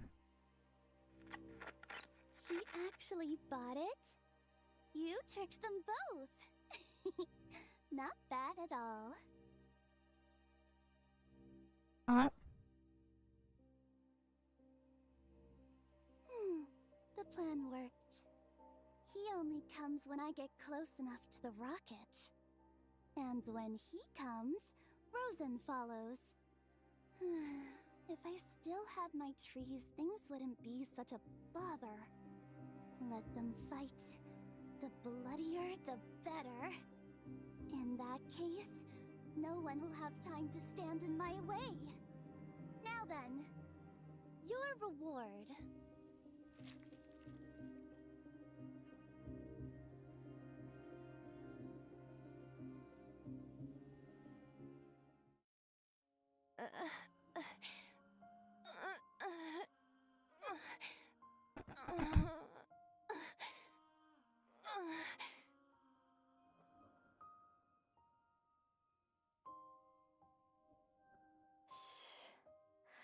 It's okay, Elena. Yosha's going somewhere beautiful. Oh, she's dead. She's borne every sorrow this world could lay on her. Paid every debt it could demand. There's no need for fear. Or for tears. Alright, she's dead now. Okay. RIP NPC. Created only to die. Miss Sophie, am I really going to paradise?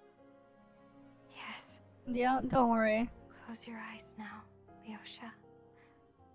Rest. Don't worry, at paradise you can say it'll be my pleasure. If it makes you happy, I'm happy. Or however the rest of it went.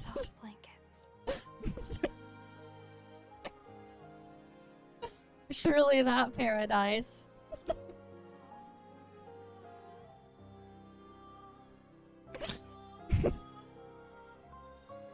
Olivia, Anna. They're all waiting for you there. Rest now. We'll find to you soon.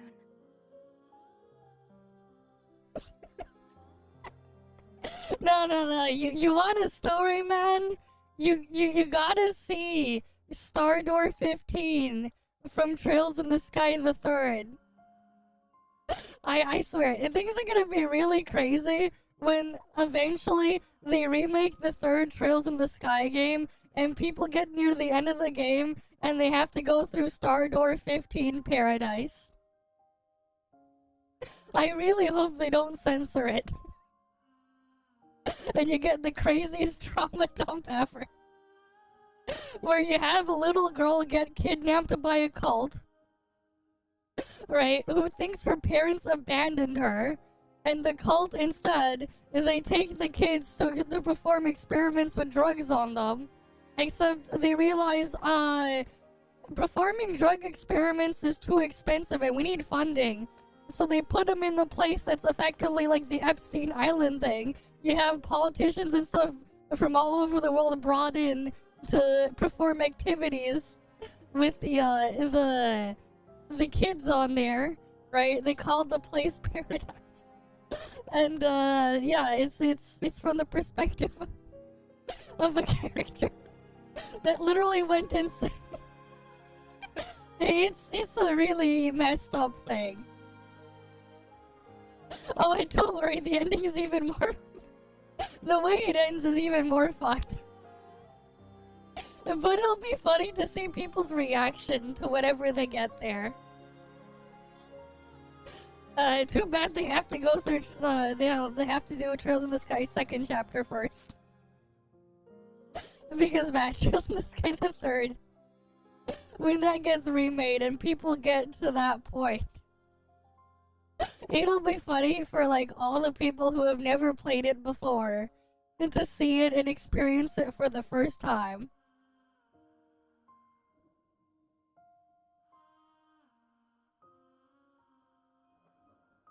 Right, because like it really like sets it in, especially when you see like the voice lines or whatever, like part of the thing is just like repeating and getting more and more deranged every time. And you'd have quotes like, "It'll be my pleasure. If it makes you happy, I'm happy," and all sorts of other things in there. And then like the "it's not my fault" being sprinkled in.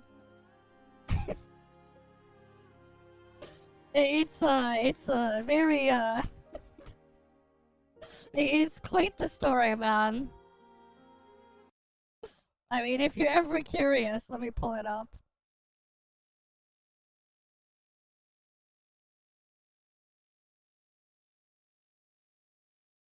So this video is about gacha games and how Oh, we never shit. get... I accidentally played that video when I was trying to type in the browser. Freaking YouTube being Pepega. Now it like changed the thing there. Here, right.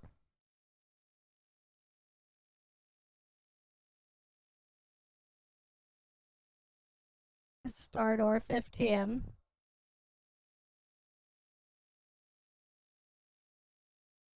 But like, yeah.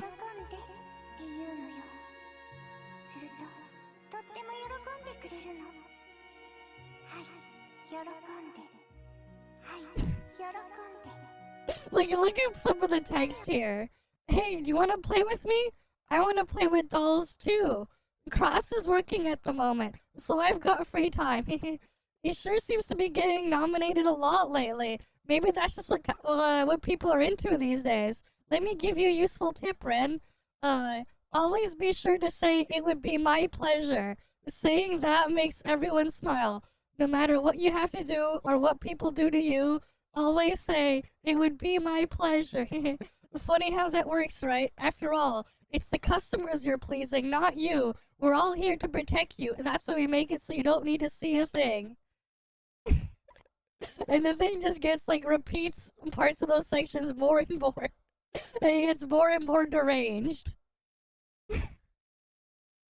Alright, I'm fine. Nothing you need to worry about. There's a few tricks that make it really simple to manage once you know them. So don't worry about me. Just focus on being happy like you always are. That's a good girl. If you're happy, I'm happy. Let me give you one too. Then I'll use all this time. The best feeling the best thing to do is try to imagine how your customer is feeling. Like, this must feel really good for them. They seem to love me doing this, or it's not enough to make you stop feeling pain, but it does stop you needing to worry about doing unpleasant things. Always try to think about what you do to make the customer happy. That's key. We're all here to protect you. That's why you make it so you don't need to see a thing. Like, you would see, like, all the silhouettes of all these other victims and stuff in there too. And they would, like, say all sorts of different things. And it would slowly just merge in, and everything just gets crazier and crazier. And then what you do in Colorston and all this other stuff, you know. And then you get to this part. What are you doing? There are that's very true, Ren. There are no others. There's only me and you here. I'm sure from the very start. It's just been me and you, no others. Let's draw together, shall we? I just told you I'm fine. This is all your fault. This is all your fault. Everything is your fault. You wasted no time in killing all the others. Why are you letting me live for so long? This is all your fault. This is all your fault. Why haven't you killed me? It's all your fault. Why haven't you killed me? And it just keeps going. It'll be quite the crazy reaction whenever this inevitably releases. Like, I want to see how this gets handled in the remake. God, I can't imagine how this would look like if Sky the Third getting a remake. It'll likely be censored, much like the other versions of the original PC release. Granted, the censorship is just putting a small blanket on Ren, so it's not like it was completely altered. But yeah, it'll be quite something.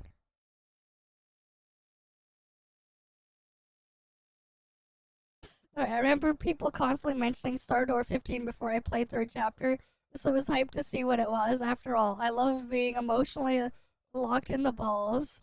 The moment I saw it, treat our customers with care, it was a punch to the gut. I instantly knew what Ren's backstory was going to be. It was hinted at in second chapter as well, but only briefly. The door, the brilliant, the gentle voice acting. Yeah, they had to recover afterwards.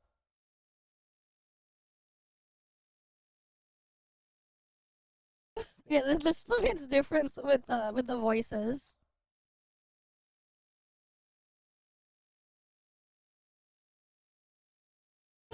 But yeah. The kids appearing in the Stardoor was a figment of imagination, dissociation, which was existing trauma coping mechanism. But based on some exposition about Ren absorbing and assuming other kids' personality, in Trails from Zero, kids similar to Cross and company may have actually been present at Paradise as well. Ren's enforcer number is also the same as her Paradise number. Logic dictates there were at least 14 other kids.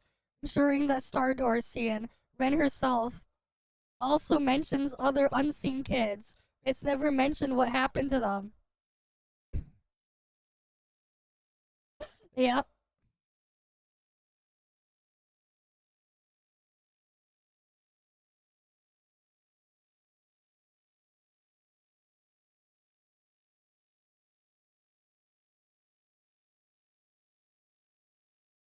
It'll be interesting to see how people would react to this one.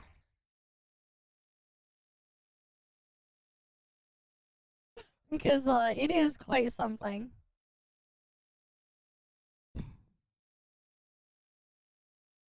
Like, don't watch this. Wait, this guy finally played and it got to that point. They're like, don't watch this.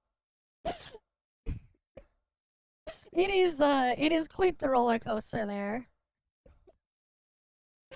So it'll be funny when it gets remade in the style of Trails in the Sky, the Trails in the Sky remake, because it'll definitely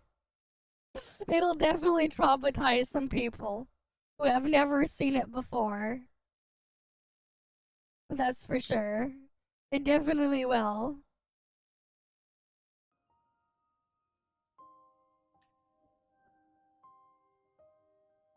The end, oh the end has come. Establishing comms link. Establishing comms link. Signal locked. Call channel stable.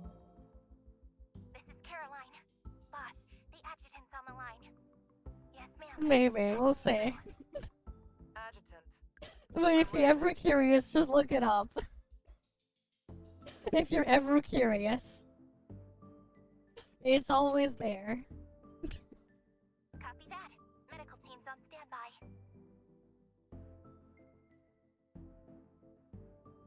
Roger. She's near the Eros border.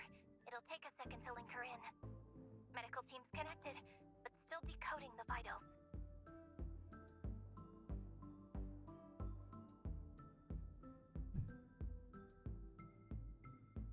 Understood. I'll leave you to it. Trails in the Sky. It's from... It's specifically the thing is, Star Door 15 Paradise. Help, Adjutant! Help me! Right. Please get me out of You here! get taken to paradise, but you end up in a place that's anything but. Ow! Don't touch me! I'm not a cat! Quit grabbing me by the scruff! Ow! Ow! Ow! Let's not get rough, yeah? Listen carefully and give him what he needs. Don't waste his time. All right. I'm listening.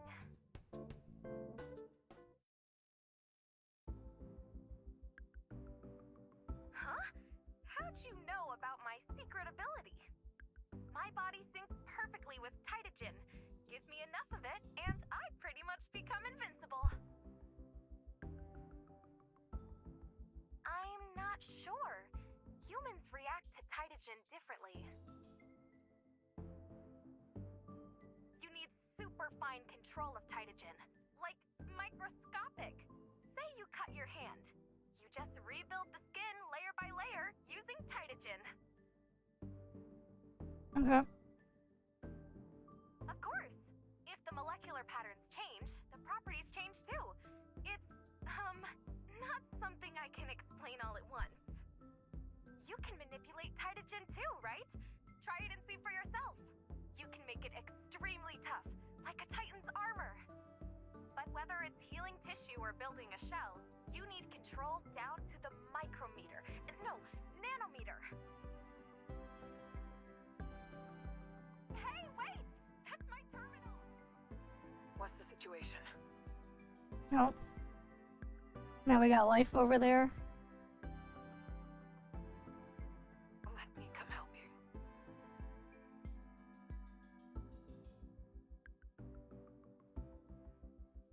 Alright. So this is their excuse? Nah, you can't come, Life. Life gotta go and get a life instead. Demiurge is here. Can I join you then? Or Katya and I split up. One holds the line, one goes to back you up.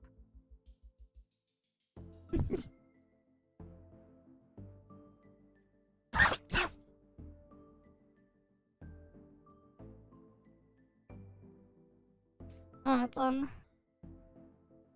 Alright. I'll do as you say. Well, let them continue whatever.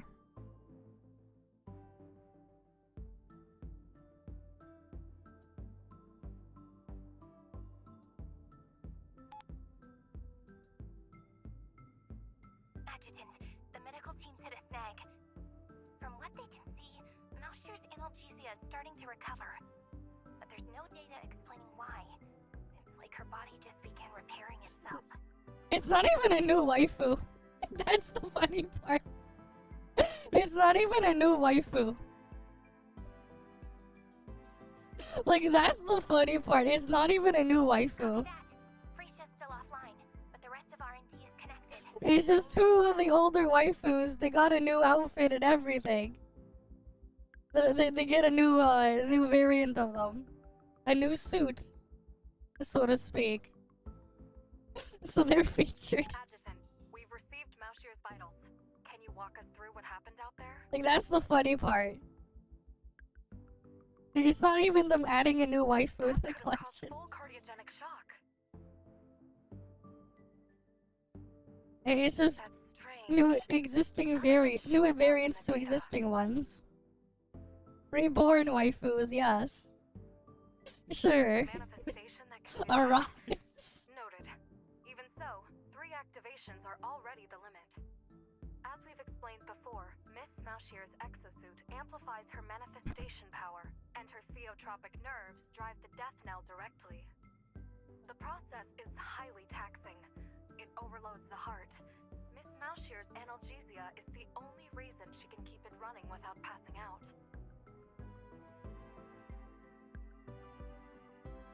That's our best guess for now. But yeah, like the Arise part, like it reminded me of like a clip someone sent me like a year ago, where they apparently got the English dub voice actor for the guy from Soul Leveling, right? Sungjin whatever, woo whatever. And then he was like saying Arise or whatever. They says, what if he changed it to a different word? And he was like saying erect and stuff. I saw that clip. I was like, what the fuck? Erect. Instead of Arise. Erect. In the long run, I can't do the voice obviously, but it might cause new complications. I mean, it's like, yeah, technically, you know, you can have them mean the same thing. You wanted to see that. We're holding for now, but the enemy's spread out. Too many angles to cover. Difficult to intercept them all. Yeah, alright. We'll just have it continue there. You sure you don't need backup? Yep. Nah, he doesn't need backup. He's backed up and needs to release. Probably. He made a video of it, yeah. I was like sent a clip of it. I was like laughing my ass off when I saw that clip.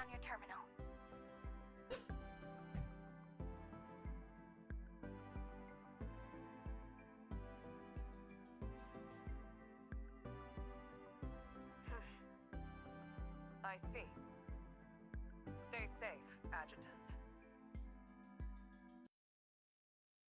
Right, it's less that he needs a backup and more that he's backed up, probably. That's why he needs alone time with the 2 reborn waifus. So to speak. Surely that's what they mean.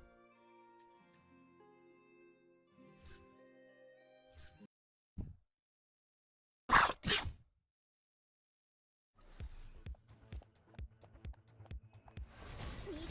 we're taking out all the changed in Titans, right?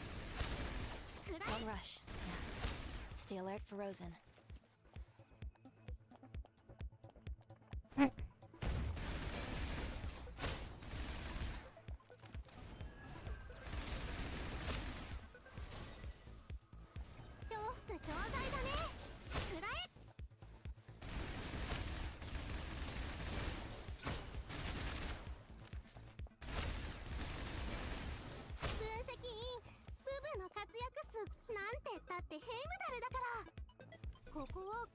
Oh, let's get in the door.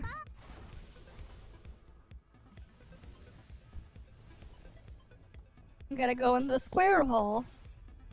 Everything goes in the square hole. Right? Look at all those square holes.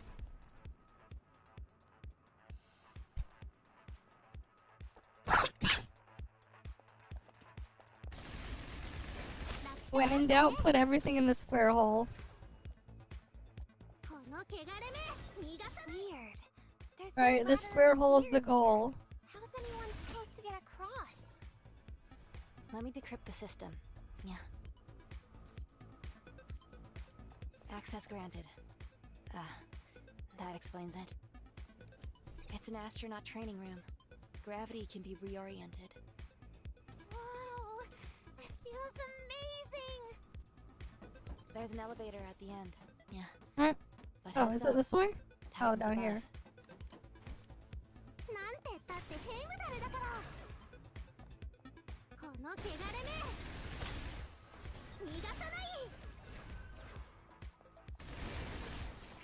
Because there's actual gunplay here. Despite being a gacha game. Because this one's like actually is supposed to be a shooter.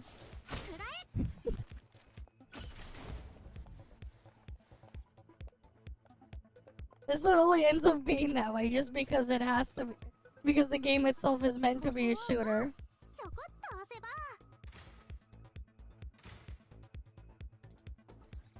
That's why like the bar is just so low comparatively speaking. But like because it's the only one that actually bothers, it just wins by default.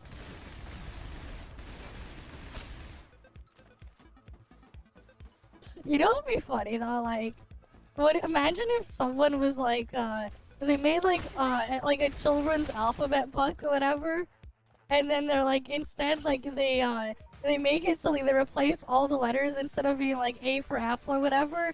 They're like, what if we chose like weapons of mass destructions or explosives to replace everything? So like you could be like A is for like atomic bomb, B is for for just bomb, C is for I think C4 is an explosive, right? And you keep going down, like D for dynamite. Can you imagine like writing that kind of book? Would be kind of funny.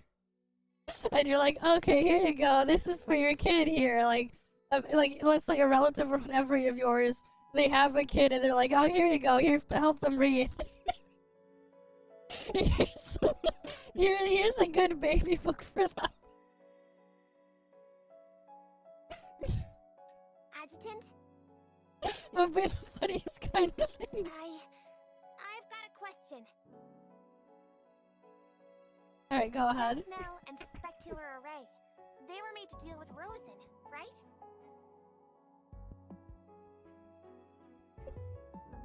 Alright, just, I mean, it works well for, like, C is for, well, C4 is an explosive. It's, like, the perfect, match to make use of that. Then, why me? I mean, it's Rosen we're up against. Wouldn't Miss White... Right, like, what's C for? Oh, it's an explosive. Me? Perfect. I don't know. That's why I asked.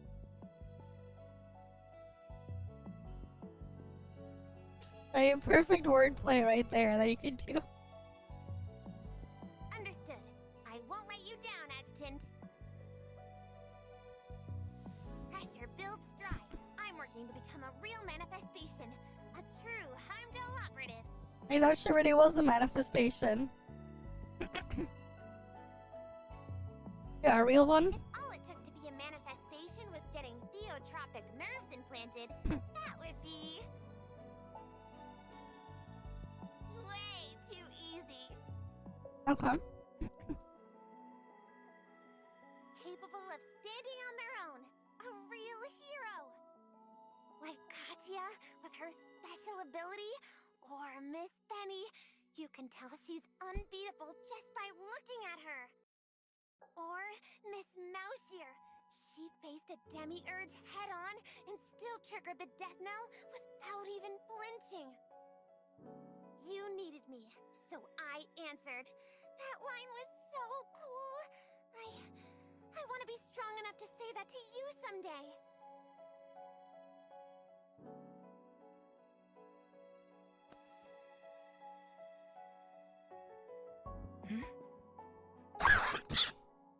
Alright.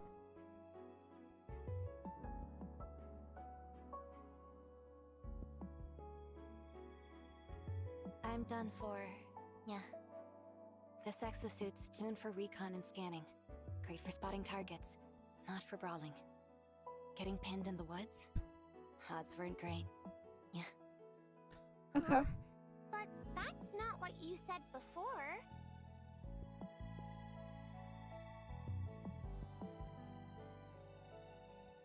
This thing will just keep going. Surely it isn't that much longer.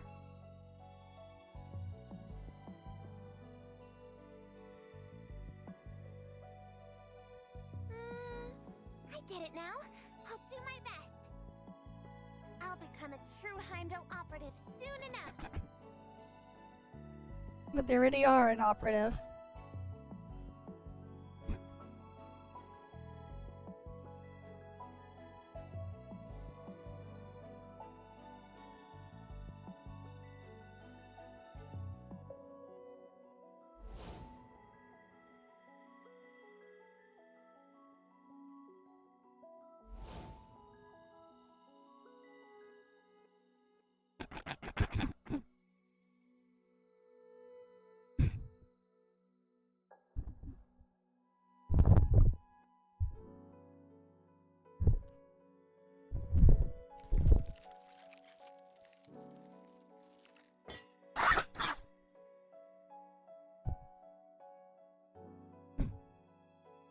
Okay. Thing is still going there.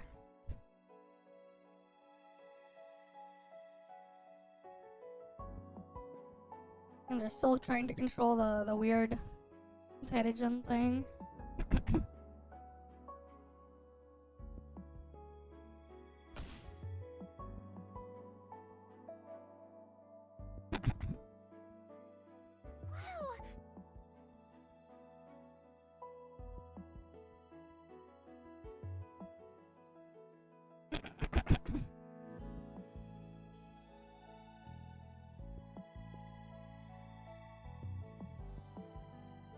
So, is there any way to break through that kind of defense?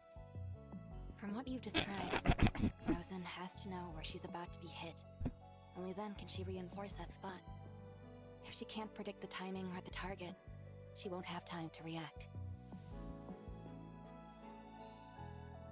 Alright, center attacks According to don't what work. you said, Okay. at the time the specular array blocked the third death knell oscillation, Rosen had already repaired her throat, sternum, and heart.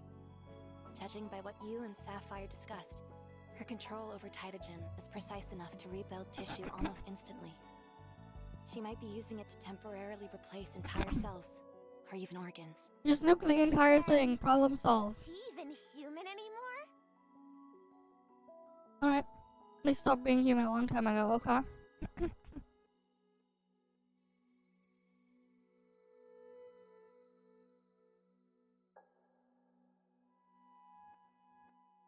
Right, just drop a nuke on them. Problem solved. Sometimes the best solution to a problem is usually the easiest.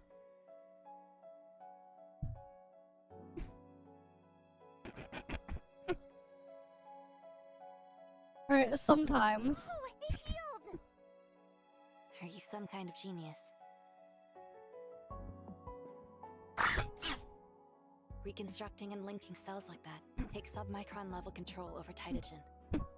You've never tried it before, and you pulled it off on the first go. Yeah, problem solved for decades.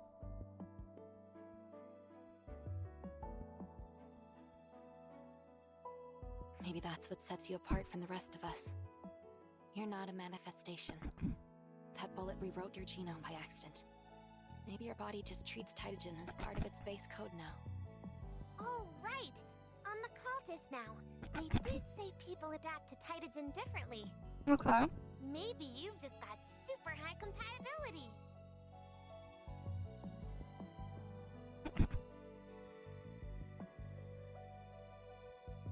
No clue.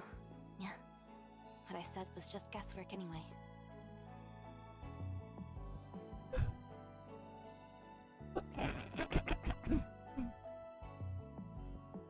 Clearing out all the Titagen. That won't be easy. Yeah. There's a huge unknown amount here. It's even jamming our comms. You saw lots have changed on the way up. If this used to be a sanatorium, maybe they were once patients? Okay.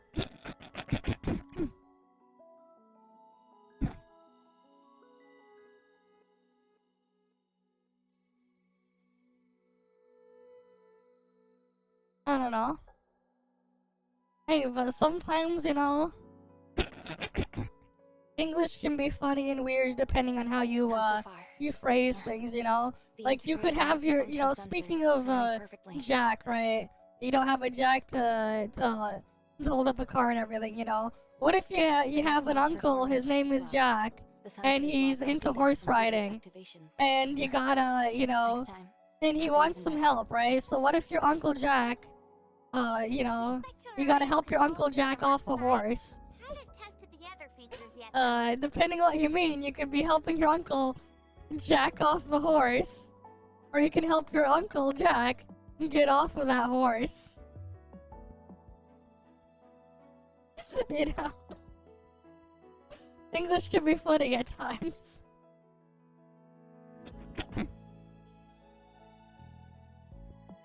But yes. I'll do better next time. It's an old funny joke. Understood. What if we run into Rosen? Hey, maybe he does. Maybe Uncle Jack owns a Mustang. Yeah, maybe. I don't know.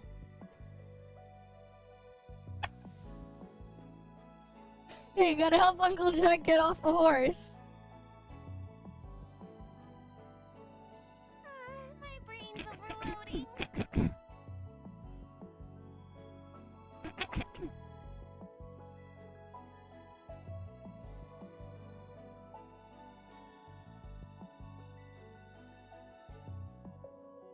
But like, yeah, it's like you can interpret it to mean something else too if someone was to say to you. English be funny.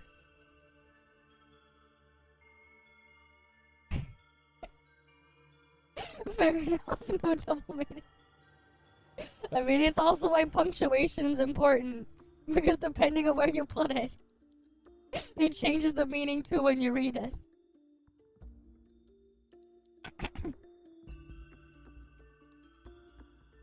Right, like it could be the difference between helping your Uncle Jack off of a horse or helping your uncle jack off a horse. Is she ever going to make a move?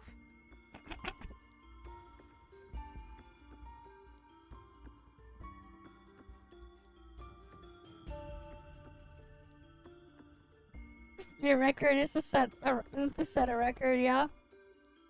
Fair enough. So, we fake an opening? But your record is set to record. Radiation's getting stronger. Yeah. Starting to mess with my sensors. But this is already the lowest floor, right? We've checked everywhere. There aren't any stairs going further down.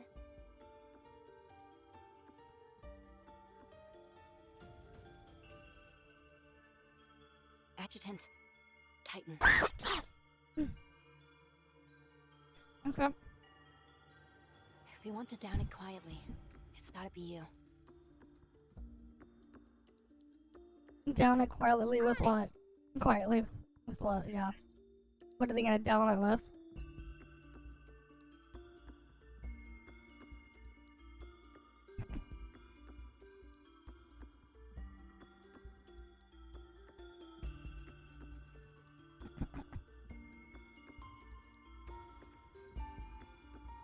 So they're projecting weird ass images, whatever, to just camouflage, I guess, is what they're saying.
There's Boo Boo.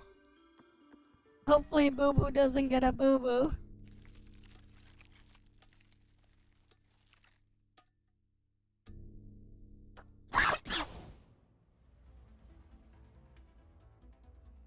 Okay. Something is lunging straight towards Boo Boo as well. Surely she won't get a boo boo.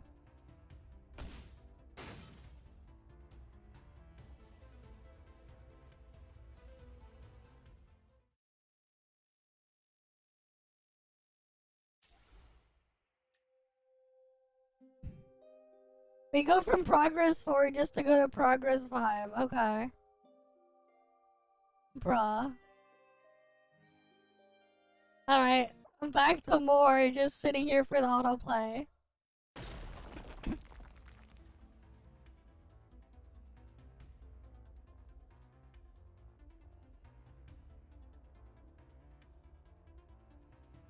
Alright, the death knell thingy, okay.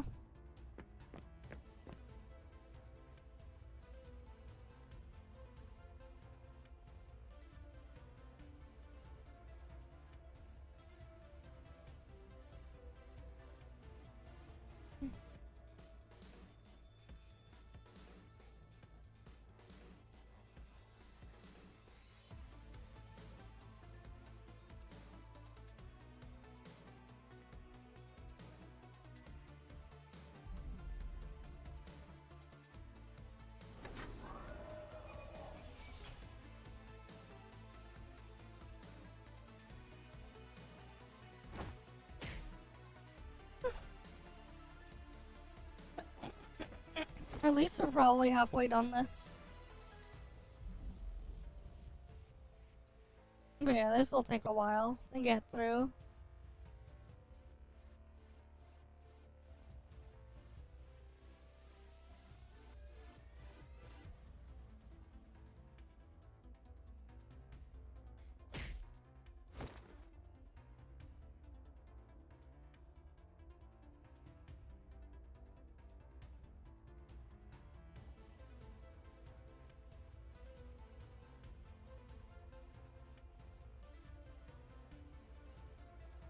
Okay.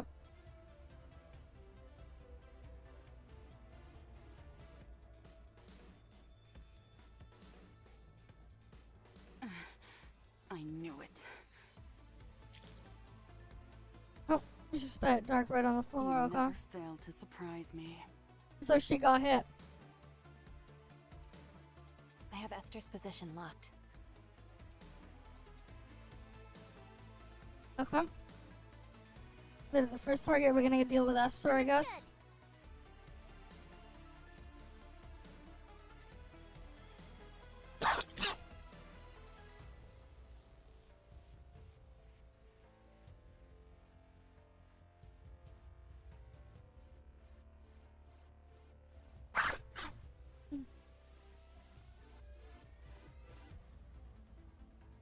Like, does she have another move left? Okay.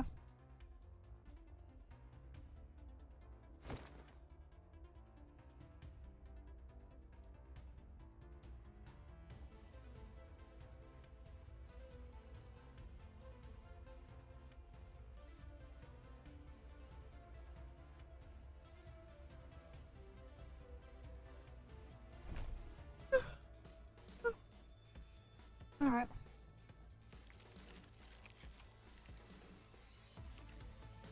Damn, that's crazy. Wait, for what? For Snowbreak? Let me see. Give me a sec. Yeah, like which game? That's a lot of viewers.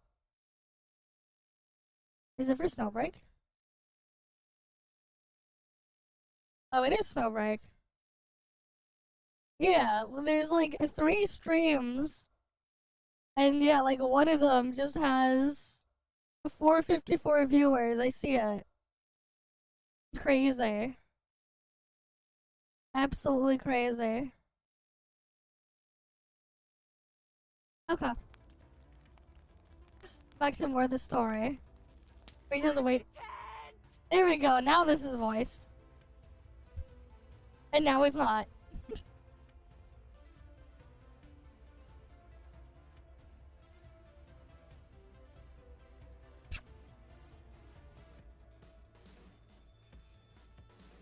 It came in like a bullet. Fully committed. Okay. Yeah, there's like only 3 streams there for Snowbreak. I'm one of them, and then the other one there's a Japanese one, and then there's some other VTuber doing the other one in the category. And the Japanese one is 454 viewers. It's crazy. Good for them.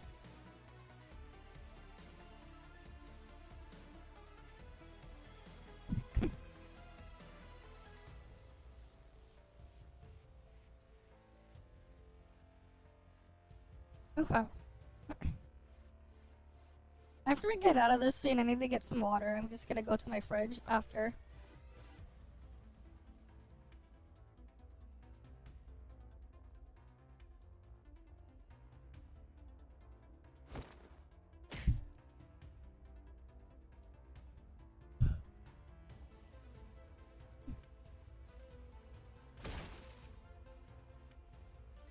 Yeah, I'll go hydrate after, don't worry.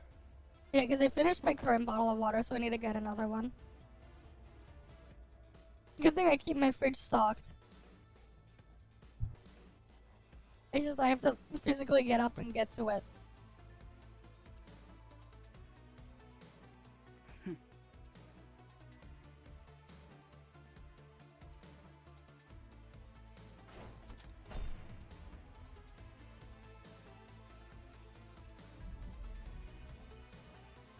Oh, I see. Probably. Even the ones that they removed? Because there's some older skins that you can't, that they don't resell anymore.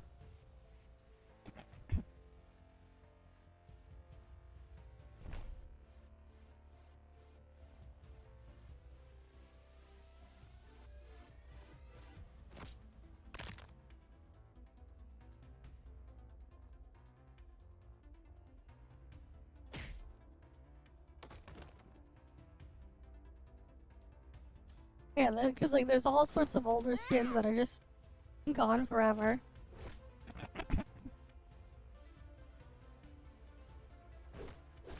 I see. I have like all the older skins, but I don't have a lot of the newer ones.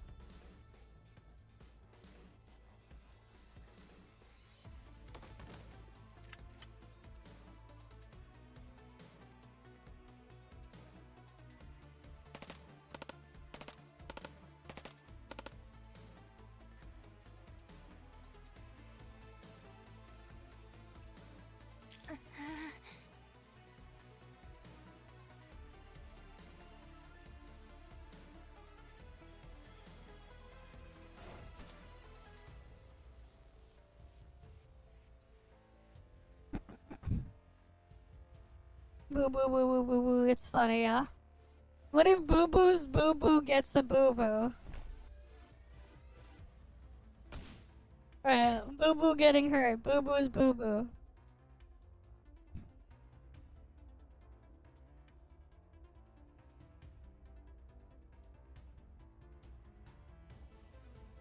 The La Boo Boo. Yeah. Boo Boo's La Boo Boo gets a Boo Boo. What happens then?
And I put some distance between them, okay?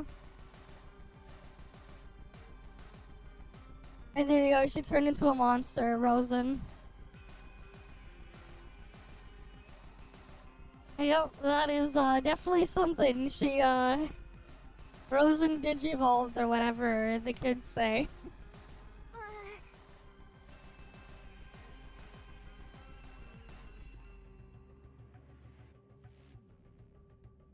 Alright, something's coming. Sure.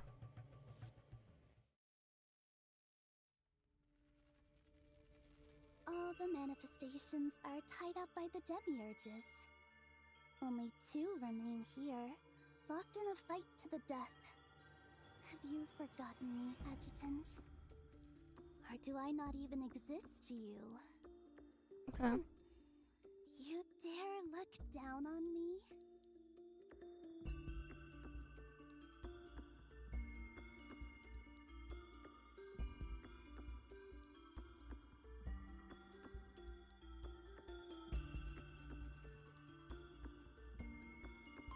Or just let it continue. But yeah, those hands are big. They gotta have the big arms for that.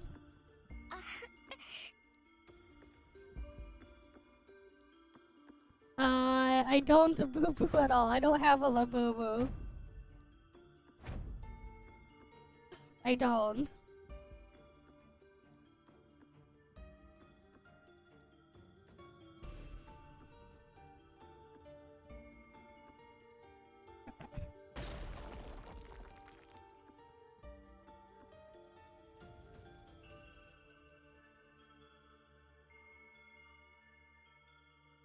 Your next task? Command the Titans once they've all descended. While Yggdrasil's busy with Corena and the adjutant is tied up, level Northwind Aerospace Center. Only the military's Beowulf Battalion is stationed there. These Heliclass Titans could wipe them out a dozen times over.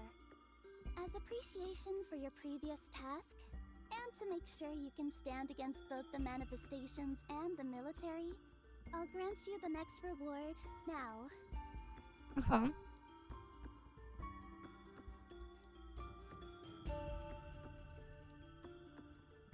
Now we just wait.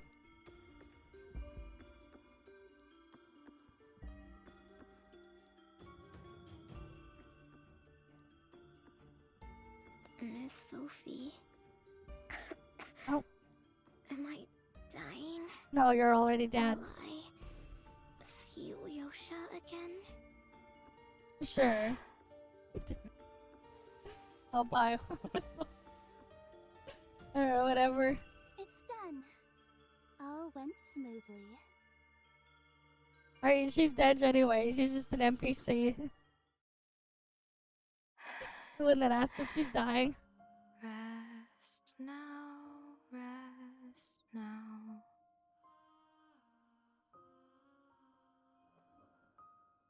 In paradise or the abyss. Rest now, rest now. No more pain ever again.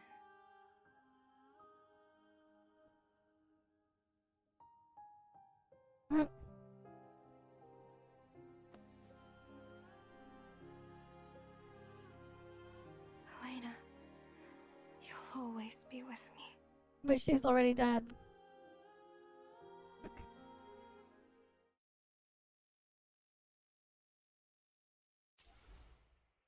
Man, that was long. Okay, I'm gonna just quickly go get some water. One sec.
Okay, I got my water. Alright, let's go in descent.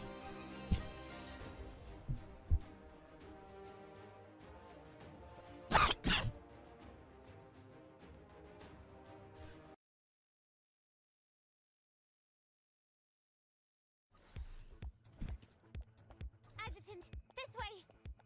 Alright, we gotta go this way. Over there! Should slow that big monster down a bit. A safe spot? Okay, I'll scout ahead.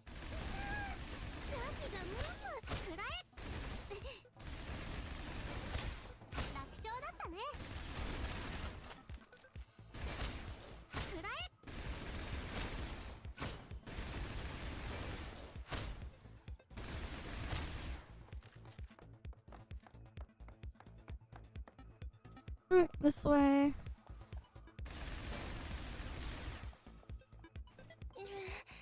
That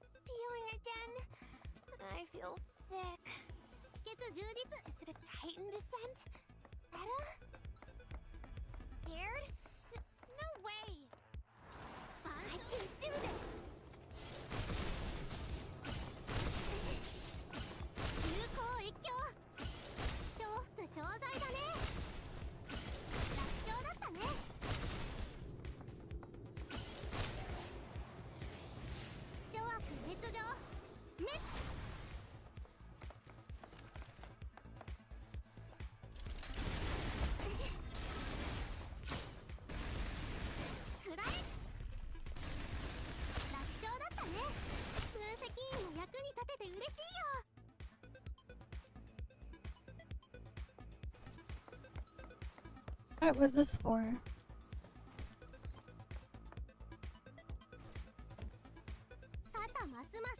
Alright, we gotta use it. Now we're in the water.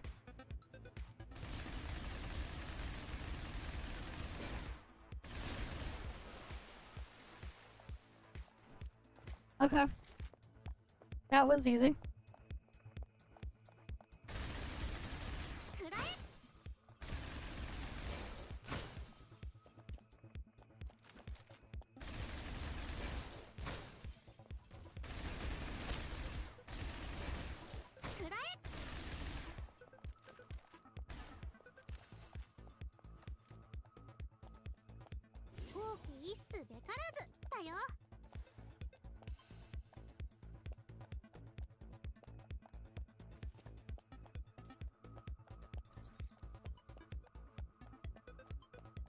Alright.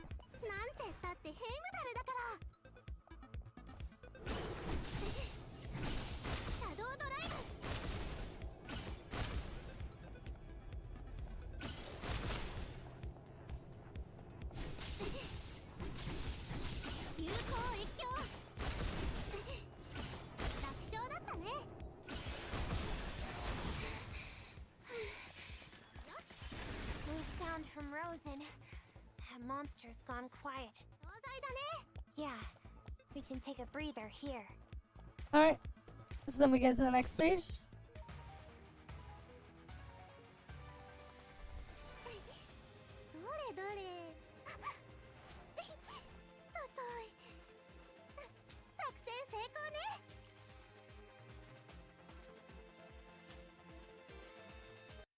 Alright, next one.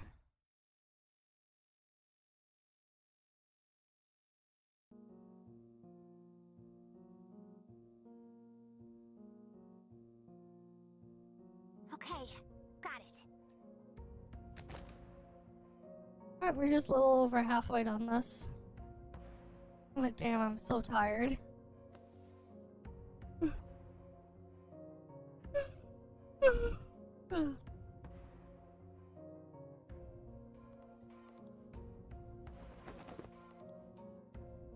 Right, we wasted so much the time like failing the final trial at the start of the stream.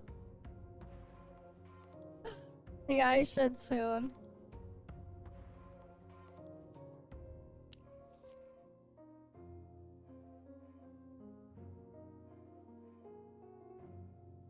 Yeah, just trying to do the story here. Though honestly, like, it can also wait too. It's like, the patch only dropped like yesterday. But yeah, like, everything's just busy this time of year, and like, there's just so much stuff back to back to back. So many titans. To get done.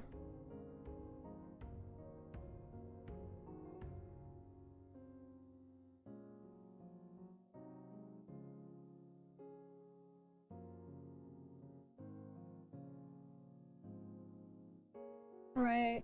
It's just really busy, right? End of the year. Got things to do all over the place. And then, like, getting as sick as I did for parts of last month didn't help. Because I had to, like, slow things down and everything. Thanks to the follow as well, Caked AMI. You're welcome.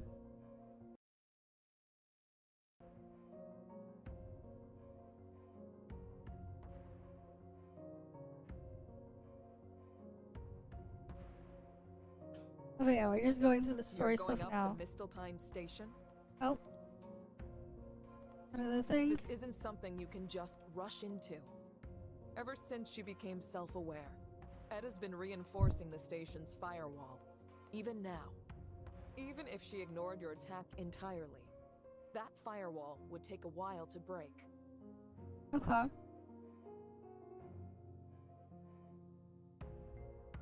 Why do they need to break the firewall, though? We couldn't suppress Edda. I'm opposed to this. It's far too risky. You always do this. I know you want to end it once and for all. But at least when it comes to the station, be patient.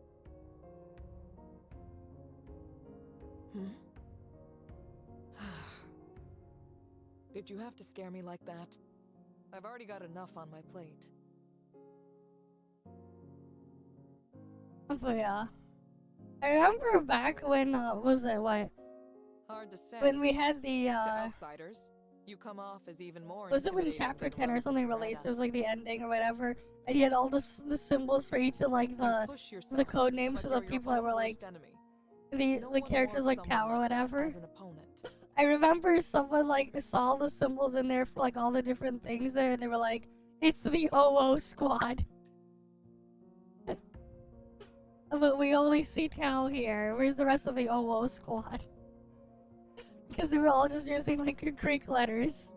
I remember someone said they called them the OO squad. Because like you'd have like the lowercase omega and stuff like that. Yeah, fair enough, man. Even the military's own centers have caught her unwanted attention. Only Northwind has managed.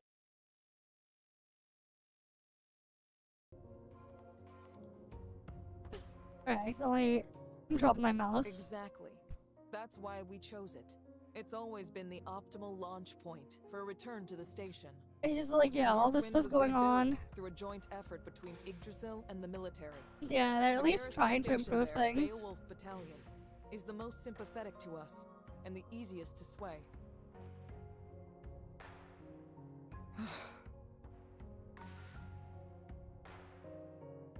Fine. Alright. They won't let the work go to waste for nothing? Cool. You mean... Rosen? I'm gonna be waiting a long time for the thing. Okay.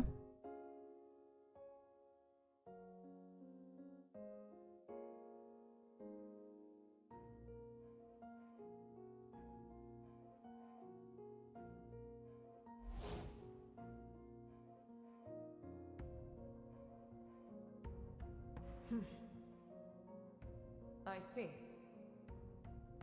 Stay safe, Adjutant. Okay.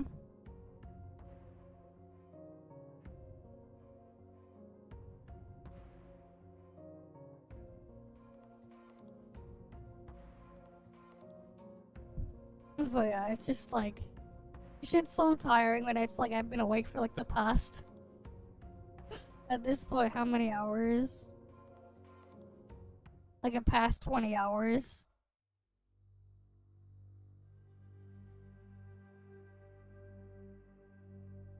Right, it's hard, man. I need 30 hours of sleep to function. I need 30 hours of sleep a day. I used to remember at like at one point I would like spam like a screenshot of a panel from this manga where like a character said I need 30 hours of sleep a day, otherwise they have no momentum. Because the character was some sort of vampire or whatever that would always like go to sleep. And they're like, I need 30 hours of sleep a day or I have no momentum. Because it was like a bit more of like a gag manga. There was like a character that would then just respond with like, that's more than a day. And it's like, sometimes I feel that way too. Gotta get that 30 hours of sleep a day.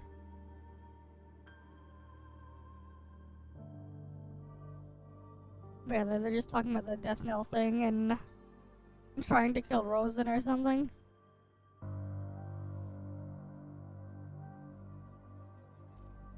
Yeah? Oh, at least this part is voiced, I think. Huh? What about you? What? But... You think that's called death? I don't know about that. Did we... fail the mission?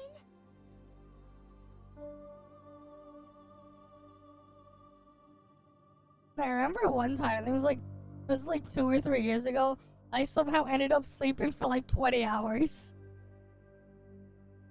Or it's just like, I really passed out. I was just like... Are we calling for backup?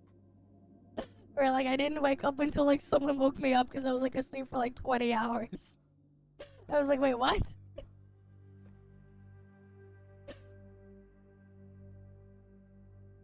They really do hit different, man. They really do. Clearance?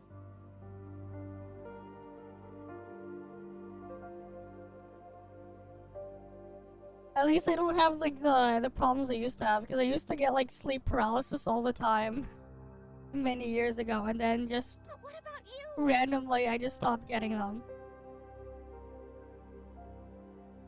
I don't know, have you guys ever experienced that before?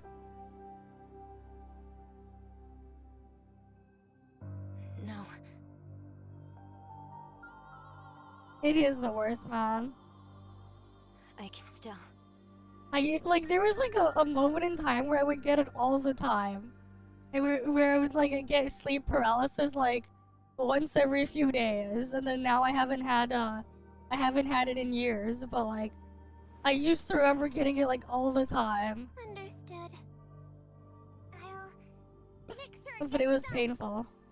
No, that's not what I mean.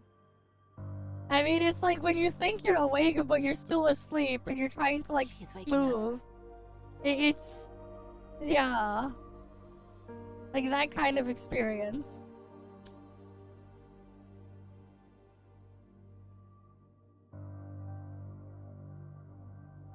It really sucks. This one's a sleeper. Liquid anesthetic. Keeps her down a bit longer.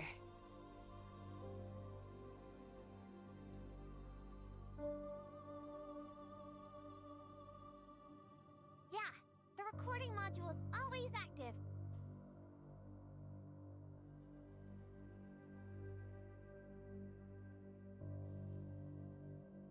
And then you're just talking about bringing up Rosen's model and whatnot.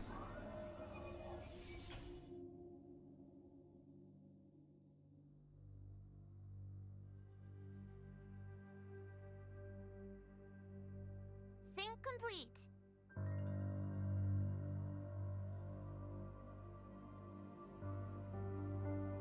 Adjutant. Alright, that's enough. Turn it off. Okay, cool.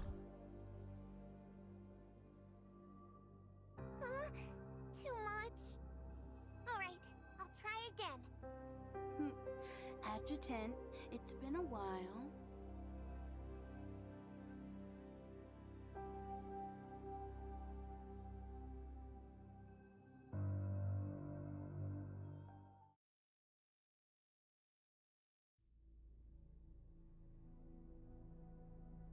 Kill him. Kill them all. Reinx now? What? Why is it Reinx now, the name there? This is the only Reinx, one of the furries, okay. Nothing else. She's apparently a furry. Get up. No time to rest. I thought you were dead.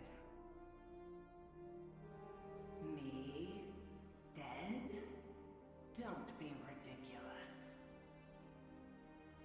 I can only die at the moment of our revenge. I live for that moment.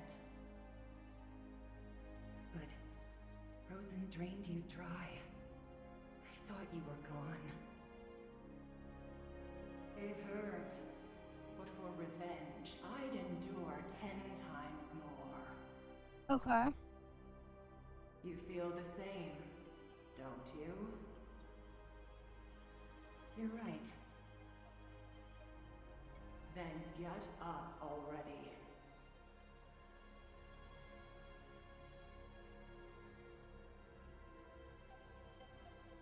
The adjutant won't just stand there waiting for you. Have you already forgotten what you told me? How much you hate Heimdall? You told me yourself how you despised those outside the walls. You begged me again and again.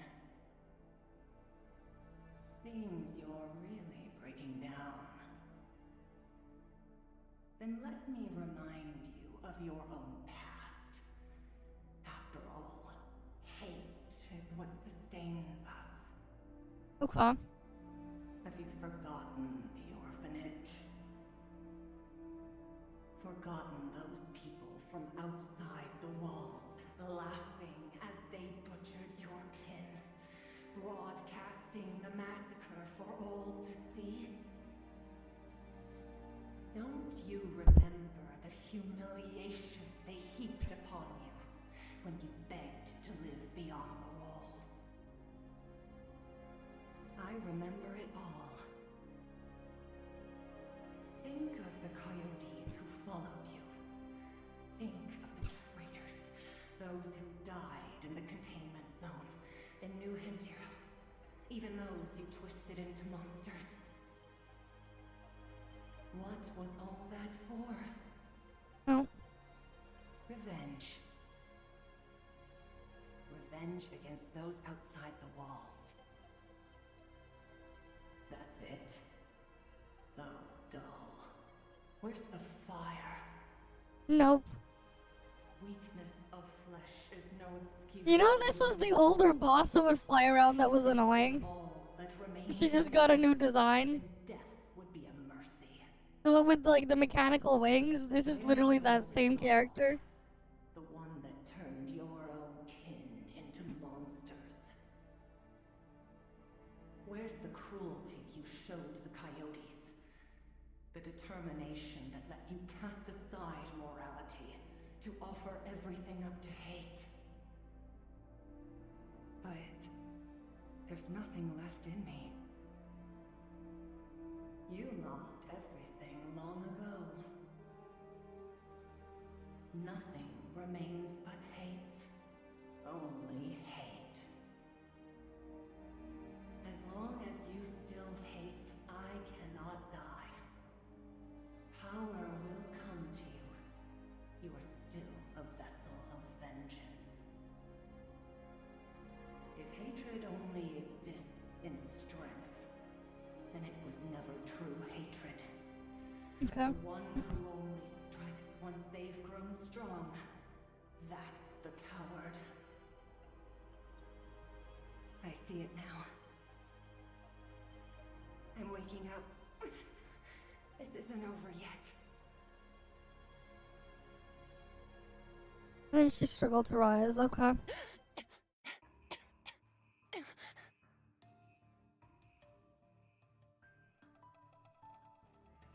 You're awake? Oh. Right? I think now you might remember the character design when she's looking like that. If you're tired, stay down. Boss?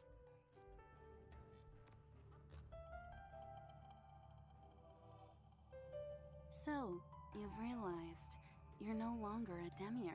Oh? No, not yet. I can still serve as a vessel. If I get more Titagen, I can recover. That might work. There are plenty of Titans out there.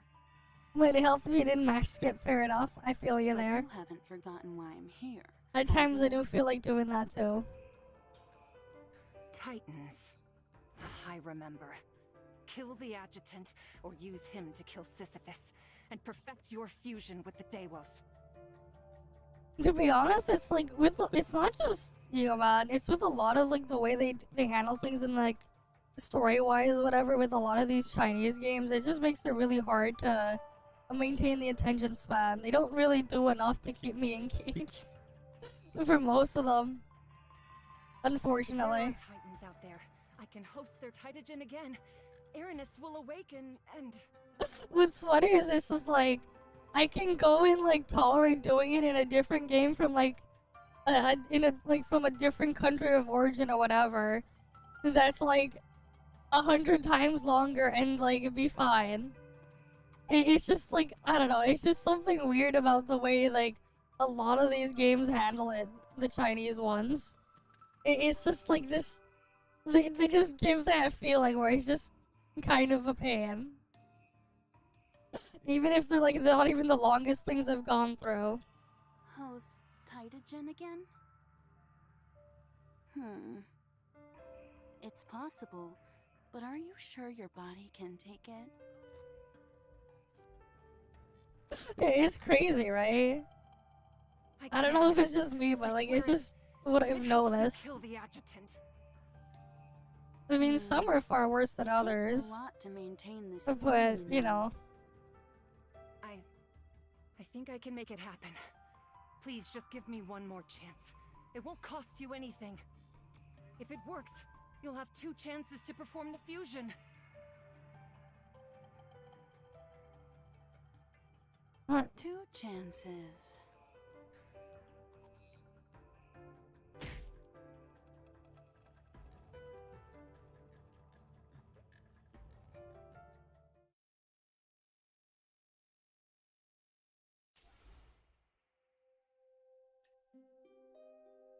And there's still like half of this shit left. Man, this is a lot.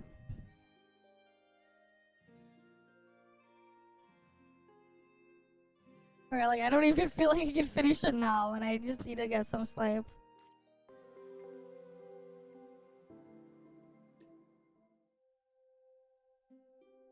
So I think what we just do is like we end off here, and I'll let people AFK drops. I'll go after it after the ad break ends. Cause man, that thing is like really dragging.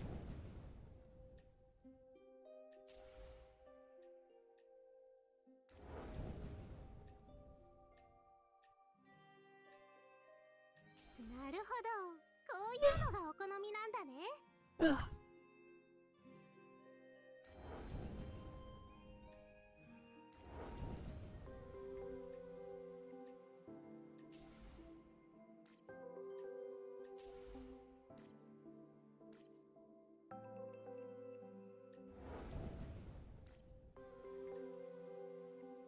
Oh, okay. But yeah, I think what we'll do then is like I'll end off my segment here or whatever, and then finish it tomorrow, whatever. I'm like just way too tired. I'll just add this segment as well to the loop of the VOD thing there, because it's just been going on for long enough, and I haven't had. You know, I've been awake for the past 20 plus hours, anyways. So I'll do that. Oh, let me just get the thing copied and moved to my NAS, so I can put it in the looping section.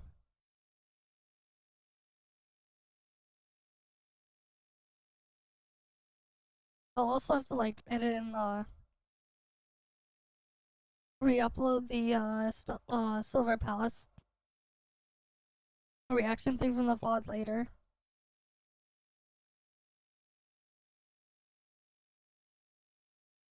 But yeah, let me just get that set up.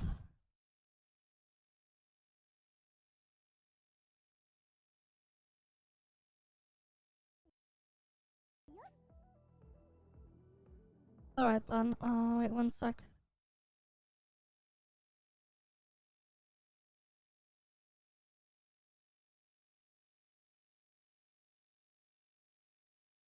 Let me get the thing moved over into the NAS. And then we'll end off. Well, obviously I'll let people AFK drops because it also helps me get time for my quota. It's a big brain thing to do.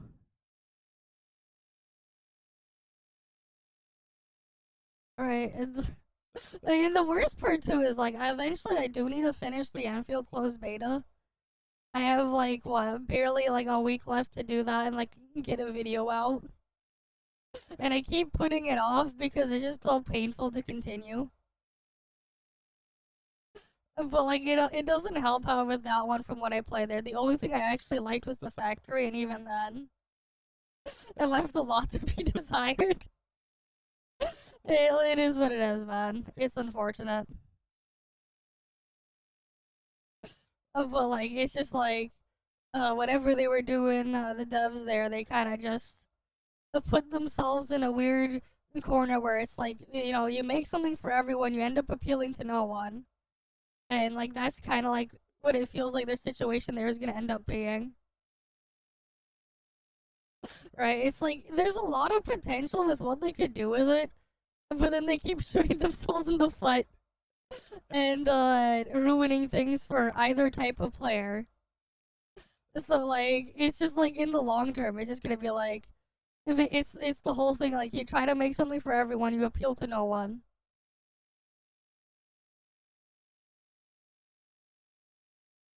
So like, yeah, it is what it is. I mean, it's not like my critics are even mine alone, because like a lot of people, even from the first beta, they have similar things to what I've said. It is what it is, unfortunately.